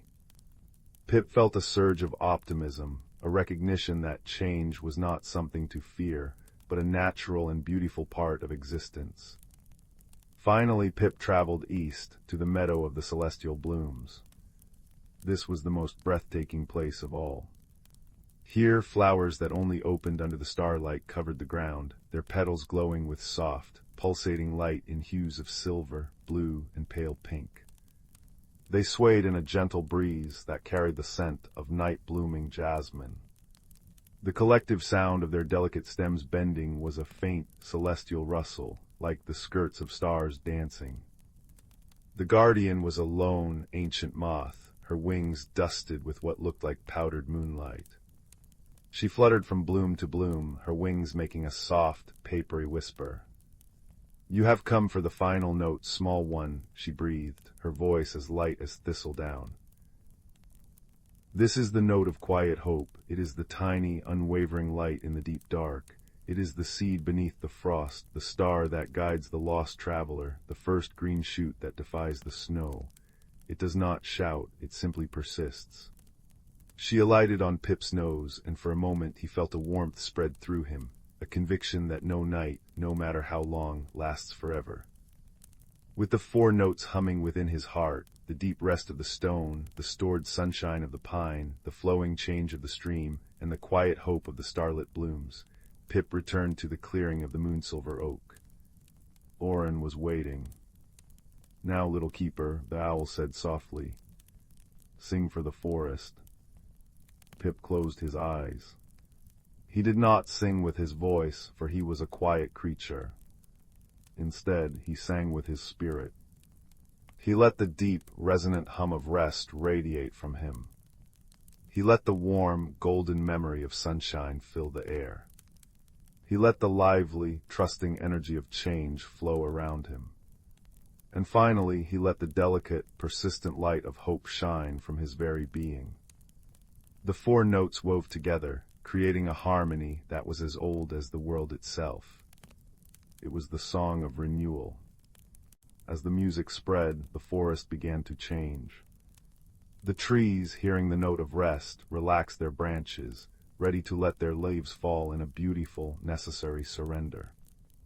The stream, remembering the note of change, giggled with renewed vigor, its waters sparkling as they embraced their coming slowdown. The stones, feeling the note of stored sunshine, grew warm again, holding the day's heat like a promise. And the bioluminescent fungi and will-o'-the-wisps blazed with the note of hope, their light painting the forest in a brilliant, joyful display. The dissonant melody of sadness was gone, replaced by a peaceful, resonant hum that promised the turn of the season was not an end, but a part of a beautiful, eternal cycle. Pip, exhausted but content, curled up at the base of the moonsilver oak. Orin spread his great wings in a silent benediction, the whoosh of air a final, soothing sound. The gentle rain returned, its patter a soft percussion to the forest's restored lullaby. And as Pip drifted into a deep and dreamless sleep, he knew he was not just a creature of the forest, but its keeper. He held the song inside him, a quiet, steady rhythm of rest and renewal, a melody as endless and comforting as the turning of the stars in the sky above. The ancient forest of Elm Shadow slept, its magic secure, its heart beating in time with the peaceful, patient heart of the world. In the heart of the ancient verdant wood forest, where the trees whispered secrets older than time itself, lay a hidden world unknown to most. This forest thrived under the gentle guardianship of creatures both seen and unseen, each playing a role in the delicate balance of nature. The air was perpetually infused with the heady scent of moss and pine, and the gentle rustle of leaves in the breeze sounded like the forest's own quiet symphony. At the center of this lush wilderness was a particularly grand oak, known as the elder tree. Its vast branches stretched towards the sky, and its roots delved deep into the earth, connecting it to all the life surrounding it. This venerable tree was the heart of the forest, a living repository of wisdom and magic. It was said that the elder tree had witnessed the changing of countless seasons, each one leaving its mark in the rings of its trunk. As spring unfurled her emerald banners across the landscape, a gathering began beneath the oak's expansive canopy. This was a time of renewal and celebration, marking the beginning of another cycle of growth and abundance. Creatures of every kind convened here, the nimble-footed deer with their gentle eyes, the wise old owls with feathers as soft as the dusk, and the industrious squirrels, their fur a flash of russet among the greenery. Even the tiniest of beings, like the glittering dragonflies and the industrious ants, found their place in this circle of life. Among these creatures was a young fox named Rowan. With fur as bright as autumn leaves and eyes the color of amber, he was known for his curiosity and kindness.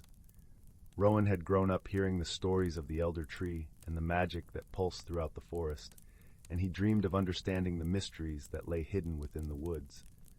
On this particular day, the air was alive with the scent of blooming wildflowers and the distant song of the river winding its way through the forest.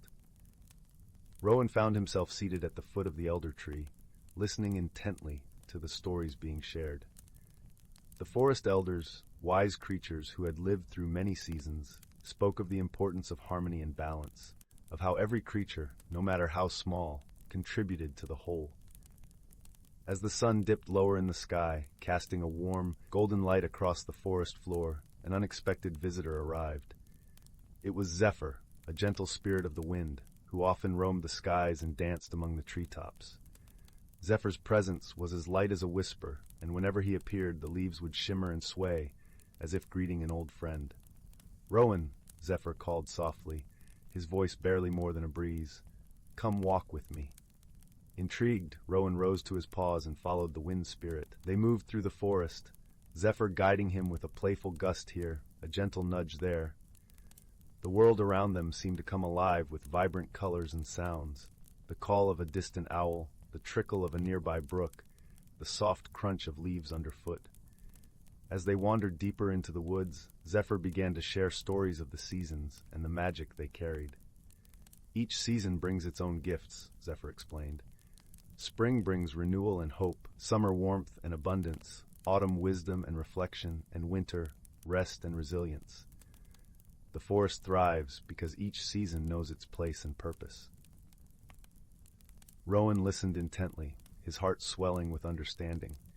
He realized that just as the seasons worked together, so too did the creatures of the forest, each with their own role to play in maintaining the harmony of their home. Their journey led them to a clearing where the ground was carpeted with soft, fragrant moss and the sky above was a canvas of twinkling stars. Here Zephyr paused, allowing Rowan to take in the beauty of the world around him. "Remember this, young Rowan," Zephyr continued, his voice gentle and wise.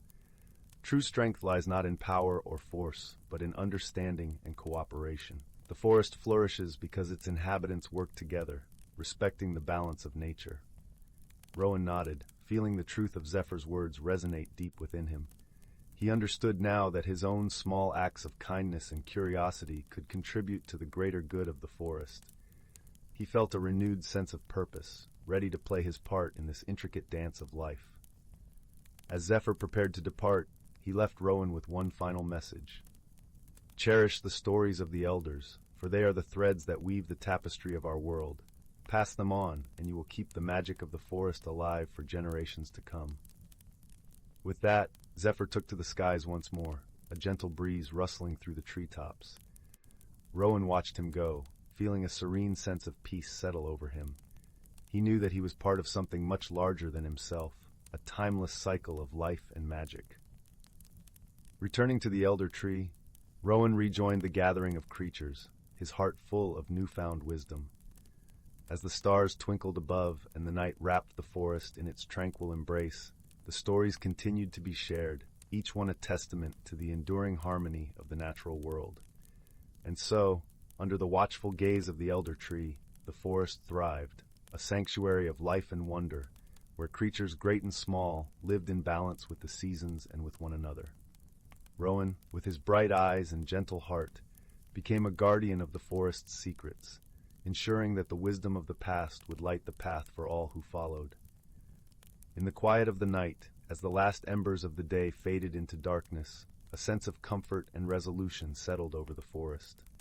It was a place where magic and reality entwined, a haven of peace and possibility, forever cradled in the arms of nature. The fire crackled softly in the hearth, casting dancing shadows on the worn rug. Outside, the wind whispered through the old oak tree beside the cottage, where young Ben lived. Ben wasn't particularly loud or adventurous, but he noticed things. He noticed the way sunlight caught dust motes, making them look like tiny stars. He noticed the different songs the wind sang through the chimney. And one chilly autumn afternoon, while helping his grandfather clear out the dusty attic, Ben noticed something else entirely. Tucked away in a forgotten corner, behind a box of moth-eaten scarves and a broken rocking horse, sat a small, unassuming wooden crate. Inside, nestled in yellowed tissue paper, was a teacup. It wasn't grand or gilded. It was simple porcelain, painted with delicate, faded blue forget-me-nots. But as Ben carefully lifted it, a strange warmth spread through his fingers, not the warmth of the sun, but a gentle, comforting glow that seemed to hum softly against his skin. "Granddad," Ben called softly, his voice echoing slightly in the dusty space. "Look at this teacup. It feels different." His grandfather, wiping grime from his spectacles, peered at it. "Ah, the forget-me-not cup belonged to your great-aunt Millicent. Always said it was special, but never said why. Bit of an odd duck, Millicent, bless her. Probably just like the pattern." He chuckled, returning to his sorting. Ben wasn't so sure. He carried the cup downstairs, washed it gently, and set it on his windowsill. As dusk painted the sky in shades of lavender and peach, Ben decided to try it. He filled it with warm milk and a drizzle of honey, just as he imagined great Aunt Millicent might have done. As he lifted the cup to his lips, he didn't just smell the sweet honey and warm milk.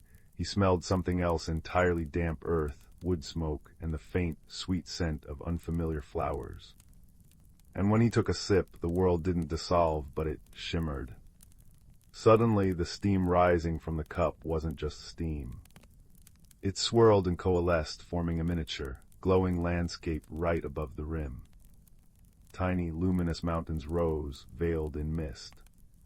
A path no wider than a thread of silk wound through a forest of impossibly small, glittering trees.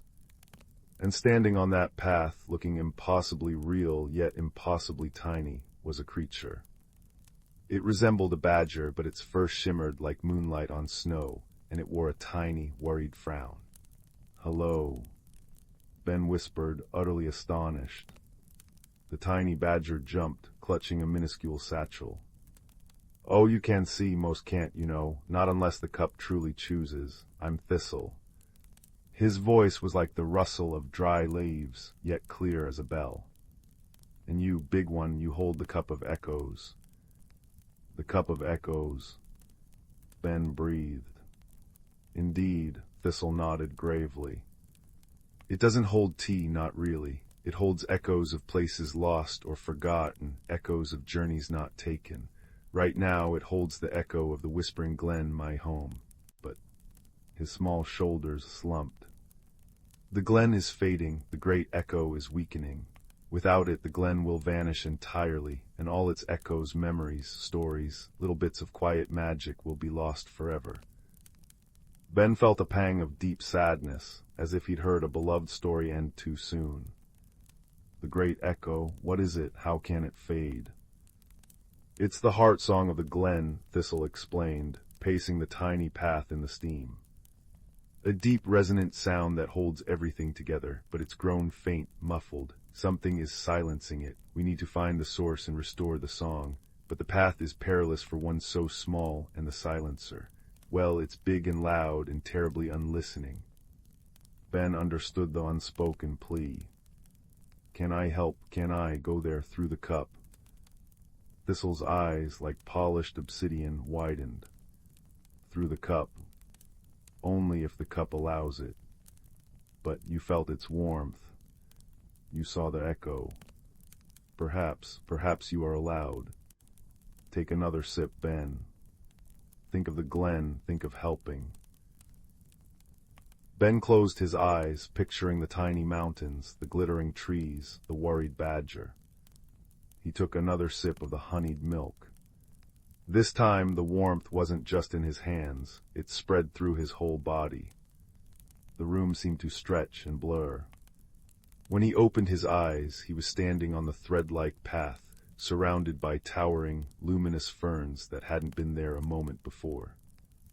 He was Ben-sized, but the world around him was Thistle-sized. The trees soared like skyscrapers, the pebbles were boulders. Thistle, now reaching Ben's knee, beamed.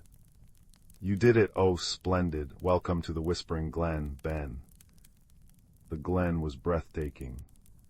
Light didn't just shine, it danced soft blues and greens, filtering through leaves that chimed like crystal bells when touched. The air hummed, but it was a faint, strained hum, like a distant choir singing through wool. Ben could feel the sadness Thistle had spoken of, a gentle melancholy clinging to the shimmering moss and the glowing mushrooms. "We need to follow the fading song to its source," Thistle said, leading the way down the winding path. "But we shouldn't go alone. Echo places are tricky. We need friends." Their first helper appeared near a brook that sang with the voices of 1,000 tiny chimes. A creature like a large, iridescent dragonfly perched on a glowing reed. Her wings were stained glass mosaics, and her large, multifaceted eyes sparkled with curiosity. "Greetings, Thistle, and a very large greeting to you, stranger. I am Zephyr. Are you lost or found?" "Both, perhaps, Zephyr," Thistle chuckled. "This is Ben. He's come to help restore the great echo. We need to find what's silencing it. Zephyr buzzed excitedly. Silence, how dreadful! I know all the currents of the glen, the paths the winds take. The silence feels thickest near the old stone bridge where the deep roots gather, but it's guarded by Grumble, the stone toad. He hasn't listened to anyone in ages, too busy being grumpy. She fluttered onto Ben's shoulder, her touch light as dandelion fluff. I can guide you. Further along, beneath a canopy of luminous weeping willow fronds, they met their second helper. Moss, a creature resembling a very old, very wise tortoise, moved with deliberate slowness. His shell was covered in glowing lichen that pulsed softly. He blinked slowly at Ben. A groundwalker in the glen, how curious and troubled. I feel the echo's pain. His voice was the deep rumble of shifting earth. We seek the source of the silence, Moss, Thistle explained. Moss pondered, the lichen on his shell dimming and brightening. The deep roots beneath the old stone bridge hold ancient memories. They might know, but Grumble guards the bridge fiercely. He fears noise, you see, thinks it cracks the stones. Moss sighed, a sound like pebbles tumbling. He forgets that silence can crack the soul. I know the old ways, the language of stone and root. I will come. The journey through the whispering glen was wondrous and strange. Zephyr darted ahead, her wings humming, scouting paths and whispering warnings about patches of shimmer quicksand or gloom vines that tried to dampen sound. Moss plodded steadily behind, his deep voice occasionally murmuring to the earth, causing glowing stepping stones to rise from glowing streams or stubborn roots to gently lower themselves. Thistle kept up a constant, reassuring chatter, pointing out echo fireflies that carried snippets of forgotten lullabies and whispering blossoms that sighed stories into the air. Yet, the underlying hum remained distressingly faint. Finally, they reached the old stone bridge. It arched over a chasm filled not with water, but with swirling, silent mist. And sitting squarely in the center of the bridge, blotting out the soft light, was Grumble. He was immense, a toad carved from rough, dark granite, his eyes like dull, heavy pebbles. A low, continuous grumble vibrated from him, a sound that seemed to actively push away the glen's gentle music. Go away. Grumble boomed, the sound waves making the bridge tremble. Too much noise, cracks the stones, silence is safe. He shifted his massive bulk, blocking their path completely. Ben felt the grumble in his bones, a physical pressure trying to force him back. Fear prickled him. How could they move this mountain of grumpiness? Zephyr buzzed anxiously near Ben's ear. See, told you, all boom and no listen. Moss slowly moved forward, placing a gentle, clawed foot on the bridge stone. Grumble, old friend, he rumbled, his voice a counterpoint to Grumble's harsh tone, deep but soothing. The stones are strong, they remember the song. Song is vibration, vibration is cracks. Grumble bellowed, refusing to look at Moss. Silence is solid, safe. Ben watched, his heart pounding. Force wouldn't work. Shouting back would only make Grumble louder, more stubborn. Thistle had said the challenge required wisdom. Ben remembered the cup's warmth, the feeling of listening to an echo. He thought of Grey Tant Millicent, who everyone thought was odd but who had known this cup was special. He thought about how sometimes the quietest things held the deepest truths. Grumble wasn't just guarding the bridge, he was guarding his fear. Ben took a deep breath. Instead of speaking, he knelt down on the bridge, ignoring the vibration through his knees. He placed his hand flat on the cool stone, just like Moss had done. He closed his eyes, trying to push aside his own fear, trying to truly listen, not just to the grumble, but to the stone beneath it. He felt the deep, slow pulse of the earth Moss had spoken of, a rhythm far older and steadier than Grumble's fear. He felt tiny vibrations, not cracks, but the gentle thrum of the deep roots Moss had mentioned, far below, like a slow, sad heartbeat. And beneath Grumble's oppressive grumble, Ben sensed something else, a deep, aching loneliness. He didn't shout. He didn't argue.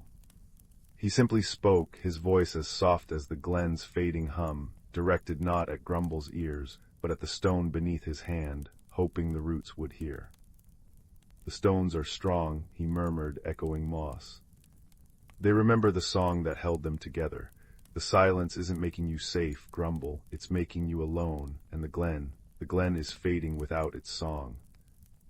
He poured all his understanding, all his quiet empathy into those words, picturing the warmth of the teacup, the kindness he felt for Thistle and his fading home. For a moment, nothing happened. Grumble just grumbled louder. Then Moss rumbled again, his voice weaving with Ben's quiet plea, speaking directly to the stone and the roots below.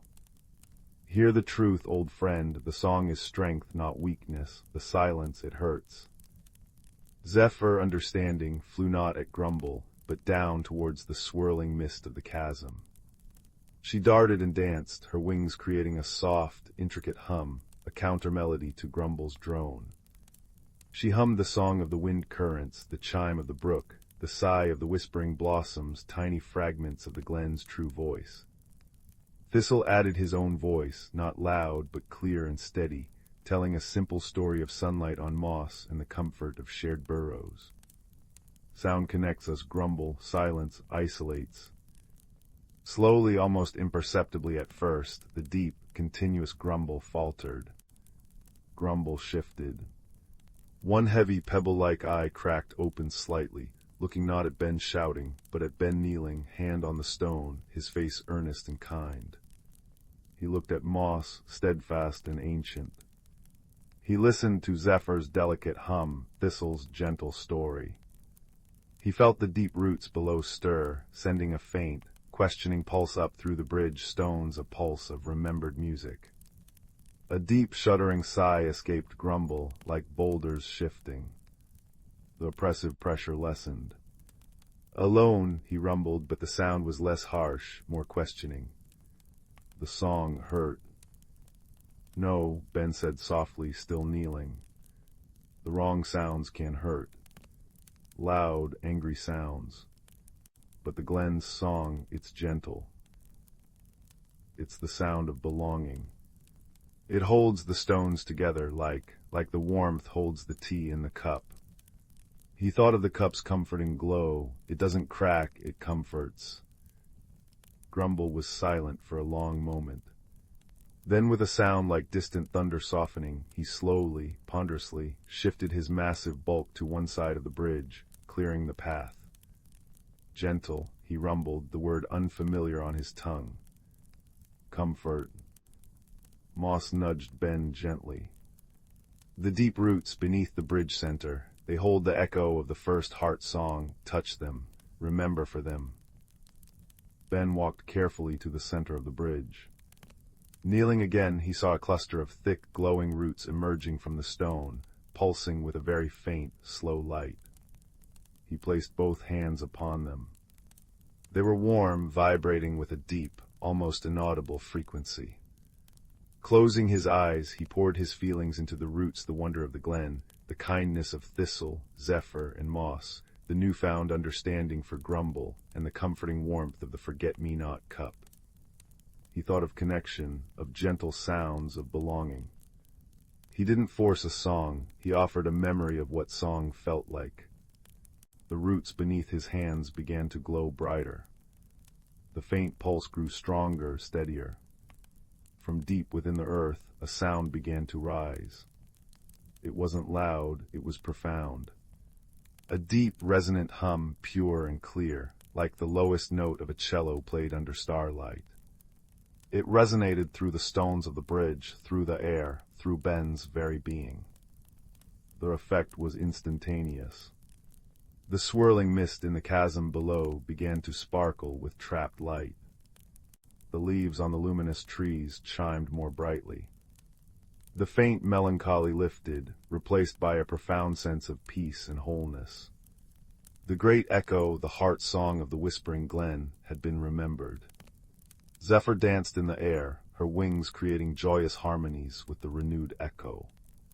Moss let out a deep, contented rumble that harmonized perfectly. Thistle jumped up and down with pure delight, and Grumble, the stone toad, simply sat. But his grumble had ceased. He tilted his head, his heavy-lidded eyes half closed, listening. A low, soft sound, almost like a purr, vibrated from his stony chest. It wasn't silence. It was the sound of deep contentment, a bass note joining the glen's symphony.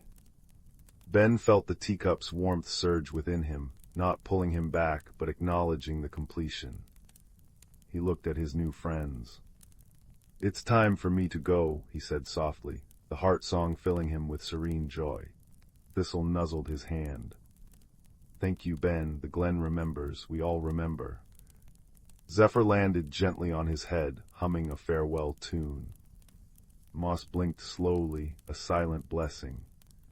Grumble merely rumbled softly, a sound that now felt like a bedrock deep "thank you." Ben closed his eyes, holding the image of the singing glen, the feeling of the heart song, and the warmth of friendship. He felt the world shimmer once more. When he opened his eyes, he was back in his room, the empty forget-me-not cup cool in his hands on the windowsill. The last sip of honeyed milk was gone. Outside, the wind in the old oak tree sounded different, richer, deeper, as if carrying an echo of a faraway song. He carefully placed the cup back on the sill. It no longer glowed, but it held a deep, quiet warmth, like a cherished memory. Ben knew the Whispering Glen was safe, its stories and magic preserved. He knew that sometimes the greatest strength wasn't in being loud, but in listening deeply, not in force, but in kindness and understanding. And he knew that the most extraordinary magic could be found in the quietest, most ordinary of things, like a teacup painted with forget-me-nots, holding echoes of wonder. As he climbed into bed, the wind sang its lullaby through the eaves, a gentle, resonant sound that soothed him to his core. He smiled, picturing Thistle in his burrow, Zephyr dancing on moonbeams, Moss dreaming deep earth dreams, and Grumble, contentedly rumbling on his bridge, part of the song once more. The cup sat on the sill, a silent guardian of echoes, and Ben drifted into a sleep filled with the peaceful hum of a world where kindness had mended what fear had silenced. The fire crackled its own warm agreement, and the night held only gentle dreams. In the quiet folds of the Whispering Woods, nestled between two sleepy hills, there lay a village known as Starlight Hollow. Here the cobblestone paths were worn smooth by generations of gentle footsteps, and the air always carried the faint scent of lavender and old books. Every evening as the sun dipped below the horizon, the village clock tower would chime 7 times, a sound as reliable as the North Star, and the lamplighters would begin their rounds, filling the streets with a soft, golden glow. But on this particular evening, something peculiar happened. It began with the stars. Finn, the village stargazer and mender of broken things, was the first to notice. Every night he would climb the winding stairs to his rooftop observatory, a cozy room with a domed ceiling that opened to the heavens. He'd adjust his brass telescope, sip a cup of chamomile tea, and sketch the constellations in his leather-bound journal. But tonight, as he peered through the eyepiece, he saw gaps in the sky where there should have been stars. The Little Dipper was missing its handle. The swan had lost a wing.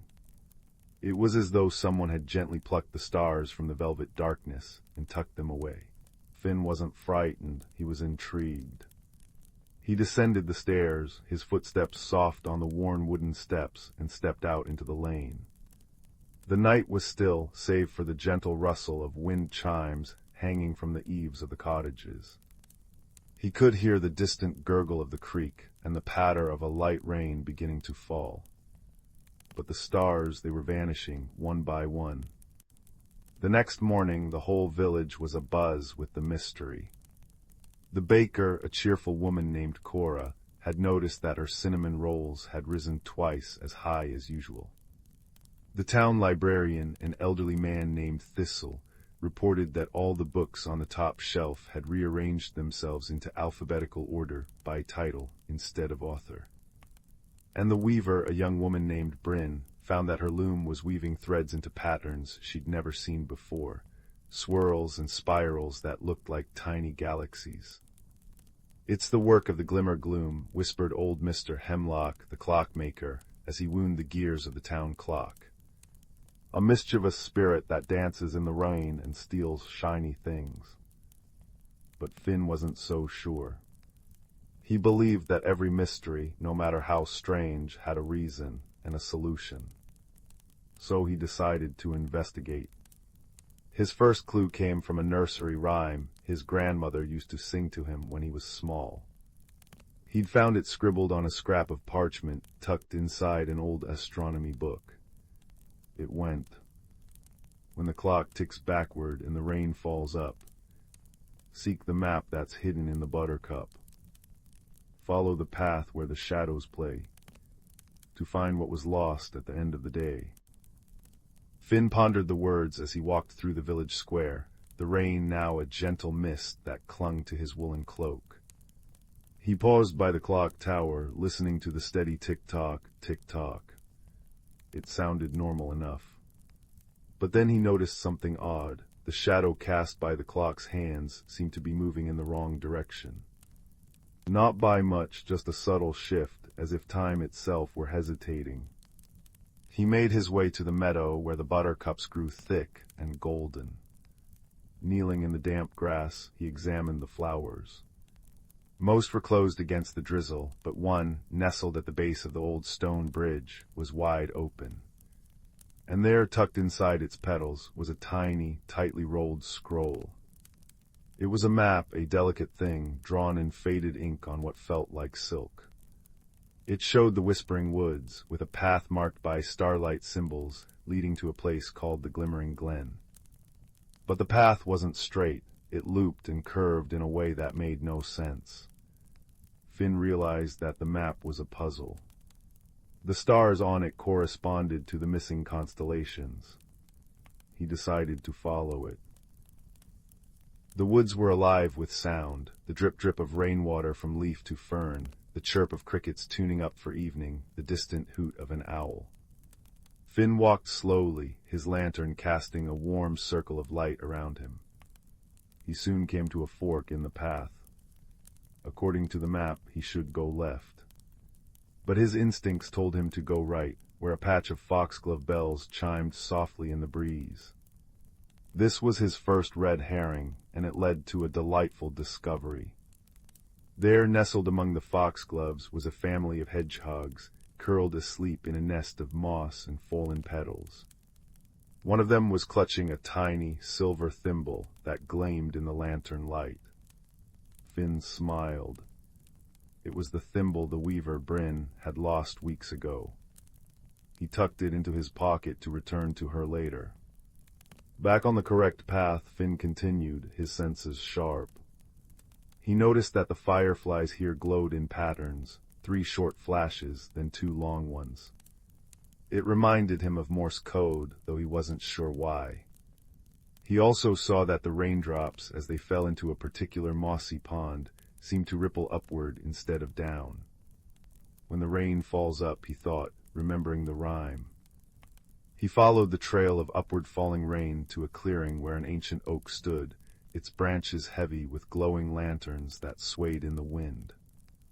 This was the Glimmering Glen. And there, sitting on a moss-covered stone, was a small, shimmering creature no taller than his knee. It had wings like a dragonfly and eyes like polished jet, and it was humming a tune that sounded like wind through pine needles. "Hello," Finn said softly, so as not to startle it. The creature looked up, and its humming stopped. "You found me," it said, its voice like the tinkling of crystal bells. "I've been looking for the stars," Finn replied, sitting on a nearby log. "Did you take them?" The creature, who introduced itself as Nyx, nodded sadly. "I didn't mean to cause trouble. I was lonely. The stars are my friends. They whisper stories to me at night, but lately the village has been so busy no one looks up anymore. No one notices the patterns in the sky or the way the constellations change with the seasons. I thought if I borrowed a few, someone might come looking. Finn's heart softened. He understood loneliness. But the stars belong to everyone, he said gently. They guide travelers, inspire dreamers, and comfort those who feel small. When you took them, you didn't just hide light, you hid hope. Nyx looked down, its glow dimming. I didn't think of that. What if, Finn suggested, instead of taking the stars, you helped us appreciate them? You could be the keeper of the night sky, reminding us to look up and wonder. Nyx's eyes brightened. I would like that. Together, they returned the stars to their places. Nyx flew up, light as a dandelion seed, and gently slotted each star back into the constellations. The swan regained its wing, the dipper its handle. The sky was whole again, brighter than ever. But the mystery wasn't entirely solved. Finn still wondered about the other peculiar happenings, the rising bread, the rearranged books, the new weaving patterns. As he walked back to the village with Nyx perched on his shoulder, he realized that all these things were connected. They were signs, gentle nudges from the world itself, reminding people to pay attention, to find joy in small surprises, to reconnect with each other and their home. The next day, Finn called a meeting in the village square. Under the restored starlight, with the clock tower chiming softly in the background, he told everyone about Nyx and the missing stars. He explained how loneliness had sparked the mystery, and how curiosity and empathy had solved it. The villagers listened, their faces lit by lantern light and understanding. Cora the baker brought out her extra fluffy cinnamon rolls and shared them with everyone. Thistle the librarian read aloud from a book of poetry about the night sky. Bryn the weaver showed off her new star-patterned cloth, woven with threads that shimmered like the Milky Way. And Nyx, no longer lonely, danced among them, its wings casting prismatic lights on the cobblestones. From that night on, the people of Starlight Hollow made a tradition of gathering under the stars once a week, to tell stories, sing songs, and simply be together. They noticed the constellations, learned their names, and felt the vast, comforting presence of the universe. Finn often joined them, his heart full. He'd look up at the sky, then around at his friends and neighbors, and feel that some mysteries weren't meant to be solved alone, they were meant to be shared. And as the gentle rain began to fall once more, tapping a soothing rhythm on the rooftops, and the wind chimes sang their crystalline songs, he knew that Starlight Hollow was, and always would be, a place where every ending was a new beginning, and every heart found its way home by the light of the stars. In the velvet-hued valley of Willowbrook, where chimney smoke curled into shapes of sleeping dragons, and the cobblestones remembered every footstep, there came a winter when the teacups began singing. Not the rowdy tavern songs that made apples ferment in their barrels, but soft, shivery melodies that left frost patterns on windows. Young Leela first noticed it while scrubbing the hearth in her aunt's bookshop, a porcelain cup trembling on its shelf, its handle quivering as it hummed a tune like wind through icicle teeth. By week's end, the entire village murmured with peculiarities. Milk pitchers filled with starlight instead of cream. Bootprints appearing on ceilings. The great copper weather vane at the town square spun not with the wind, but with the rhythm of distant laughter. The frost fairies are restless, declared old Granny Heddleworth, her knitting needles clicking like beetle mandibles. But Leela, whose braids perpetually smelled of pine needles and curiosity, noticed the clues others missed, how the singing always began near the abandoned clock tower, how the frost patterns formed tiny arrowheads pointing northwest. Her investigation began with a lantern carved from a wintermelon, its light smelling faintly of candied rind. The trail led past Mrs. Bramble's bakery, where raisin buns levitated in apologetic formations, to the edge of the whispering woods. There beneath a moon-washed oak sat a hedgehog wearing a waistcoat of frost crystals.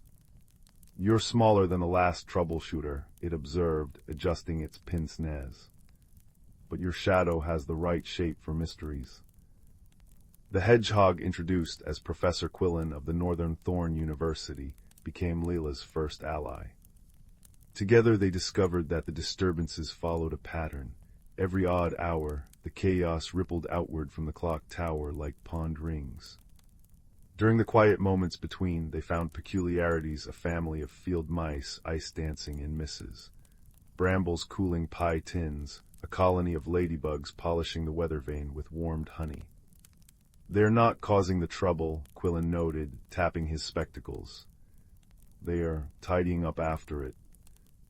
The mystery deepened when they consulted the night librarian, an owl named Hootridge, who lived in the bookshop's rafters, his feathers dusted with the pollen of ancient stories.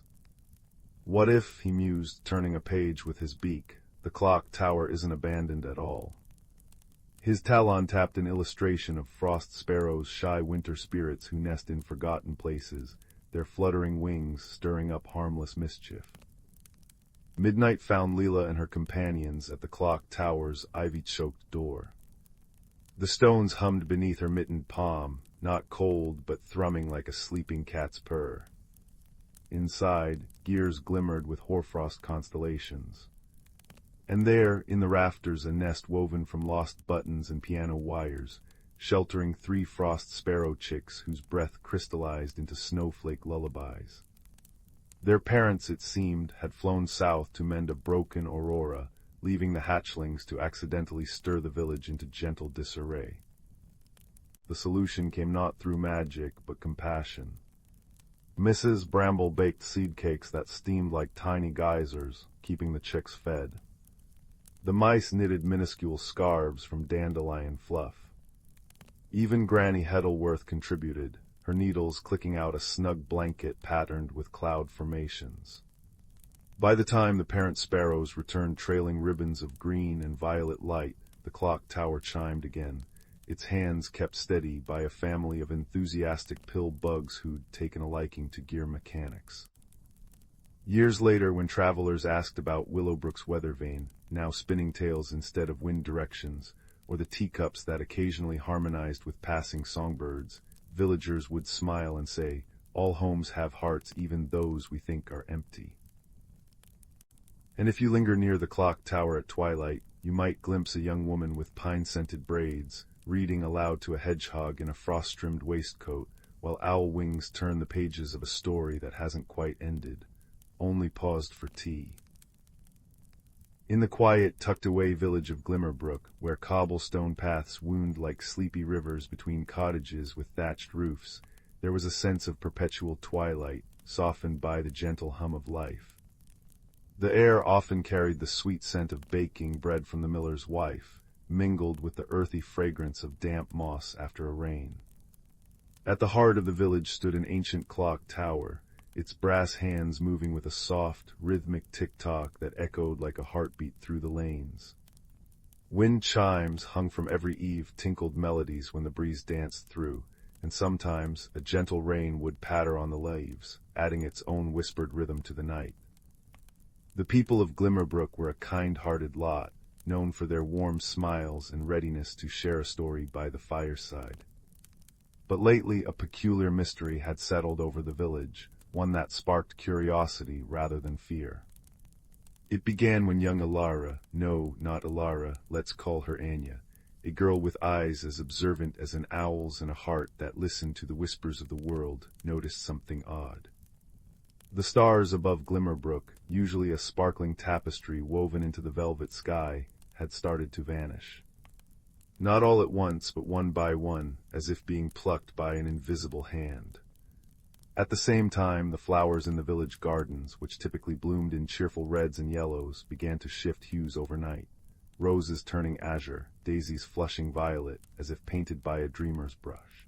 Anya, who spent her days tending to her grandmother's garden and her evenings tracing constellations from her windowsill, felt a stir of wonder. She wasn't frightened. Instead, she was filled with a gentle curiosity, like the first sip of warm tea on a chilly evening. She decided to investigate, armed not with tools but with patience and empathy, for she believed that every mystery held a story waiting to be understood. Her first clue came from an old nursery rhyme that the village children sang while skipping rope near the clock tower. It went, "When the clock ticks backwards and the rain falls up, seek the map where the silver cup guides the way to the sleeping glen, where stars are borrowed and made again." Anya had heard this rhyme all her life, but now the words seemed to shimmer with new meaning. She wondered if the missing stars and the color-changing flowers were connected to this sleeping glen. But what did it mean for the clock to tick backwards? The village clock tower had always been steadfast, its hands moving forward with reliable grace. She began her investigation by visiting the eldest villager, Old Man Hemlock, who lived in a cottage surrounded by whispering pines. His home was filled with curiosities, dried herbs hanging from the ceiling, shelves of leather-bound books, and a collection of antique maps.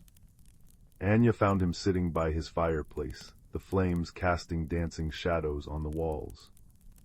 "Grandfather Hemlock," she said softly, "have you noticed the stars disappearing, and the flowers changing colors?" The old man smiled, his eyes crinkling at the corners. "Ah, young Anya, the world is full of wonders that come and go like the tides. But yes, I have seen such things before, long ago. There's an old tale about a glen where time flows gently, sometimes even backwards, and where the stars go to rest." He showed her a faded map, drawn on parchment so thin it felt like butterfly wings. It depicted Glimmerbrook and the surrounding woodland, with a path leading to a place marked the Starfall Glen. But the path was incomplete, as if part of the map had been lost to time. "This map has been in my family for generations," Hemlock explained. "They say it holds the key to the glen, but no one has found the way in years." Anya studied the map carefully. She noticed that the constellations drawn along the edges, Orion's belt, the Big Dipper, seemed to align with the missing stars in the sky. Perhaps the stars weren't vanishing, but moving to this glen. But why? And what about the color-changing flowers? She decided to follow the clues, starting with the nursery rhyme. The rhyme mentioned a silver cup, which Anya remembered was part of the village's annual festival, used to drink from the wishing well. But the festival was months away. This felt like a red herring, but she followed it anyway. She went to the well, where the water shimmered with reflected starlight. As she peered into its depths, she didn't find answers about the stars, but she did notice that the flowers around the well had turned a deep, luminous green, a color she'd never seen before. It was a delightful discovery. The well's water seemed to have a nurturing effect on the plants, making them glow with health. She made a mental note to share this with the gardeners later. Next, Anya turned her attention to the clock tower. The rhyme spoke of the clock ticking backwards, but the tower's keeper, a meticulous man named Mr. Pendulum, assured her that nothing was amiss. "My clock has never missed a beat," he said, polishing the brass face with a cloth. But as they spoke, Anya heard a soft, almost imperceptible sound, a faint chime that seemed to echo backwards, like a melody played in reverse. Mr. Pendulum didn't notice, but Anya's sharp ears caught it. She wondered if this was a clue tied to the glen's backwards flowing time. She decided to explore the woodland beyond the village, taking the old map with her. The forest was a place of enchantment, where sunlight filtered through leaves in dappled patterns, and the air was filled with the scent of pine and wildflowers. As she walked, she listened to the ambient sounds, the rustle of leaves, the distant coo of a wood pigeon, and the occasional chime from the village carried on the wind.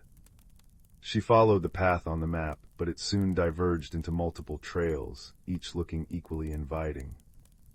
Here, she encountered another red herring. She met a friendly badger who seemed to be leading her to a hidden cave, rumored to hold treasures. Anya followed, her empathy telling her the badger meant no harm. Inside the cave, she found not treasure but a collection of glowing mushrooms that pulsed with soft light, illuminating ancient drawings on the walls. The drawings depicted villagers from long ago dancing under a sky full of stars, with flowers that changed colors around them. It was a delightful discovery, a piece of history that showed Glimmerbrook had always been magical. The badger nuzzled her hand, as if thanking her for appreciating the art, and Anya felt a warm connection to the past. Returning to the map, Anya realized that the key might be in the constellation patterns. That night she sat on a hill overlooking the village, watching the sky. She saw that the missing stars formed a new pattern, one that resembled a pathway leading to the woods. Using the map, she aligned the drawn constellations with the sky, and noticed that the Big Dipper's handle pointed directly to a cluster of oak trees she had passed earlier. The next day, she ventured back to that spot. There, hidden behind a curtain of ivy, was a stone archway she had overlooked. Carved into the arch were words from the nursery rhyme, "Where stars are borrowed and made again." As she stepped through, the air grew still, and she heard the gentle sound of a stream flowing nearby. She had found the Starfall Glen. The glen was a breathtaking sight.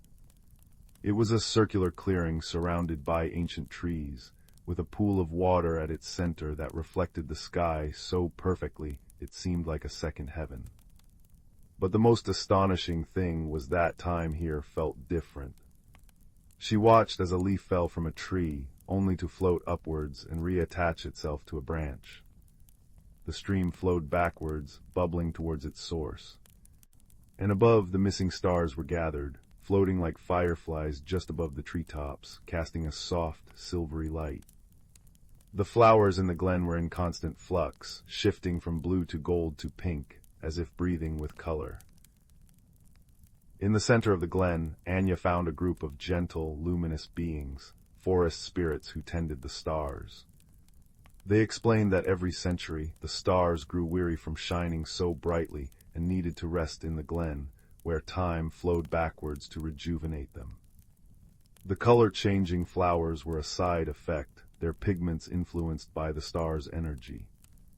The spirits had borrowed the stars temporarily, and the backwards time was a natural part of the cycle, meant to no one's harm.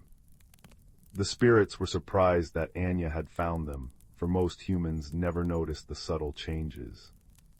But Anya's observation and empathy had led her to them. She learned that the nursery rhyme and the map were left by ancestors who knew of the glen, meant to guide curious souls in times of wonder. Anya returned to Glimmerbrook with the news. Instead of causing alarm, she gathered the villagers and shared her discovery. They were amazed and delighted. Old Man Hemlock smiled, saying, "So the old stories are true." Mr. Pendulum realized that the backwards chimes he'd occasionally heard were echoes from the glen, and the gardeners understood why their flowers were so vibrant. The mystery solved, the village decided to celebrate. They held a festival under the partially star-filled sky, with music from the wind chimes and the gentle rain adding its rhythm. They sang the nursery rhyme with new meaning, and Anya led a group to the glen, where the spirits welcomed them. Together, villagers and spirits shared stories and laughter, and the community grew closer, united by the wonder they had uncovered. As the stars gradually returned to the sky, shining brighter than ever, and the flowers settled into their normal hues, Glimmerbrook settled back into its cozy rhythm. Anya continued to watch the stars, now with a deeper understanding that some mysteries are not problems to be solved, but gifts to be cherished. And every time the clock tower chimed or the wind played its melodies, the villagers remembered the time when curiosity brought them all together, wrapping them in a blanket of shared magic and peace. Deep in the Whisperwood, where ancient oaks wore cloaks of moss thicker than winter quilts and sunlight dappled the forest floor like scattered gold coins, lived creatures unseen by hurried human eyes. Here the air hummed with a quiet magic, older than the stones in the creek bed. It was a place where the boundaries between the world and something more were as thin and shimmering as a spider's web kissed by dawn dew. Among the gnarled roots of a grandfather oak named Old Man Thistle lived a community of mosskin. Small folk barely taller than a buttercup, they wore tunics woven from spider silk dyed with crushed berries and lichen. Their leader was a gentle elder named Birch, his face as lined and wise as the bark of his home tree. Birch's granddaughter, a bright-eyed sprite named Fern with hair the color of sun-dappled ferns, was known for her boundless curiosity about the Whisperwood's deepest secrets. The Whisperwood thrived on a delicate balance, a symphony conducted by the seasons. In spring the lumina petals bloomed, their soft, internal light painting the forest floor with constellations that mirrored the sky above. Their sweet, honeyed scent summoned the dreamwing butterflies, whose iridescent wings scattered pollen carrying whispered wishes and gentle dreams. Summer brought the rain singers, tiny frog-like beings who lived in the crystal-clear pools. When clouds gathered, they climbed onto lily pads and sang complex, rhythmic songs that coaxed the rain down gently, drop by drop, ensuring no seedling thirsted. Autumn saw the leaf weavers, industrious squirrels with coats the color of russet leaves, meticulously guiding each falling leaf to blanket the earth, insulating roots and nurturing the soil with their decay. Winter belonged to the frost sprites, ethereal beings formed from the first breath of cold air. They danced silently on the frozen streams, tracing intricate, glittering patterns that held the promise of spring's return deep within their icy hearts. Fern loved listening to Birch recount the old ways beside their glowing hearth mushroom.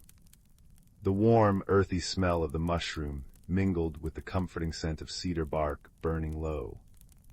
Birch's voice, soft as rustling leaves, wove tales of the great heartwood tree, rumored to stand at the very center of the Whisperwood.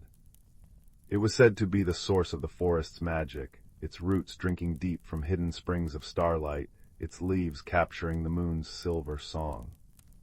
The heartwood's rhythm pulsed through the forest, unseen but felt in the thrum of life, the unfurling of a bud, the steady beat of a woodpecker's drum. "Balance, little Fern," Birch would murmur, the firelight dancing in his kind eyes, is the forest's truest magic. Each creature, each season, each drop of rain and ray of sun plays its part. We listen, we respect, and we give back. That is the wisdom carried on the wind through countless turnings of the seasons. One unusually crisp autumn morning, Fern felt a strange unease prickling beneath her skin, like static before a storm, but without the storm's promise. The air, usually crisp and scented with ripe nuts and damp earth, felt thin, brittle. The lumina petals, usually fading gently as autumn deepened, seemed to dim prematurely, their soft glow flickering weakly. Worse, the rain singers' songs, normally a comforting counterpoint to the rustling leaves, sounded thin and faltering. The streams, fed by their magic, ran lower than they should. "Grandfather," Fern whispered, her voice small against the sudden quiet of the woods, "something feels wrong. The magic feels thin, like stretched spider silk." Birch's face, usually serene, creased with deep concern. He closed his eyes, placing a gnarled hand on the trunk of Old Man Thistle. Fern watched as a faint tremor ran through his fingers. "You feel truly, child," he murmured, his voice heavy. "The rhythm, the heartwood's song, it's fading. The balance is shifting." A ripple of worry spread through the Moskin community. The leaf weavers reported finding patches of earth where leaves crumbled to lifeless dust instead of nourishing the soil. The dreamwing butterflies fluttered listlessly, their colors muted. Even the frost sprites glimpsed early near the shaded creek banks seemed less substantial, their icy patterns melting too quickly. Birch gathered the Moskin elders under the vast canopy of a weeping willow, its long fronds brushing the moss like gentle fingers. The air was cool, carrying the scent of damp earth and decaying leaves, a scent that now held an undercurrent of anxiety. "The heartwood weakens," Birch announced, his voice carrying a weight that silenced the rustling fronds. "The ancient pact, the flow of magic that binds us all, is faltering. We must discover why." Fern stepped forward, her small frame trembling but her voice surprisingly steady. "I'll go, Grandfather, to the great heartwood. I can follow the old paths, the ones you told me about." Her heart hammered against her ribs, but the image of the dimming lumina petals and the rain singer's strained songs spurred her on. Birch looked at his granddaughter, seeing not just the child, but the spark of the forest's future. He nodded slowly. The journey is long and the paths are guarded by the forest's oldest memories. Go with the wisdom of the wind, little fern. Listen to the whispers of the trees, the guidance of the stones. Seek the keeper. Equipped with a pouch of nourishing seed cakes, sweet with wild blueberries, a cloak spun from shimmering moth wings for warmth, and a tiny lantern crafted from a hollowed firefly abdomen that glowed with a soft, steady light, Fern set out. The deeper she ventured into the whisper wood, the stronger the sense of imbalance grew. The air tasted stale. The usual chorus of bird song was replaced by an unsettling silence, broken only by the dry rattle of leaves. The scent of healthy decay was overpowered by a faint, acrid tang, like metal left in the rain. She crossed a meadow where lumina petals lay scattered, their light extinguished like fallen stars. The sight filled her with a profound sadness. Guided by Birch's teachings, Fern listened intently. She pressed her ear to the cool, damp bark of an ancient yew tree. A deep, sorrowful groan vibrated through the wood, speaking of choked roots and poisoned soil deeper within the forest. A cluster of smooth river stones, warmed by a rare patch of sunlight, hummed a warning of tainted water seeping from the direction of the distant mountains. A family of badgers, their faces etched with worry, spoke of strange, bitter smells carried on the wind from the north, where human settlements edged the forest. After days of travel, guided by the fading pulse of the forest's magic, and the subtle signs Birch had taught her to read the way moss grew thicker on one side of a tree, the specific constellation of mushrooms pointing the way Fern reached a hidden valley. It was shielded by towering, impossibly old sequoias whose bark felt like warm, living stone beneath her tiny hand. The air here was still thick with unease, but beneath it, Fern sensed a deep, resonant thrumming, weak but persistent. It was the heartbeat of the heartwood. In the center of the valley stood the great heartwood tree. It was magnificent beyond words, its trunk wider than a dozen Moskin homes, its branches reaching towards the sky like open arms, cradling the clouds. But Fern gasped. Great swaths of its bark were cracked and gray, like parched earth. Its leaves, normally a vibrant tapestry of emerald and silver, hung limp and dull, many already fallen, carpeting the ground in a sorrowful blanket. The air around it vibrated with a palpable sense of exhaustion and pain. The scent here was complex, the rich, ancient smell of deep wood, overlaid with the sickly sweetness of decay, and a harsh, metallic tang that made Fern's eyes water. At the base of the immense trunk sat the keeper. Not a towering giant, but a figure woven from living vines, moss, and shifting shadows, shaped vaguely like an ancient, wise badger. Its eyes were pools of deep, still water reflecting the fading light. It radiated immense age and profound weariness. Little listener, the keeper's voice was the sound of wind sighing through deep canyons, low and resonant, echoing slightly in the quiet valley. You feel the fading song, you have journeyed far. Fern bowed low, her heart pounding. Keeper, the whisperwood is ill. The lumina dims, the rain singers falter, the balance breaks. We felt the heartwood's pain. What harms it? The keeper shifted, vines rustling like dry parchment. Its watery eyes seemed to gaze far beyond Fern. The harmony is frayed. From the north, beyond the stone-teeth mountains, comes a slow sickness.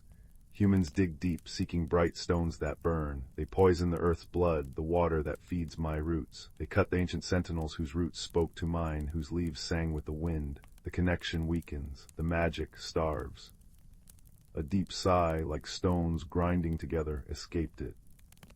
The old ways are forgotten, the pact of respect fades. Fern felt a chill deeper than winter's touch. But what can we do? We are so small, and the sickness comes from so far away. The keeper's form seemed to gather the fading light. Small you are, but connected. The heartwood's strength lies not just in itself, but in the web of life it sustains and which sustains it. The pact is not broken, only strained. The magic sleeps, it does not die. It needs remembrance. It needs the song. The song. Fern asked, hope flickering like her tiny lantern.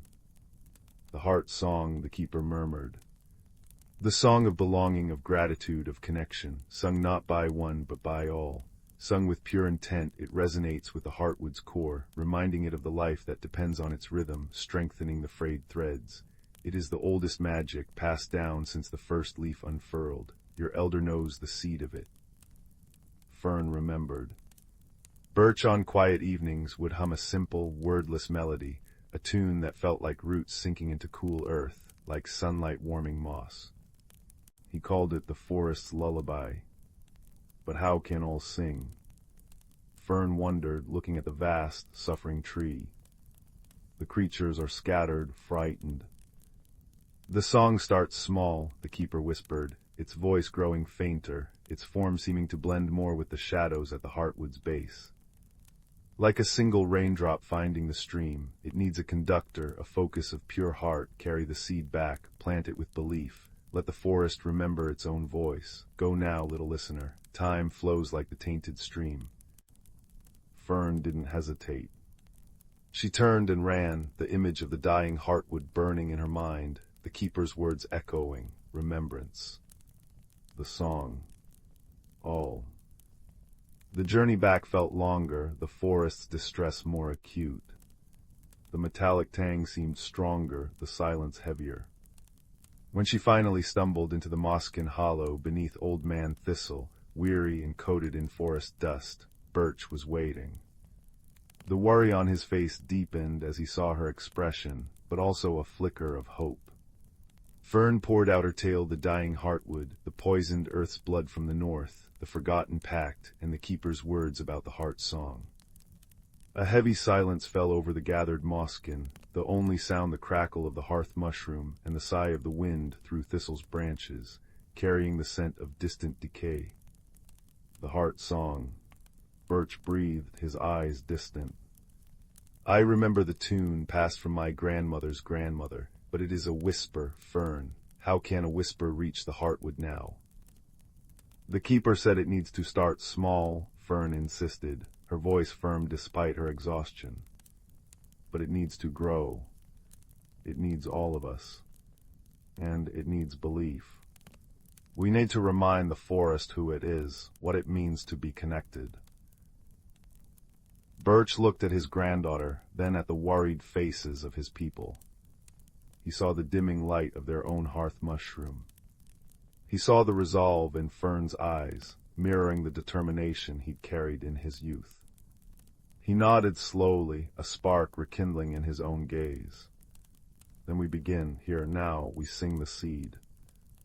Gathered under the protective boughs of Old Man Thistle, as the first true snowflakes of winter began to drift down like frozen whispers, the Moskin formed a circle. Birch closed his eyes, took a deep breath of the cold, pine-scented air, and began to hum. It was the simple, ancient melody, the forest's lullaby. It started soft, hesitant, a fragile thread of sound in the vast, troubled woods. Fern joined in, pouring all her love for the whisperwood, all her hope, all her belief in the keeper's words, into the notes. Her clear voice wove around Birch's deeper hum. One by one, the other Moskin added their voices, timidly at first, then stronger. The song wasn't loud, but it was pure. It spoke of cool moss underfoot, the scent of rain on hot earth, the taste of wild strawberries, the comforting darkness of a tree hollow, the joyful dance of fireflies on a summer night. It was a song of home, of belonging, of gratitude for the sheltering branches and the nourishing soil. As they sang, something remarkable happened. The hearth mushroom's glow brightened, casting warmer, steadier light. The falling snowflakes seemed to dance gently to the rhythm. A family of field mice, drawn by the sound, peeked from their burrow, their tiny eyes wide. A weary robin huddled on a branch, puffed out its chest, and added a tentative, sweet trill to the melody. Word traveled, carried by the wind, by the chattering squirrels, by the silent flight of an owl. Fern, guided by the Moskin elders, journeyed to the rain-singers' pools. She hummed the melody to them. Their large, luminous eyes blinked, and then one brave singer climbed onto a half-frozen lily pad. Its song, usually reserved for rain, now wove the Moskin's melody into its own complex rhythms, creating a new, hopeful harmony that rippled across the water. The sound carried far. Fern visited the leaf weavers in their autumn-gilded dens. She sang the heart song's core. The squirrels, initially skeptical, found the tune settling into their busy hearts. As they worked, guiding leaves to the earth, they began to hum it, a steady, grounding rhythm that vibrated through the soil. The decaying leaves seemed to settle with more purpose, releasing their nutrients with a sigh of contentment. She sought out the frost sprites near the icy streams. Communicating through feelings and gentle touches on their shimmering forms, Fern shared the song's essence, warmth not of fire, but of connection. The sprites, embodiments of quiet winter, began to trace their frost patterns in time with the melody, their icy spirals holding the promise of the song within their delicate structures. The Moskin sang every dusk and dawn under Old Man Thistle. The rain singers added their watery harmonies from their pools. The leaf weavers hummed as they worked. The frost sprites danced their silent symphony. Birds picked up the tune, weaving it into their calls. Even the wind seemed to catch the melody, sighing it through the branches. It started as scattered notes across the vast whisperwood, like the first stars appearing at twilight. But gradually the notes found each other. The forest began to remember its own voice, its own deep connection. The pure collective intent, the gratitude, the belonging, the shared love for their home began to resonate. Deep in the hidden valley, the great heartwood tree shuddered. The weak, faltering pulse within its ancient core began to steady. A faint, silvery light, unseen for seasons, flickered deep within its cracked bark. The metallic tang in the air lessened, replaced by the faint, sweet smell of sap beginning to stir, even in winter's heart. The keeper, a shadowy figure at its base, lifted its head. The pools of its eyes reflected not just fading light, but a burgeoning spark. A deep, resonant thrum, felt more than heard, vibrated outwards from the heartwood, a counterpoint to the forest's growing song. The change wasn't instant, nor was it a cure for the deep sickness creeping from the north. But the balance, the vital harmony, began to knit itself back together, thread by shimmering thread. The lumina petals didn't suddenly blaze, but their fading light steadied. The rain singers found strength returning to their voices. The streams, while still low, flowed with a cleaner sound. The oppressive silence lifted, replaced by the tentative but growing chorus of the heart song, woven through the natural sounds of the forest. Back under Old Man Thistle, the Moskins sang with renewed vigor as the first true thaw began. Tiny green shoots, brave and bright, pushed through the snow near their hearth mushroom. The air, crisp and cold, carried the clean scent of melting snow, and underneath it, the undeniable fragrance of life stirring, of resilience. Birch placed a gnarled hand on Fern's shoulder as they sang, their voices blending with the drip of melting ice and the distant chorus of the forest. He looked not just at the returning green, but at his granddaughter, whose courage and belief had carried the seed of the song. The wisdom of generations, whispered under mossy roots, had found fertile ground in a young heart. The magic of the whisperwood hadn't died. It had merely been sleeping, waiting to be remembered, waiting for the pure, shared song of belonging to awaken it once more. The heart song continued, a gentle, constant hum beneath the rustle of leaves and the babble of streams. It was a lullaby for the forest itself, a reminder of the deep, unbreakable connection binding root to rock, creature to tree, season to season. And as the first fireflies of the coming spring blinked their tiny lanterns in the velvet dusk, they blinked in time with the song, a constellation of hope echoing the ancient rhythm of the great heartwood tree, strong and steady once again. The whisperwood breathed its magic, a soft, resilient glow in the gathering twilight, a testament to the enduring power of harmony, remembrance, and a song sung together.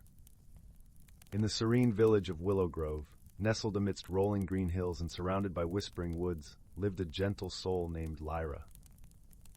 Lyra was known for her caring heart and love for nature, yet she often felt a whisper of unease deep within her, a longing for something she couldn't quite name. This feeling was like a tiny pebble in her shoe, persistent and urging her to change, though she feared the unknown. Lyra lived in a quaint, ivy-covered cottage at the edge of the forest. Her days were filled with the simple joys of tending her vibrant garden and listening to the melodies of the wind as it danced through the leaves. The villagers adored her for her kindness and often sought her wisdom, but Lyra secretly wondered if she was missing out on a greater adventure. One crisp autumn morning, as the golden sunlight poured through the canopy of trees, Lyra decided to wander deeper into the forest than ever before. She followed the path as it wound like a playful ribbon through the woods, the air rich with the scent of pine and earth. It was there she met a creature unlike any she had ever seen, a small, shimmering dragon named Finn. Finn was a curious and cheerful dragon, his scales glistening with a spectrum of colors that shifted and changed like the sky at sunset. He had been watching Lyra for a while, drawn to her gentle spirit and sensing her inner turmoil. With a voice as soft as a summer breeze, he greeted her. "Greetings, dear Lyra. I am Finn, a guardian of these woods. I sense you are seeking something, perhaps even without knowing what it is." At first, Lyra was startled by the dragon's presence, but his warm eyes and gentle demeanor quickly set her at ease. "I don't know," she admitted, her voice barely louder than a whisper. "I feel as though there's something more I should be doing, something I should become, but I don't know what it is." Finn nodded knowingly. Change can be daunting, but it is through change that we grow. Perhaps a journey of discovery is what you need. And with those words, Finn promised to accompany Lyra on a magical journey, one where she would learn not only about the world, but also about herself. Their journey began that very day. Finn led Lyra through hidden paths and enchanted glens, where the sunlight filtered through the leaves like golden rain. They visited the ancient oak with a trunk wide enough to hold secrets 1,000 years old, where Finn introduced her to the wise owls who nested there. The owls shared stories of the forest's history, tales of resilience and change, teaching Lyra the importance of embracing the unknown. As days turned into weeks, Lyra found herself growing more comfortable with the idea of change. Each new experience was like a brushstroke on the canvas of her life, adding depth and color. She learned from the playful brook that danced over stones, whispering secrets of adaptation and flow.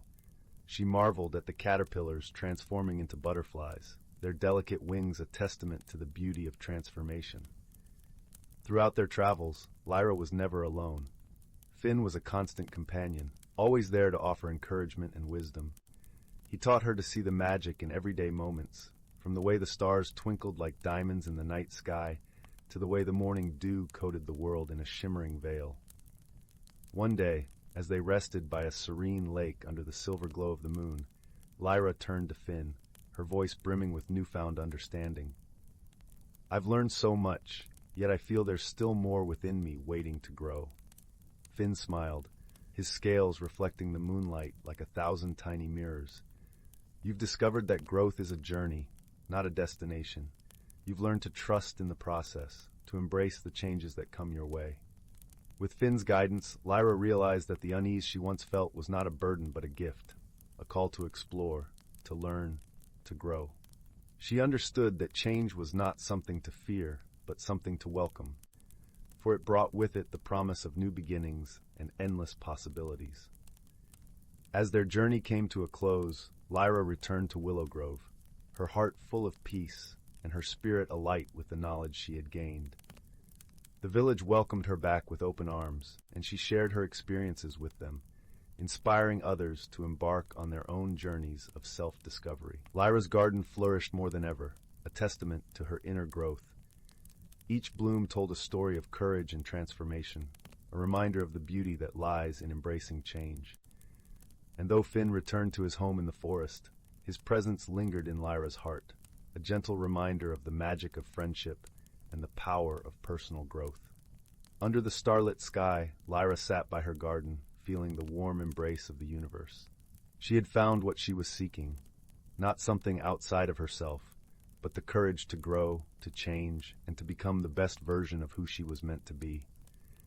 And so, with a heart full of gratitude and a soul full of peace, she drifted into a restful sleep, her dreams guided by the gentle whispers of the forest and the shimmering presence of her dear friend Finn. In a quiet corner of the spinning galaxy, where stardust gathered in gentle spirals and nebulae bloomed like watercolor flowers across the velvet darkness, there existed a small, forgotten moon called Lumen.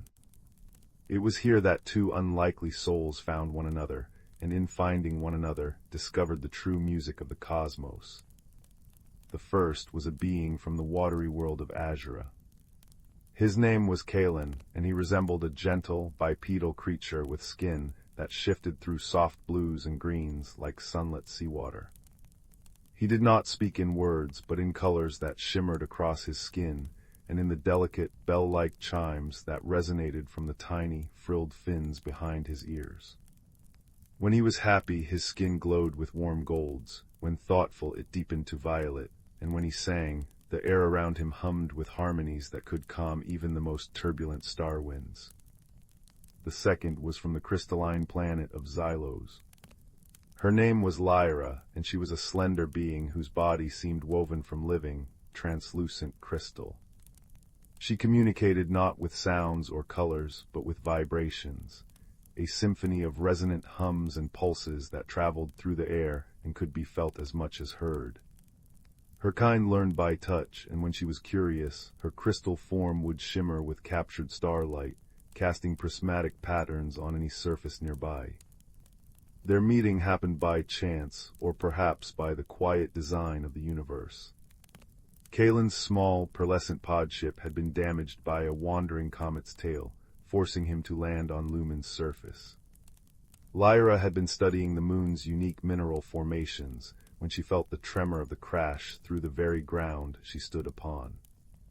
She found Kalen not far from his vessel, his skin pulsing with anxious silver streaks, his chimes sounding like worried raindrops. At first, they could not understand one another. Kalen's color speak meant nothing to Lyra, whose world was one of vibration and frequency. When he glowed a friendly, welcoming yellow, she misinterpreted the light as a threat. On Xylos, sudden bright lights often signaled danger. She answered with a low, warning hum that made the ground tremble slightly. Kalen in turn read the vibration as hostility and flushed a nervous gray. But then something shifted. Kalen, remembering his people's way of offering peace, slowly extended a hand, palm up, and let his skin soften into the pale, gentle blue of a calm sea. He did not move. He simply held the color, steady and kind. Lyra, feeling the shift in the energy around her, stilled her own vibrations. She reached out one crystalline finger and very gently touched his palm. In that moment, a bridge was formed. Through that touch, Lyra felt the gentle, melodic nature of Kalen's spirit, not as color or sound, but as pure emotion. And Kalen, through the contact, felt the resonant, curious hum of Lyra's being, not as vibration, but as warmth. They both pulled back, astonished. Then, for the first time, Kalen's skin flushed with a color Lyra understood instinctively, the soft rose gold of friendship. And Lyra answered with a vibration that felt, to Kalen, like the first chord of a lullaby. They decided to build a shelter together, a place where both could feel at home while Kalen's ship repaired itself. They chose a wide, shallow crater on Lumen's surface, protected by overhanging arches of moon rock. Kalen used the organic technology of his people, coaxing luminescent mosses and gentle, glowing fungi to grow along the walls, their light shifting with his moods.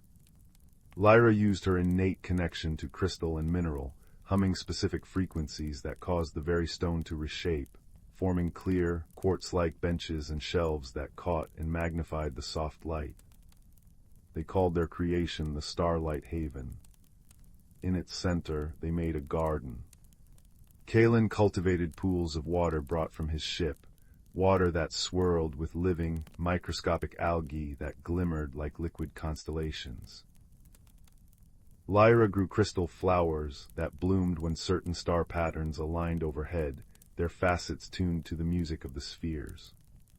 It was a place of both liquid softness and crystalline structure, of shifting colors and constant, gentle vibrations. Of course, there were misunderstandings.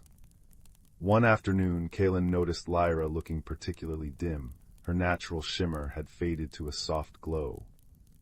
Concerned, he brought her one of the glowing moss balls from the wall, thinking the light might cheer her. But on Xylos, offering light to someone who was dim was like shouting at someone who wished to be quiet. Lyra recoiled, her vibrations sharp with offense. Kalen's skin flashed with confused orange spots. It was Lyra who figured it out first. She stilled herself, then pulsed a slow, questioning vibration toward the moss ball. Kalen, understanding, dimmed the moss ball until it was just a memory of light. Then Lyra pulsed a warmer, grateful frequency. She was not sad, she explained through a series of touches and projected feelings. She was in a state of deep, peaceful contemplation, which for her people involved drawing their light inward. Kalen glowed with understanding, his colors softening to a serene lavender. They had learned her quiet was not a cry for help, and his offer of light was not an intrusion. Another time, Lyra tried to share her joy by creating a complex, joyful harmonic that resonated through the entire haven. The vibration was so powerful it caused Kalen's water pools to ripple violently, disturbing the delicate algae. He chimed in distress, his skin flickering with protective turquoise. Lyra fell silent at once, her form dimming with remorse. But Kalen, after a moment, waded into the pool and began to sing, a low, calming melody that settled the water and soothed the tiny creatures within. He then showed Lyra, by guiding her hand just above the water's surface, how softly she needed to hum to create only the gentlest of ripples. Their laughter after was a symphony, his chimes like wind chimes, her vibrations like the purr of a contented star kitten. Their deepest connection, however, came during the long, tranquil nights on Lumen. They would sit together in their haven, watching the star-dusted tapestry of the cosmos wheel slowly overhead. Kalen would point with a glowing finger to a particular star, and his skin would flush with the story it held for his people, a tale of navigators and ocean currents of light. Lyra would answer by humming the vibration that star emitted in her people's charts, a note that spoke of ancient light and constant, guiding presence. They didn't need a common language to share the wonder. They would sit in a silence that was full, Kalen's colors slowly shifting like a lazy aurora, Lyra's form catching the distant starlight and casting tiny, dancing rainbows on the walls. In those quiet moments, the differences between water being and crystal being melted away.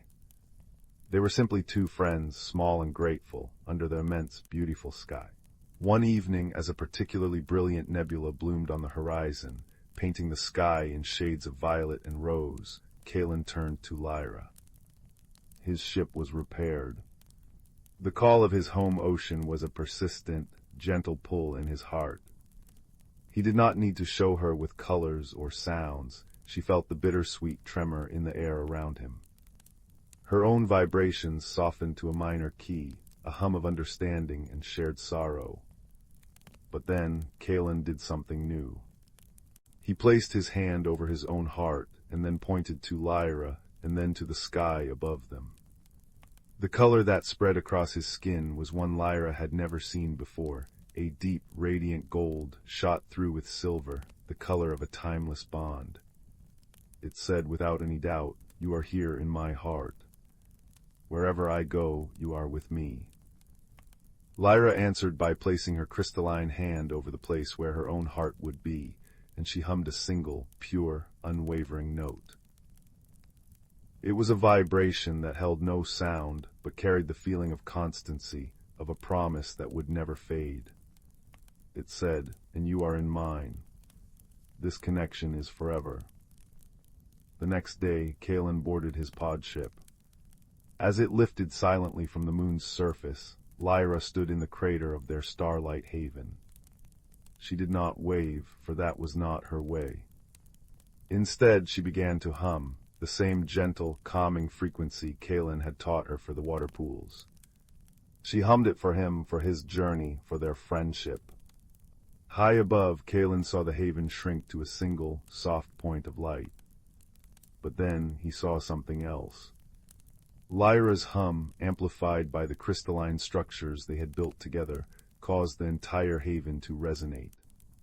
It began to glow, not with borrowed light, but with its own inner luminescence, a beacon of pure, kind energy, visible even from the depths of space. And Kalen knew, as he charted his course for home, that he carried a piece of that light with him. In the quiet of his ship, his skin would sometimes flush with the rose gold of friendship, and he would hear, in the whisper of the star winds, the faint, familiar echo of a crystal hum. They had built more than a shelter. They had built a bridge across the stars, a testament that the simplest, purest language, the language of a kind and open heart, could truly unite the universe. And in a million star systems, in 1,000 different forms, that same language was being spoken, quietly, gently, knitting the cosmos together with threads of light and wonder. In the heart of the whispering woods, where the moon poured its silver milk through the canopy, and the stars dusted the forest floor with their faint, glittering light, there existed a world that only awoke when the sun had tucked itself away. This was the domain of the night-blooming jasmine, whose fragrance hung in the air like a sweet secret, and of the moss-covered stones that remembered the footsteps of centuries. On this particular evening, a little hedgehog, his spines tipped with droplets of dew that caught the moonlight like tiny pearls, was feeling a deep and unfamiliar restlessness. His name was Pippin, and though his burrow was soft with dried ferns and thistledown, sleep would not come. A worry had nested in his heart, a fear that the gentle, constant rhythm of the forest was changing, that the familiar comforts were fading. Driven from his cozy home, he trundled along a path paved with luminous blue-green moss that glowed with a soft, internal light. Fireflies like living embers drifted lazily, blinking their silent code. The air was filled with a symphony of gentle sounds, the soft patter-patter of a light rainfall beginning to kiss the broad leaves overhead, the soothing shh of the wind combing through the pine needles, and the distant, constant gurgle-babble of the storytelling stream. Pippin's journey led him to a starlit clearing where the trees formed a perfect circle, their branches arching overhead like the vault of a great, natural cathedral. In the center stood an ancient oak, so old its bark was a tapestry of deep grooves and velvety moss. This was the grandfather oak, and nestled in a crook of his great arm was a great gray owl, her feathers the color of wood smoke in moonlight. "Your footsteps speak of a heavy heart, little one," the owl said, her voice not a hoot, but a soft, resonant whisper, like stones smoothing each other in a riverbed. She was called Serena, and she was the keeper of the wood's unspoken tales. Pippin looked up, his dark eyes wide. "I am afraid, Serena, the air feels different, the world feels tired." Serena blinked her great, golden eyes slowly. "The forest is not tired, little Pippin. It is preparing to dream. Come, walk with me and listen." She glided down from her perch, her wings making not a sound, and led him to the edge of the storytelling stream. The water, dark and clear, flowed over stones worn smooth by time. As they walked, Serena taught Pippin to listen not just with his ears, but with his heart. "The trees do not speak with words," she murmured. "They speak with sighs." She placed a wing against the trunk of a slender silver birch. A gentle breeze stirred, and the leaves rustled with a sound like crinkling parchment. They are sharing the day's warmth, storing it in their roots for the colder days to come.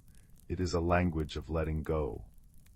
They came to the stream, and Serena gestured for Pippin to dip his paw into the cool water. "The water does not speak with sentences," she said. "It speaks with rhythm."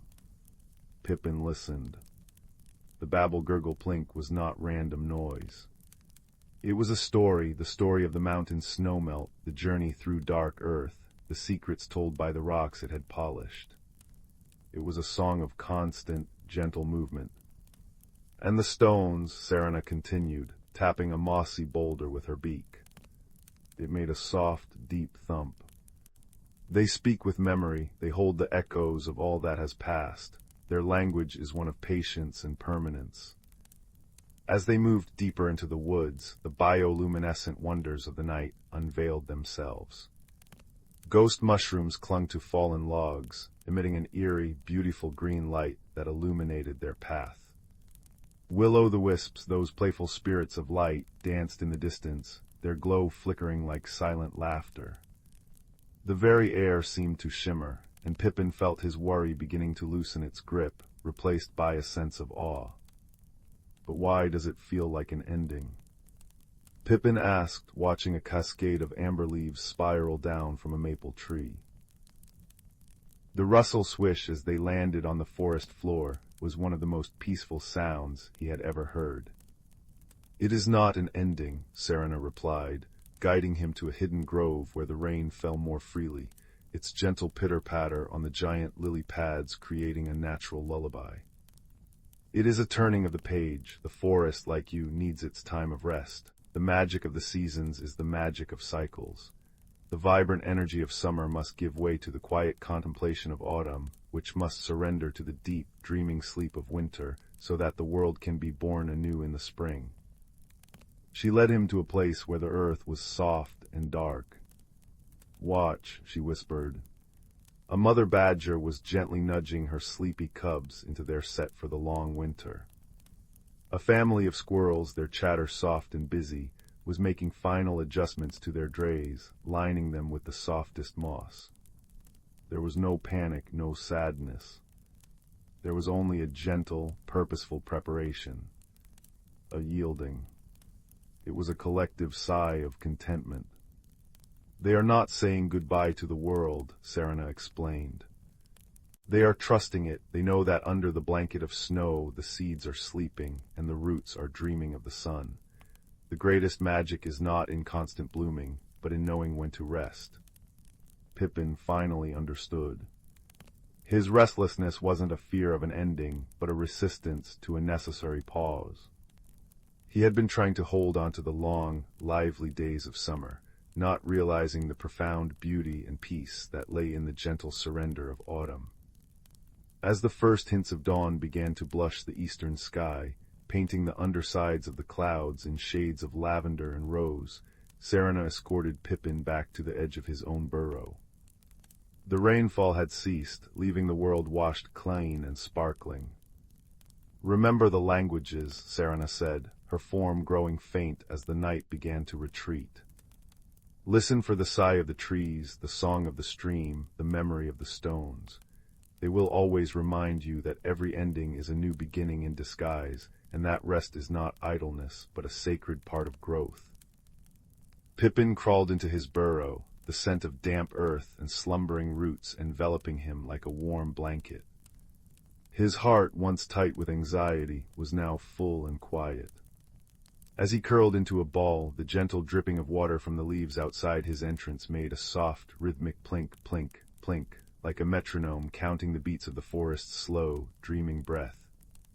He closed his eyes, and for the first time in many nights, he did not fight the approach of the colder, quieter days. Instead, he welcomed them, ready to dream alongside the seeds and the stones, trusting in the unwavering promise of renewal, soothed to sleep by the ancient, whispering lullaby of the woods. In a little cottage nestled between whispering pines and a babbling brook, there lived a quiet soul named Leo. His home was a place of comfortable clutter and well-loved things, where the floorboards sighed contentedly underfoot, and the windows framed a world that seemed to hold its breath in reverence each evening. On one such evening, as the sky blushed with the soft hues of twilight, Leo found himself drawn to the attic, a place he usually visited only when necessity called. The attic was a kingdom of memories, filled with trunks smelling of cedar and camphor, stacks of yellowed books, and forgotten treasures draped in dust-laden sheets. Leo had come searching for extra blankets, for the autumn chill had begun to creep through the cottage's old bones. As he rummaged near the far wall, his fingers brushed against something unexpected, a small, ornately carved wooden box tucked behind a stack of his grandmother's quilts. Creak went the lid as he lifted it, the sound echoing softly in the quiet space. Inside, nestled on a bed of faded velvet, lay a compass. But it was unlike any compass Leo had ever seen. Its face was mother of pearl, shimmering with a soft inner light, and its needle did not point north. Instead, it quivered and spun slowly, as if searching for something just beyond reach. Curiosity humming in his veins, Leo carried the compass downstairs. He placed it on the hearthrug before the crackling fire, its warm glow painting dancing shadows across the room. As he sat cross-legged before the flames, the compass needle suddenly stilled, pointing directly at him. Then, to his astonishment, a voice, soft and melodic like wind chimes on a gentle breeze, spoke from nowhere and everywhere at once. "It does not point to places," the voice said. "It points to possibilities." Leo blinked. Who said that? A moment later, a plump tabby cat, one he'd often seen napping in the sunniest spot of the garden, padded into the room. Her name was Juniper, and her purr was a contented rumble, like a tiny, well-tuned engine. She settled beside him, green eyes fixed on the compass. "I did," she said, though her mouth did not move. Her voice was in his mind, warm and slightly smug. "That compass has been waiting for you. It doesn't guide you over land or sea. It guides you through yourself." Leo stared, too surprised to be frightened. "You can talk." "I always could," Juniper replied, licking a paw with delicate precision. "You simply weren't listening properly before. Most people don't. They're too busy hearing only what they expect to hear." Just then there was a soft thump from the bookshelf. A small, leather-bound volume with gilded edges wobbled and then floated gently down to join them. It opened of its own accord, and the pages rustled like autumn leaves. A new voice emerged, this one dry, papery, and wise. "The compass of courage," the book said, its words appearing on the page as it spoke. "Forged for those who seek not distance, but depth. Its needle points toward the thing you fear most, and thus the thing you must face to find what you truly need." Leo's heart beat a little faster. What must I do? The compass needle began to spin again, then settled, pointing toward the darkest corner of the room, a place where an old wardrobe stood, its doors slightly ajar. From within came a soft, sighing sound, like fabric shifting in a faint draft. "You must follow where it leads," said Juniper, nudging his hand with her head. "But you won't be going alone." The book fluttered its pages encouragingly. "I shall provide guidance, and Juniper shall provide company, but the journey, dear Leo, is yours to make." Taking a deep breath, Leo picked up the compass. Its weight was comforting in his palm. He walked slowly toward the wardrobe, Juniper trotting at his heels, and the book floating serenely beside him. As he drew closer, the darkness within the wardrobe seemed to deepen, becoming a velvety blackness that felt less like absence and more like presence. Swish, the wardrobe doors opened fully on their own. Instead of coats and scarves, Leo saw a pathway lined with silver birch trees, their leaves whispering secrets in a language almost familiar. The air smelled of damp earth and distant rain. "Step through," urged the book. "The compass will not steer you wrong." And so Leo stepped from his cozy cottage into a forest that existed somewhere between dream and memory. The ground was soft with moss, and the light was that of perpetual twilight, soft, forgiving, and tinged with magic. The compass needle now pointed steadily ahead, down a path that wound between ancient trees. They walked for what felt like both moments and lifetimes. Juniper occasionally paused to watch a glowing moth or listen to the drip drip drip of dew from leaf to fern. The book, which had introduced itself as Folio, recited poems and bits of wisdom to keep their spirits lifted. Courage, dear Leo, Folio said, is not the absence of fear, but the recognition that something else is more important. Eventually, the path led them to a wide, misty river.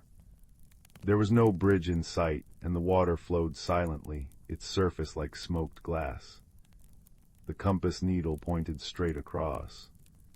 On the far bank, Leo could just make out a soft golden light, warm and inviting, like a lantern in a window. How do we cross? Leo wondered aloud. A figure emerged from the mist, an old badger leaning on a knotted staff. His fur was silvered with age, and his eyes held the patience of countless seasons. The river cannot be crossed by swimming or by boat, the badger said, his voice a low, gravelly rumble. It is made of forgotten regrets and unmade choices. It only parts for those who can name their fear aloud and release it into the water. Leo's throat felt tight. He looked at the compass, then at the badger, then at the silent, gleaming river. I'm afraid, he began, his voice barely a whisper, that I'm not enough, that I'll always be too quiet, too ordinary, too easily overlooked. As he spoke, the words seemed to take shape in the air, shimmering, translucent forms that drifted down to touch the river's surface. Where they landed, the water began to stir. Slowly, gently, the river parted, creating a pathway of stepping stones that glowed with a soft, internal light. Well done, rumbled the badger, a smile in his eyes. Now cross quickly, but mind your step. The stones remember everything they touch. One by one they crossed, Leo first, then Juniper, with Folio floating above like a careful guardian. Each stone felt solid and reassuring beneath Leo's feet, though the air around them hummed with the echoes of long-let-go sorrows. On the other side, the golden light resolved into a small, circular door set into the base of an enormous oak tree. The compass needle pointed directly at it. This is it, Folio murmured, its pages fluttering with excitement. What you seek is within. Leo reached out and turned the brass knob. The door opened without a sound, revealing a staircase that spiraled downward. The air that wafted up was warm and smelled of cinnamon and old paper, comforting and familiar. They descended into a circular room lined with bookshelves. In the center stood a pedestal, and on it rested a single, glowing key. But between them and the key stood a figure, a tall, slender being made of shifting shadows and faint, silvery light. It had no face, but Leo felt its gaze nonetheless. I am the keeper of doubts, it said, its voice like the rustle of dead leaves. To pass, you must answer a riddle. Answer wrongly, and the path behind you will disappear. Answer rightly, and the key is yours. Leo's heart sank. Riddles had never been his strength. But Juniper sat down, wrapped her tail around her paws, and began to purr, a sound so steady and calm that it seemed to push back the shadows. Folio hovered near his shoulder, its pages open to a blank sheet. Ask your riddle, Leo said, his voice stronger than he felt. The shadowy figure spoke. I am always hungry, I must always be fed. The finger I touch will soon turn red. What am I? Leo frowned. He thought of fire, but fire didn't touch just one finger. He thought of time, but time wasn't hungry in that way. He glanced at Folio, but the book's pages remained blank. Juniper, however, had stopped purring. She was staring at the shadow being, her head tilted. Then very softly she began to purr again, but this time it was a question, a rising and falling melody that sounded like curiosity itself. And in that moment, Leo understood. It wasn't about being the smartest or the quickest. It was about listening to the purr of a friend, to the silence between heartbeats, to the wisdom that didn't always shout, but sometimes whispered. You are a flame, Leo said softly. A candle flame, to be precise. It must always be fed with wax, and if you touch it, your finger turns red. The shadowy figure seemed to ripple, then bowed deeply. You have answered rightly. The key is yours. As the figure dissolved into motes of light, Leo stepped forward and took the key. It was warm to the touch, and as he held it, he felt a sense of peace settle over him, a certainty that he had always been enough, just as he was. The compass, which had been quietly humming in his hand, suddenly glowed brightly. The world around them shimmered, and in the blink of an eye they were back in the cottage, seated before the fire. The compass now lay still, its needle pointing firmly north. Juniper curled up in his lap, her purr a vibration of pure contentment. Folio settled on the mantelpiece, its pages closing with a soft thump. Leo looked at the key in his hand. It wasn't for any lock he could see, but he understood now that it unlocked something inside him, a door to courage he hadn't known was there. Outside, the wind whispered through the pines, and the brook murmured its endless, soothing song. Somewhere in the distance, a bell tolled softly, perhaps from the village church, or perhaps from somewhere even farther away and closer all at once. Leo smiled, stroking Juniper's fur. He had traveled far without ever leaving home, and he had learned that the greatest adventures are not measured in miles, but in moments of kindness, patience, and listening, truly listening to the world around us. And as the fire crackled and the night deepened, Leo knew that whenever he felt doubt creeping in, he need only remember the compass, the cat, the book, and the key, and the journey that had reminded him that he was, and always would be, exactly where he needed to be. In the heart of the whispering woods, nestled between ancient oaks and silver-barked birches, lay the village of Elderwood Hollow. Here, cobblestone streets wound like ribbons between cottages with thatched roofs, each window glowing with the warm light of lanterns.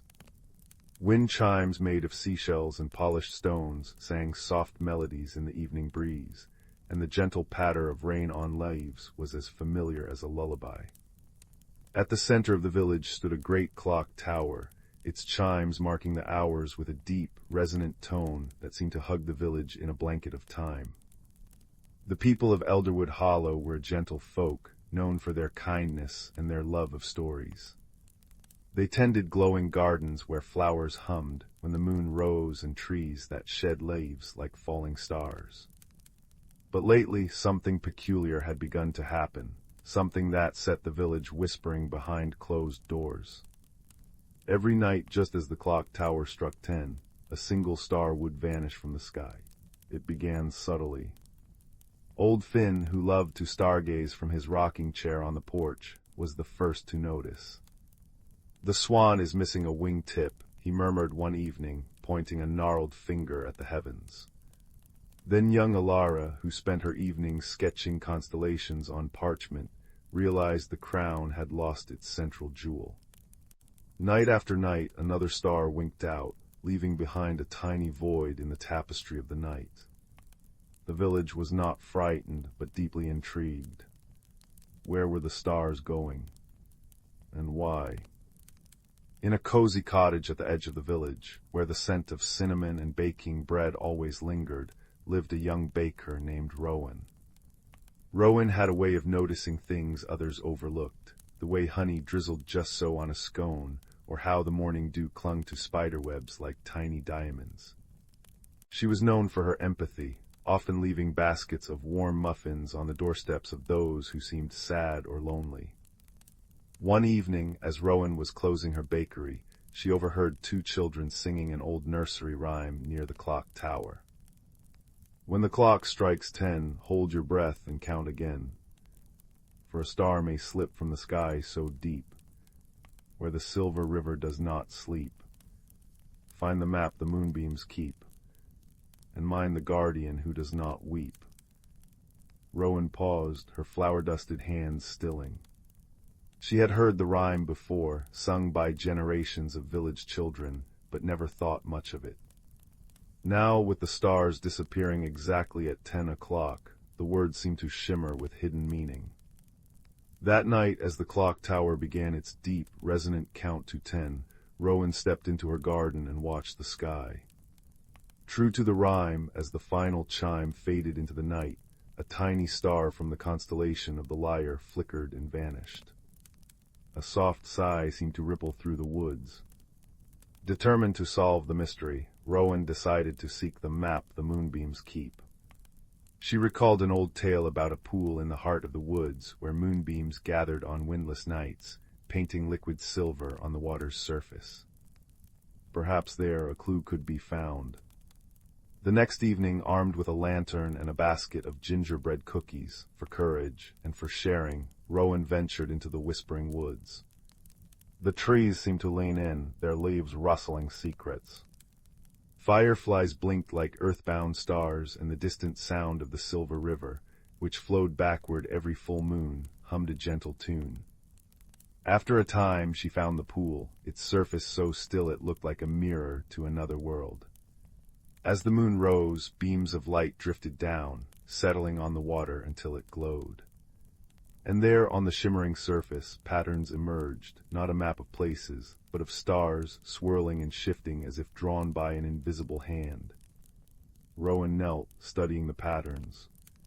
They resembled the missing constellations, but with lines connecting them in ways she had never seen. In the center of the pool, the stars formed a shape like a key. As she reached out, her fingertips barely brushing the water, the image dissolved, and the moonbeams scattered. Puzzled but hopeful, she made her way back to the village, the clock tower chiming midnight as she arrived. The next day, Rowan shared her discovery with the villagers. Some were skeptical, others were eager to help. Old Finn suggested the pattern might relate to the clock tower's ancient design, which was rumored to have been built with celestial alignments in mind. A young painter named Kale thought the key shape might represent the old iron key that unlocked the tower's topmost room, a place no one had entered in decades. This seemed a promising light, and soon the whole village was abuzz with theories. But when Rowan and Kale climbed the tower stairs and unlocked the dusty room, they found not answers, but a delightful red herring. Hundreds of tiny, star-shaped cookies, made from a forgotten recipe, hidden away by a long-ago baker who believed they brought sweet dreams. The village celebrated with a spontaneous tea party, sharing the rediscovered treats and laughing at the unexpected turn. Yet the stars continued to disappear. Rowan, though disappointed, did not lose heart. She returned to the nursery rhyme, pondering the line, "Mind the guardian who does not weep." Who or what was the guardian? And why did it not weep? That evening, as rain began to fall, a soft, whispering rain that tapped on roofs like gentle fingers, Rowan noticed something odd. Near the edge of the village, where the silver river curved close to the woods, stood an ancient stone statue of an owl. It was known as the guardian of the glen, and moss clung to its weathered features. Village legend said it had been carved to protect Elderwood Hollow from sorrow, and thus it never wept, even in the rain. Rowan approached the statue, her lantern casting a warm circle of light. There, tucked into a crevice beneath the owl's wing, she found a small, rolled parchment. With careful hands, she unrolled it. It was a star chart, beautifully illustrated, with tiny notes in elegant script. One note beside the lyre read, "When harmony fades, a star must fall to restore the balance." Suddenly, the pieces began to fit together. The stars were not being stolen, they were being given. But why? Following the chart, Rowan saw that the missing stars corresponded to places in the village where sadness had recently lingered: the garden of old Mrs. Nettle, who had lost her songbird; the workshop of Elias the woodcarver, who had been too ill to create; the little bridge where children no longer played because a plank was loose. That night, as the clock struck 10, Rowan stood by the silver river and watched. Instead of a star vanishing, she saw a tiny light drift down from the sky like a feather, settling into the waters of the river, which glowed briefly before returning to its gentle flow. She understood then. The stars were falling to mend places where joy had faded, sinking into the earth or water to restore warmth and light. But the balance was off, too much sadness had gathered, and the stars were leaving the sky too quickly. The next morning, Rowan gathered the villagers in the square near the clock tower. She explained her discovery, her voice gentle but firm. "The stars are trying to help us," she said, "but they cannot do it alone. We must restore the harmony ourselves." Inspired, the village set to work. Children repaired the bridge with help from Elias, who felt well enough to offer guidance. They sang songs with Mrs. Nettle, filling her garden with music again. Rowan baked special starlight cookies, shaped like the missing stars, and shared them with everyone, weaving warmth back into the heart of the village. That evening, as the clock tower chimed 10, the villagers gathered together, holding hands and looking up at the sky. But this time no star vanished. Instead, one by one, the missing stars reappeared, burning a little brighter than before, as if filled with the village's renewed joy.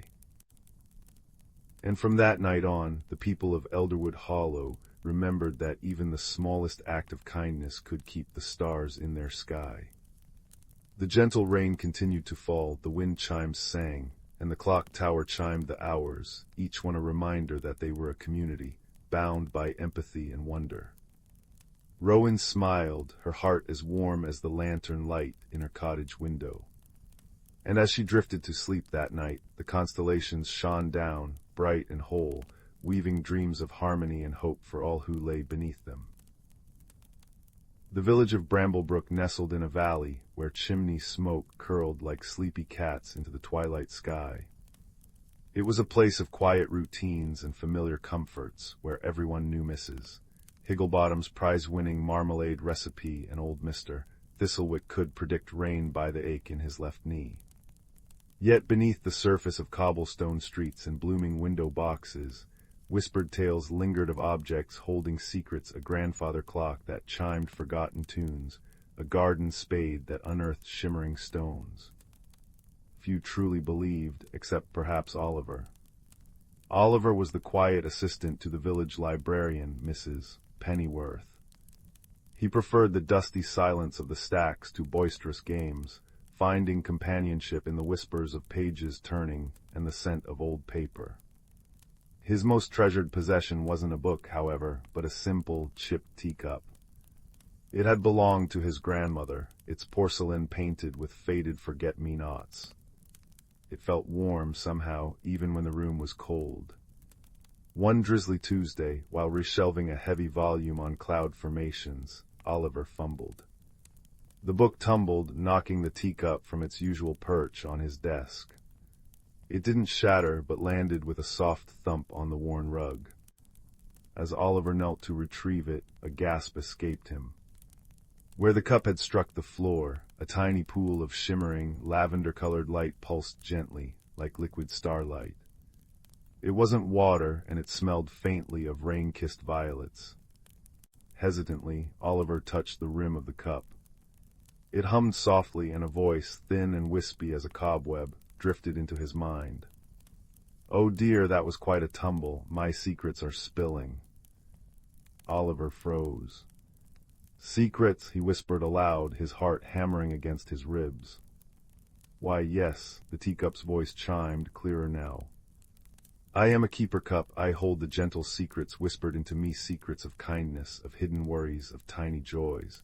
But when I'm knocked, well, sometimes they leak." The lavender puddle shimmered, showing a fleeting image, Mrs. Higglebottom, looking unusually sad, staring at an empty jar where her marmalade label should have been. Oliver understood. The marmalade recipe was missing. That was the secret worry spilling out. He carefully righted the cup. "How do I help?" "Secrets long to be heard, truly heard with kindness," the cup murmured. "But some secrets are lost, carried away on sighs or tears. Those need finding. There's a great sorrow brewing near the whispering peaks. It dims all the gentle secrets. Perhaps you could help mend it." And so Oliver's journey began. He packed a small satchel, a crust of bread, a wedge of cheese, his warmest scarf, and the keeper cup, carefully wrapped in soft cloth. He left a note for Mrs. Pennyworth, gone to find a lost whisper, back soon. The path beyond Bramblebrook wound upwards into the whispering peaks, where ancient pines sighed secrets to the wind. The air grew crisper, smelling of pine resin and damp earth.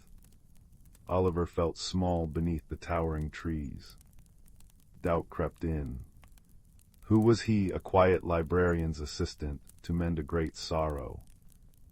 He hadn't walked far when a rustle came from the ferns.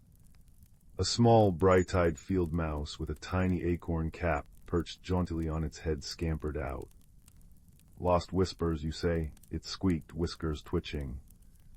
Name's Pip, saw the lavender light spill earlier. Keeper cup business, tricky, but I know the paths. The wind tells me things. Pip, pragmatic and quick, became Oliver's first guide, darting ahead, pointing out treacherous routes and hidden springs. Higher up, the path became shrouded in mist. Oliver shivered. A soft sigh echoed around him, and the mist seemed to coalesce into a shape, a small, wispy cloud with eyes like dewdrops. Heavy thoughts weighed down the air, the cloud murmured, its voice like distant wind chimes. I am Cirrus. I drift where sighs go. A great sadness gathers near the high tor. It tastes like salt and loneliness.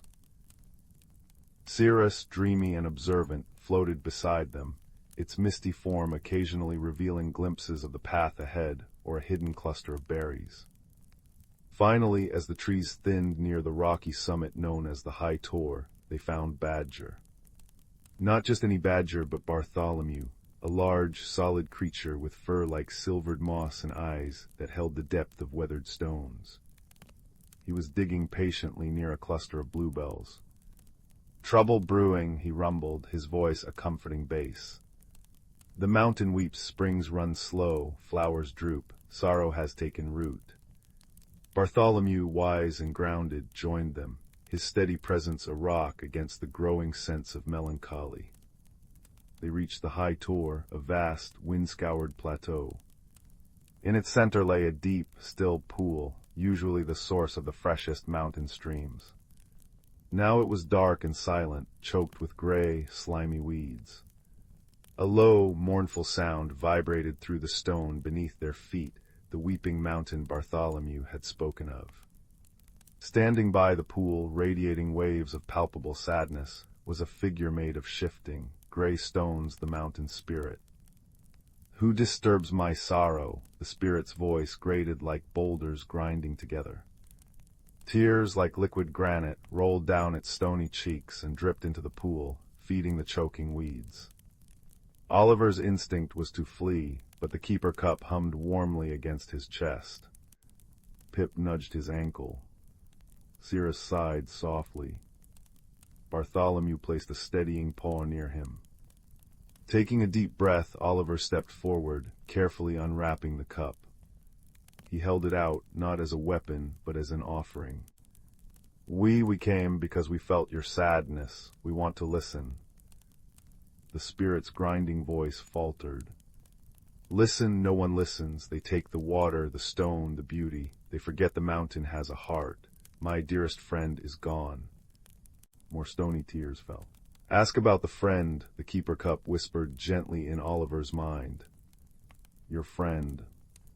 Oliver asked softly. What happened?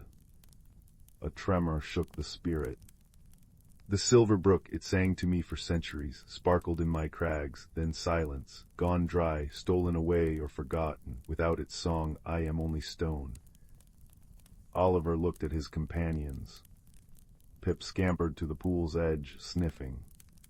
Dry, underground maybe, pipelines.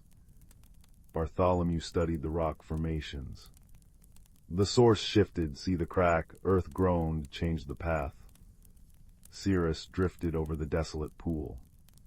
I taste old metal and dust far below, not natural. Wisdom, not force. The problem wasn't malice, but neglect and change. The silver brook hadn't been stolen. Its path had been blocked, perhaps by an old, forgotten mine tunnel that collapsed during a tremor. The village below, unknowingly, had diverted its source years ago for a new well, silencing the mountain's song. Oliver spoke gently to the spirit, explaining what they'd pieced together. The brook isn't gone, it's lost, trapped underground. Its silence isn't forgetting you, it's imprisoned. The spirit's stony features shifted, the grinding sorrow easing into confusion, then a flicker of fragile hope. Imprisoned, not forgotten. No, Oliver said firmly. We can't help find its voice again. Bartholomew knew the old mine entrances. Pip, small and quick, could scout the collapsed tunnels. Cirrus could drift through crevices, sensing moisture and the faintest echo of flowing water. Oliver, guided by the keeper cup's gentle hum, which grew stronger near the hidden water, listened for the brook's trapped song, a faint, desperate trickle beneath the rock. It took days. Pip squeezed through impossibly small gaps. Bartholomew used his powerful claws to carefully shift debris where safe. Cirrus flowed through fissures, reporting back. Oliver, his hands scraped but his spirit alight, pressed his ear to cold stone, the keeper cup amplifying the brook's faint, silvery murmur. Finally they found it, a strong flow of pure water, trapped behind a thick wall of fallen rock and an old, rusted sluice gate jammed shut. The challenge wasn't breaking the rock that might cause a flood or another collapse. It was the gate. Rusted solid. Bartholomew couldn't budge it. Pip was too small. Force wouldn't work. Oliver sat by the jammed mechanism, despair creeping in. Then the keeper cup hummed. Secrets of metal, long sleep, needs waking, Oliver remembered Mrs. Pennyworth's old book on mountain springs. There was a page about iron sickness, needing oil and patience. He had a small flask of lamp oil in his satchel. Patiently, drop by drop, he applied it to the rusted hinges and the stiff lever of the sluice gate. He talked to it absurdly as he worked. Come on now, old fellow, time to wake up. The brook misses its mountain. The spirit misses its song. He poured kindness into the task, as if coaxing a shy creature. Pip brought tiny pebbles to wedge under the lever for better purchase. Bartholomew applied slow, steady pressure where Oliver directed. Cirrus whispered cool encouragement. With a groan that echoed through the tunnel, then a triumphant screech, the ancient lever moved. The sluice gate creaked open, inch by stubborn inch. A gush of clear, cold, singing water burst forth, smelling of snowmelt and deep earth. It rushed past them, finding its old course, trickling, then babbling, then roaring joyfully towards the surface. Back on the high tor, the transformation was magical. The dark pool shimmered and cleared as the fresh, singing water surged into it, dissolving the choking weeds. The mountain spirit stood transfixed. The grating sorrow vanished from its voice, replaced by a deep, resonant chime like struck crystal. Color seeped into its stones, mossy green, sky blue, warm ochre. The song, my brook's song, you heard, you listened, you helped. The spirit touched the pool with a stony finger. The water glowed with a soft, golden light. A single perfect dewdrop, shimmering with all the colors of dawn, rose from the surface and floated gently towards Oliver. It landed softly in the keeper cup with a tiny plink. A secret of pure joy, the cup sighed contentedly. The journey back to Bramblebrook was filled with light. Springs flowed freely. Flowers lifted their faces to the sun. Pip chattered excitedly about the adventure. Cirrus drifted happily, reflecting rainbows. Bartholomew walked with a satisfied rumble. Oliver carried the keeper cup, now holding the dewdrop of joy, feeling a quiet confidence bloom within him, warmer than any hearth fire. He returned the lost marmalade recipe to Mrs. Higglebottom, found tucked inside a book on preserving techniques, her smile brighter than her golden jars. He told Mrs. Pennyworth a softened version of his adventure, emphasizing listening and kindness. The keeper cup sat back on his desk, looking perfectly ordinary. But sometimes, when the fire crackled low in the library hearth and moonlight streamed through the window, Oliver would see a faint, lavender glow emanating from it. And he knew the world was full of gentle secrets waiting to be heard, problems waiting for wisdom and friendship to mend them, and extraordinary magic hidden within the most ordinary things, especially a quiet heart willing to listen. He sipped his tea, the warmth spreading through him, a comforting echo of the mountain's restored song, a lullaby of kindness that promised sweet dreams. In a cozy woodland clearing, beneath the sheltering boughs of ancient oaks, there lived a community of gentle forest folk. Their cottages were carved into the sturdy trunks, adorned with whimsical mushroom roofs and windows framed by vines that danced in the breeze. At the heart of this enchanting hamlet stood the great hollow tree, its vast interior transformed into a warm, inviting gathering place. Here the forest folk would come together to share stories, music, and the simple joys of friendship. One crisp autumn evening, as the leaves swirled in golden eddies, an unusual hush fell over the hollow tree. The forest folk noticed something amiss. The glowing lanterns that typically illuminated the space had dimmed to a faint flicker. Tilly, a young squirrel with an inquisitive nature, was the first to voice her concern. "Friends, have you noticed the strange way the lanterns are behaving? It's as if their magic is waning." Murmurs of agreement rippled through the gathering, and Willow, the wise old oak spirit, stepped forward. Her bark-etched face creased with concern as she spoke. "You are right to be troubled, little one. The lanterns are indeed behaving strangely, and we must uncover the reason before their light is extinguished completely." With a wave of her gnarled branch, Willow summoned a cluster of glowing sprites, their luminous bodies casting a warm glow around the hollow. "These faithful friends will guide you on your quest to restore the lantern's magic," she said, her voice carrying the weight of ancient wisdom. Tilly's eyes widened with excitement, and she eagerly gathered a small band of companions: Thistle, the hedgehog, Mossy the toad, and Piper, the songbird. Together they set off into the forest, their path illuminated by the dancing sprites.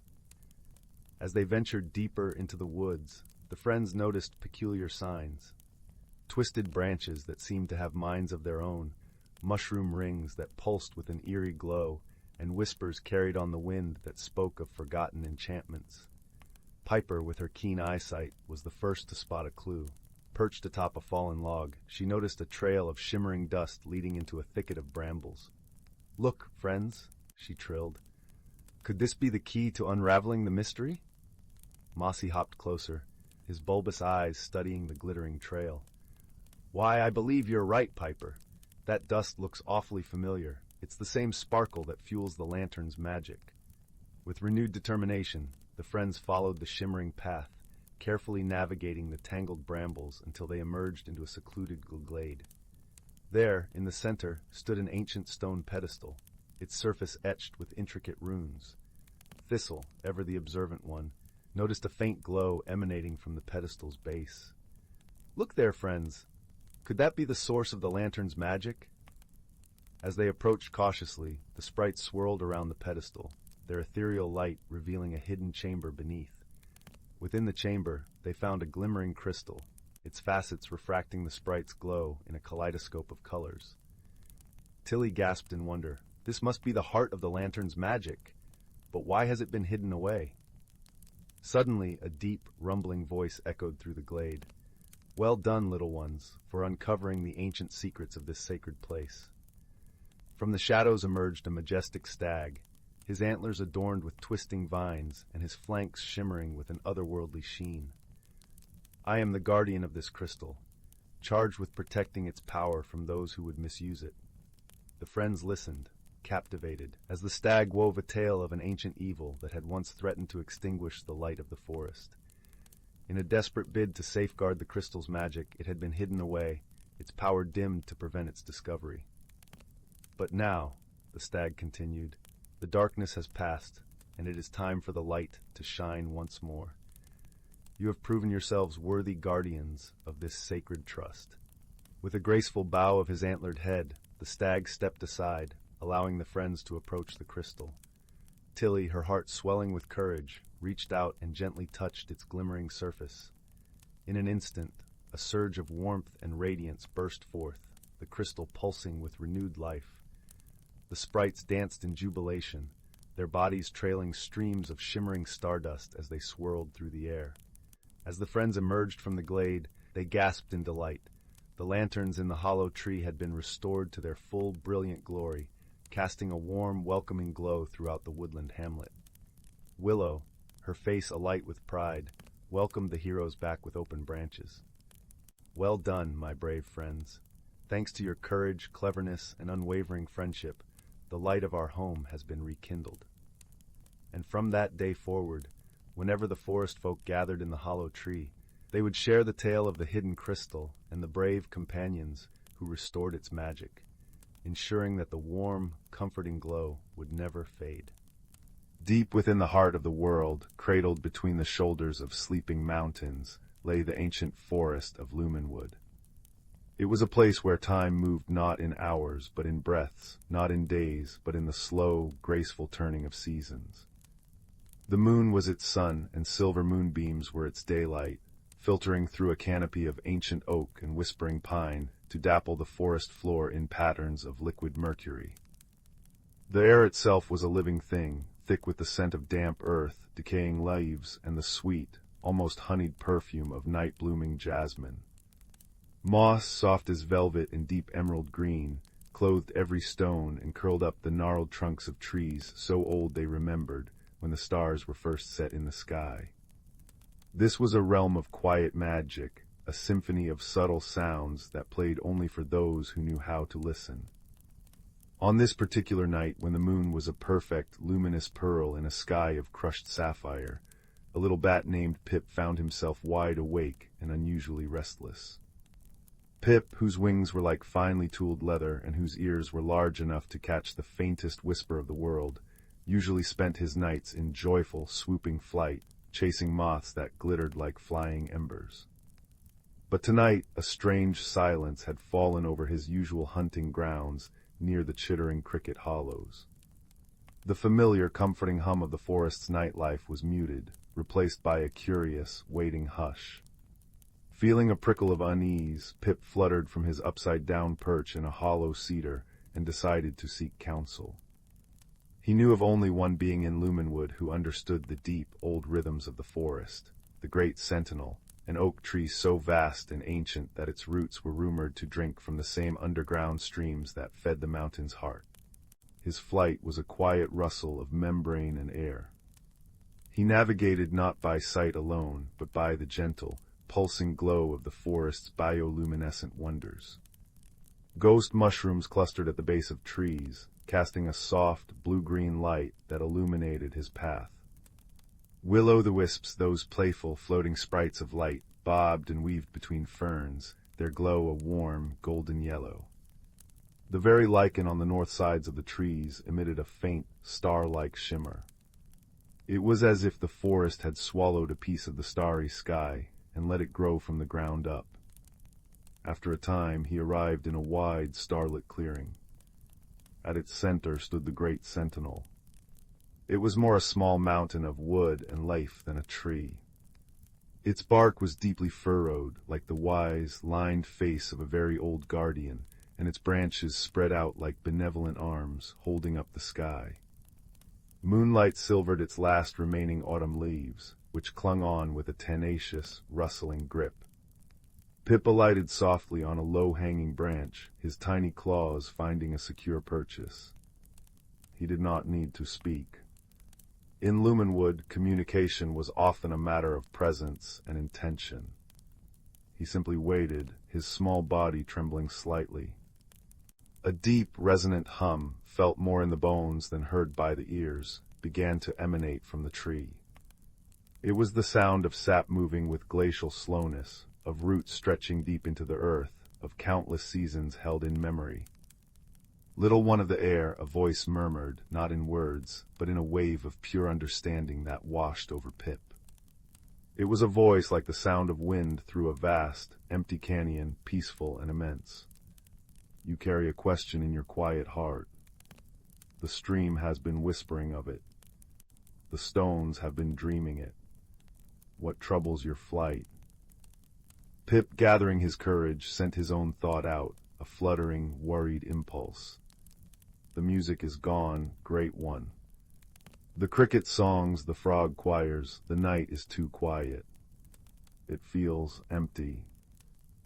The great sentinel was silent for a long moment, a silence filled only with the gentle shhhhh of the wind combing through its leaves, a natural, soothing ASMR that usually calmed every creature. But tonight, even that sound seemed tinged with sorrow. The music is not gone, the tree finally responded, its meaning unfolding in Pip's mind like a slow-blooming flower. It has only changed its tune. The forest is preparing for the great slumber. The season of long nights and short days is upon us. The magic is turning inward, as it always does. Pip cocked his head, confused. But why must it be so quiet? Why must the magic hide? Come, the sentinel's thought was an invitation. Listen more closely. There is a secret language being spoken all around you. You have only forgotten how to hear it. Guided by the ancient tree's presence, Pip closed his eyes and stilled his busy mind. He focused not on the absence of sound, but on the presence of what was there. First he heard the stream. It was not babbling joyously as it did in the summer. Now its voice was a lower, more thoughtful murmur, the water flowing over smooth, mossy stones with a sound like a deeply contented sigh. Rest, renew, it seemed to say with every lap against the bank. The stones themselves, still warm from the vanished sun, added a soft, percussive click and clack as the water shifted them minutely, a language of deep earth and patient time. Then he heard the trees. It wasn't just the wind. Each species had its own voice. The pines released a low, sustained whistle, a hymn of eternal green. The bare branches of the ash trees clicked together like gently tapping bones, speaking of letting go and trusting in the return. The great sentinel itself hummed its foundational note, a bass tone that held the entire symphony together. The forest does not fall silent, the sentinel explained. It simply speaks a different dialect. The language of preparation. The poetry of rest. The creatures you miss are not gone. They are listening too. They are storing the warmth of summer memories in their hearts and the wisdom of autumn in their dreams. Pip felt a wave of understanding, but also a new worry. But what about the light? The little glowing lights, will they sleep too? Follow the path of the fallen star, the tree murmured cryptically, and then its conscious presence seemed to recede, becoming one again with the deep, humming earth. Pip knew the audience was over. He took to the wing again, his heart a little lighter, but his mission changed. He was no longer seeking an answer to silence. He was on a quest to understand the new language of the forest. He flew towards the Whispering Glen, a place where the bioluminescent fungi were most dense. As he flew, a soft, misting rain began to fall. It was not a storm, but a gentle benediction. The sound of countless tiny droplets kissing the broad leaves of ferns and the needles of pines created a layered, rustling whisper, a natural ASMR tapestry that was incredibly soothing. Each drop that hit a still pool in the stream created a perfect, expanding ring of silver in the moonlight, accompanied by a soft plink. In the Whispering Glen, he found his friend, a fox named Rowan. Rowan's coat was the color of autumn itself, and her eyes held the keen, gentle wisdom of one who knew every hidden path and secret of the wood. She was sitting patiently, watching the rain-washed ghost mushrooms glow even brighter, their light reflecting in her intelligent eyes. "The sentinel sent you," she said, her voice a soft rustle of dry leaves. It wasn't a question. Pip fluttered down to land on a stone beside her. "It said to follow the path of the fallen star. What does that mean?" Rowan gave a slow, knowing blink. "It means we have a journey to make before the deep snows come. The starlight nectar is fading. It is what gives the will-o'-the-wisps their joy and the deep moss its constant shimmer. If it fades too much, the long night of winter will be truly dark, and the forest's heart might forget how to wake in the spring. A shiver that had nothing to do with the cool air ran through Pip. He understood now. The quiet wasn't just about sound. It was about the fading of the forest's inner light, its magical vitality. The seasonal cycle was in danger of becoming an endless winter of the spirit. "What can we do?" Pip asked, his voice small. "We must go to the Hearthstone," Rowan said, rising gracefully.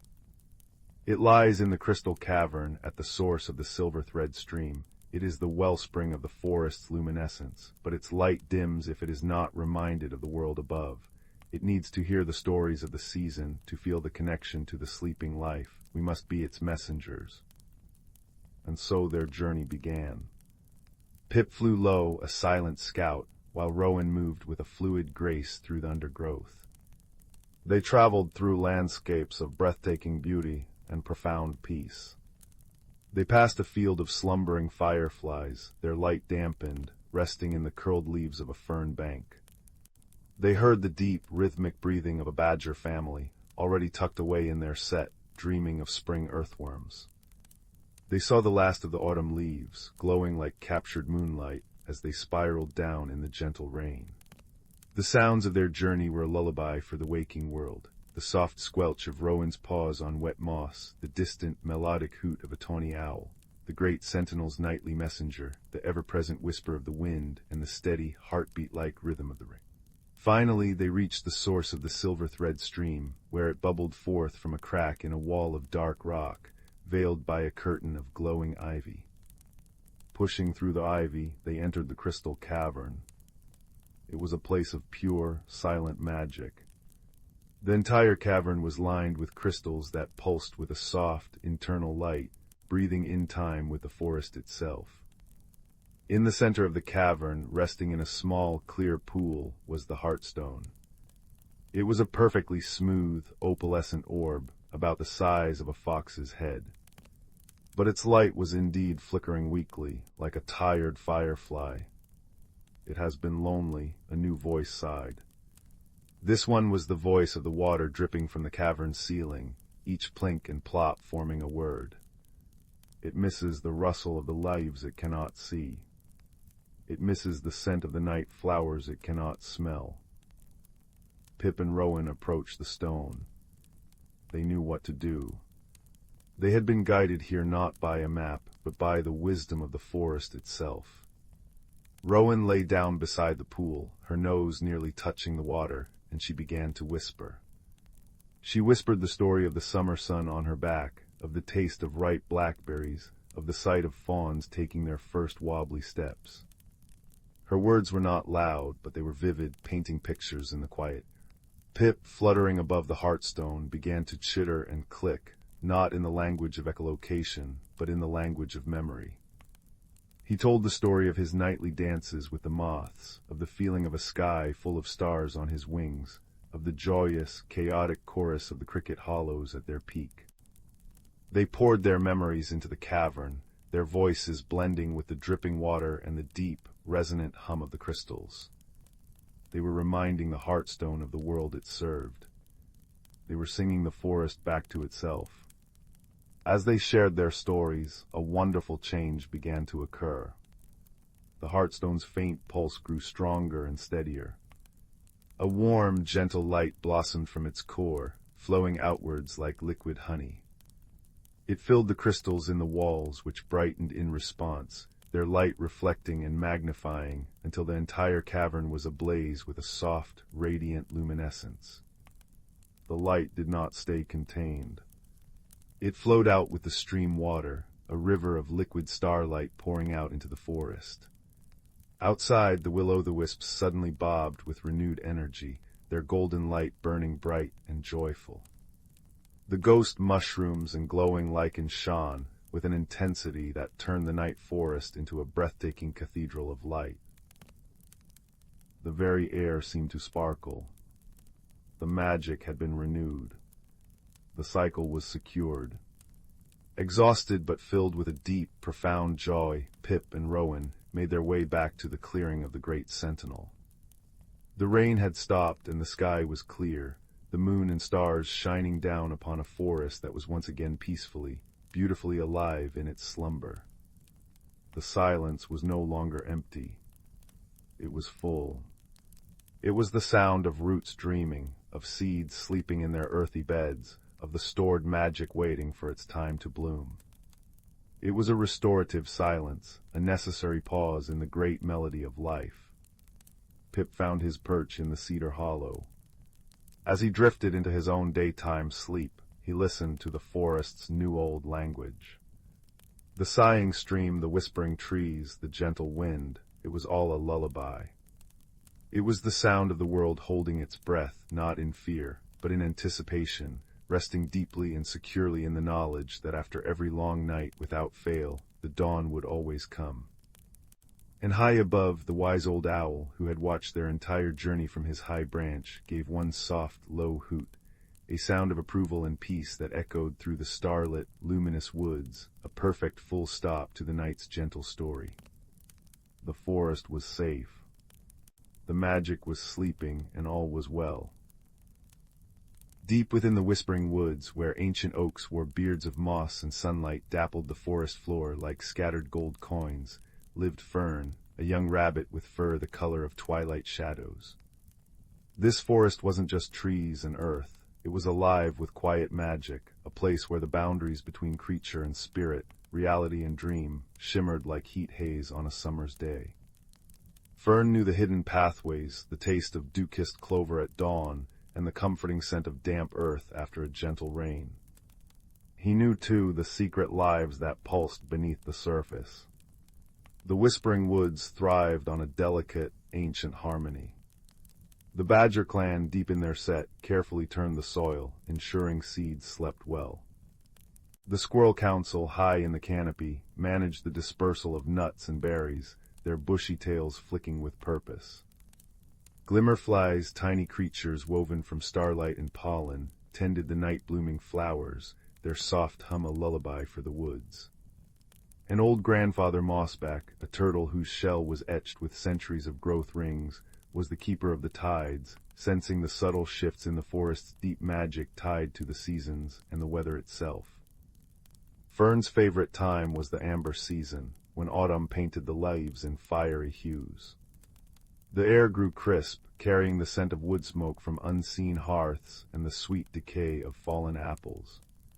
One evening, as the setting sun stained the sky lavender and peach, Fern noticed something amiss. The gentle giggle of Crystal Brook, usually a constant companion near his burrow, had faded to a troubled gurgle. The glimmerflies, usually flitting like scattered embers near the water's edge, hovered anxiously, their light dimmer than usual.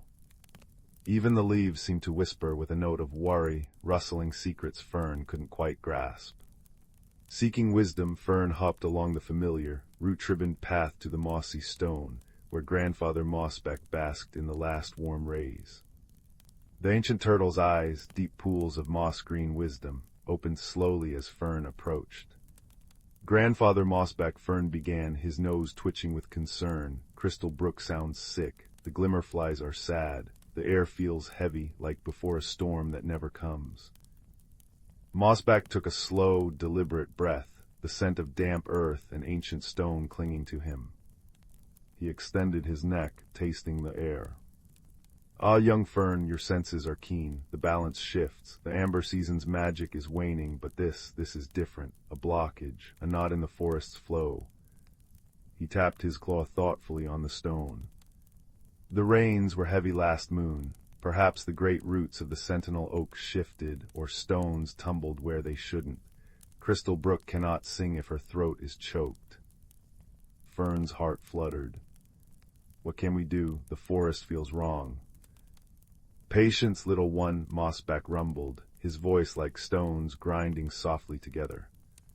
Harmony isn't a stillness, but a constant dance. The forest remembers its steps. We must find the source gently, wisely. Go to Willow at the bend where the ferns grow thick. She listens to the water's song like no other.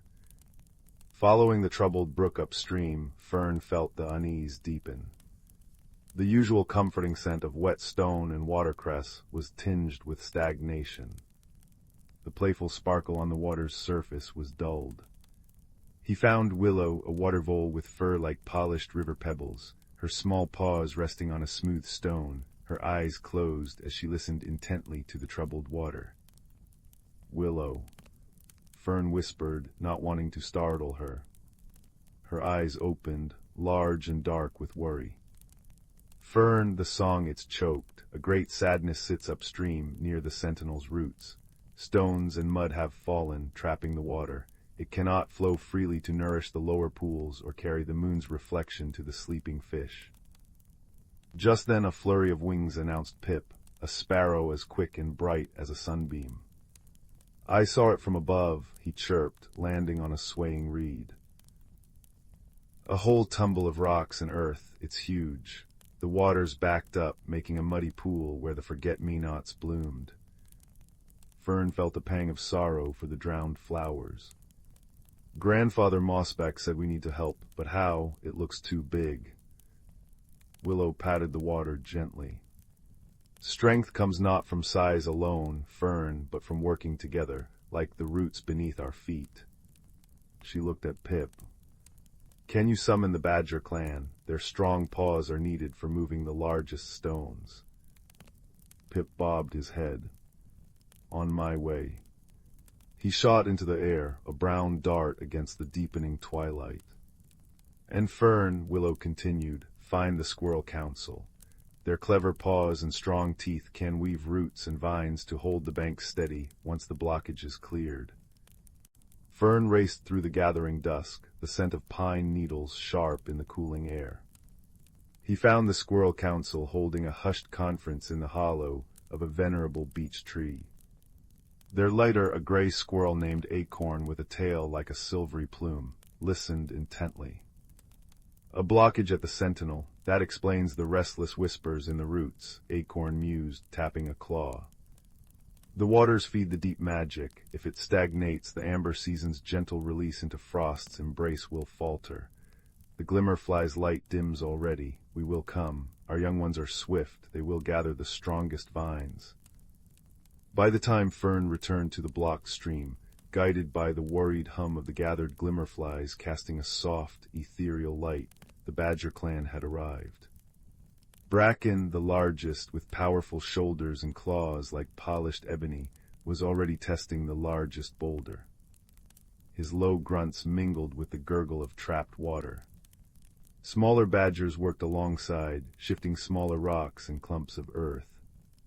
"Careful now," rumbled Bracken, his voice thick with effort. "Don't let the mudslide downstream. Steady." The Squirrel Council arrived in a rustle of leaves and chattering instructions. Young squirrels scampered, their teeth working swiftly on tough, flexible vines. They wove them into strong nets and mats, directed by Acorn's sharp commands. "Anchor it there, yes, against that root. We must shore up the bank before the water rushes free." Fern felt small amidst the bustling activity. He saw a cluster of smooth, fist-sized stones near the water's edge, part of the blockage but accessible. He began to push them, one by one, rolling them away with his nose and paws. The mud was cool and slick between his toes, smelling deeply of the forest's hidden depths. Nearby, Willow used her strong teeth to gnaw through a stubborn tangle of water roots trapping smaller debris. The glimmerflies hovered close, their soft light illuminating the work, their gentle hum a constant, encouraging presence. The night deepened, painting the sky indigo and scattering diamond-bright stars. The air grew colder, carrying the promise of frost, but the work warmed them. Grandfather Mossback arrived, moving with slow, deliberate purpose. He settled near the growing pile of cleared debris, his presence radiating calm strength. He didn't lift stones, but his deep, resonant voice offered guidance. "Ease that one to the left, Bracken. Let the water find its own path, don't force it. Willow, clear that channel for the flow. Good, the forest breathes easier already." Hours passed, measured by the slow wheel of stars above, and the steady rhythm of working creatures. Muscles ached, paws were muddy, fur was damp, but a shared sense of purpose warmed them. Finally, with a concerted heave from Bracken and two other badgers, the last large boulder shifted, groaning as it rolled aside. For a heart-stopping moment, nothing happened. Then, a trickle of water found the new gap. It grew, bubbling over the cleared stones, giggling with newfound freedom. It rushed past the carefully woven vine mats holding the banks firm, carrying away the murky pool. Crystal Brook sang again, clear and bright, reflecting the myriad lights of the hovering glimmerflies like liquid stars. A collective sigh, warm and relieved, rose from the gathered creatures. Bracken sank back on his haunches, wiping mud from his snout. Acorn chattered happily, her tail twitching with satisfaction. The young squirrels bounced with glee. Willow dipped her paws into the flowing water, a smile spreading across her face. She sings true again. Grandfather Mossback nodded slowly, his ancient eyes reflecting the joyful light. Well done, children of the Whispering Woods, you have mended a tear in the great tapestry. Remember this night, the harmony we cherish is not a gift, but a responsibility shared by all who dwell here, great and small. When one part suffers, all feel the strain. When many work together with wisdom and kindness, the balance is restored. As if in response, a gentle breeze sighed through the trees, carrying the clean scent of flowing water and the sweet perfume of night-blooming flowers revived by the glimmerflies. The oppressive heaviness lifted, replaced by the forest's deep, peaceful hum. The leaves rustled a soft, contented melody. The creatures gathered on the banks, tired but content. Bracken produced a small clay jar of rich, dark earth honey. Acorn shared crisp autumn nuts. Willow offered tender waterroot stalks. Fern nibbled on a sweet clover leaf, the taste pure and clean. The glimmerflies danced above them, their light weaving patterns of gold and silver on the water and the faces of the friends. Grandfather Mossback spoke softly as they shared the simple feast under the watchful stars. See how the brook carries the fallen leaves. They are not lost, but become part of the earth downstream, nourishing new life. So it is with our actions. Tonight's work feeds the forest's future. The magic tied to the seasons flows strongest when the waters run free. The frost's embrace will come now, not with harshness, but as a gentle blanket, because the balance is kept. Fern snuggled into the soft moss beside Willow, watching the moonlight dance on the water. He felt the deep, steady thrum of the forest beneath him, the cool night air on his fur, the comforting warmth of friends nearby, and the sweet taste of honey on his tongue. The gentle wisdom of the ancient turtle, the strength of the badgers, the cleverness of the squirrels, the quiet dedication of the vole, the guiding light of the glimmerflies, it all wove together like the roots beneath the soil, holding the Whispering Woods in its timeless, harmonious embrace. The subtle magic of the place, the interconnected lives, the respect for the seasons and the elements, it wasn't a grand spectacle, but a quiet, enduring truth whispered on the wind and flowing in the water. As sleep began to pull at his eyelids, Fern understood. Caring for their shared home, listening to its needs, and acting together with kindness wasn't just a task. It was the very song the forest sang, a lullaby of belonging that would echo through generations, as enduring as the ancient oaks and as comforting as the moon's gentle light on a peaceful night. The forest breathed softly around him, whole and well, and Fern drifted into dreams cradled by its deep, harmonious peace. In a cozy cottage tucked away in a woodland glade, there lived a young rabbit named Hazel. She had always been content hopping amongst the ferns and wildflowers, her soft brown fur blending seamlessly with the earthy surroundings. Yet, deep within her heart, a flicker of curiosity burned, a yearning for something more. One dewy morning, as Hazel nibbled on a crisp dandelion leaf, a glimmering light caught her eye. She followed the ethereal glow to a clearing where a magnificent butterfly floated before her. Its wings were a kaleidoscope of vibrant hues, shimmering with an otherworldly radiance. "Greetings, young Hazel," the butterfly spoke in a melodious voice. "I am Zephyr, a guardian of transformation." Hazel's eyes widened in wonder. "A talking butterfly? This must be a dream." Zephyr fluttered closer, trailing stardust in her wake. Dreams are the seeds of change, my dear. You have a great journey ahead, one that will test your courage and reshape your very being. Uncertainty flickered across Hazel's features. Change was a daunting concept, and she had always found solace in the familiar. But I'm just a simple rabbit, she protested. What journey could possibly await me? With a warm chuckle, Zephyr replied, the most wondrous transformations often begin with the smallest of seeds. Look within, and you will find a spark waiting to be fanned into a brilliant flame.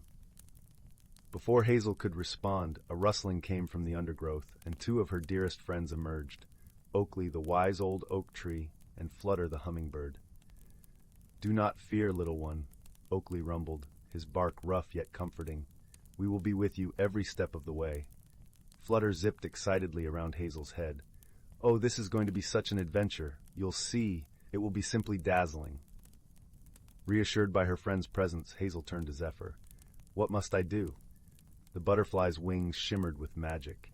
Seek the Enchanted Grove, where the veil between worlds grows thin. There, you will undergo a transformation that will reveal your true self. With a deep breath, Hazel nodded. Though apprehensive, she knew this was a journey she must embark upon. And so, with Oakley and Flutter by her side, Hazel set off into the unknown, her paws treading paths she had never dared explore before. The forest seemed to come alive with each step, whispering secrets in the gentle whispers of the wind. After many twists and turns, they arrived at the Enchanted Grove, a vibrant meadow where moonbeams danced across a shimmering stream. Hazel gazed in awe at the ethereal beauty surrounding her. Suddenly, a warm glow emanated from within her, and she felt her body beginning to shift and change. Her fur transformed into downy feathers of the richest brown, and her paws melded into delicate wings. Oakley and Flutter watched in wonderment as their friend emerged from her cocoon, reborn as a magnificent owl. Hazel stretched her wings, reveling in her newfound form, and took to the skies with a joyous hoot. As she soared above the treetops, bathed in the soft moonlight, Hazel realized that the spark Zephyr had spoken of was her own inner strength and resilience. The journey had been one of self-discovery, revealing the beauty and grace that had been within her all along. With a grateful heart, Hazel descended to her friends, her eyes shining with wisdom. "Thank you," she said, her voice now a gentle coo. "Without your guidance and unwavering support, I may never have found the courage to spread my wings." Oakley and Flutter beamed with pride, for they knew that their friend had blossomed into her truest, most radiant self. From that day forth, Hazel took to the night skies, her keen eyes ever watchful for those in need of guidance.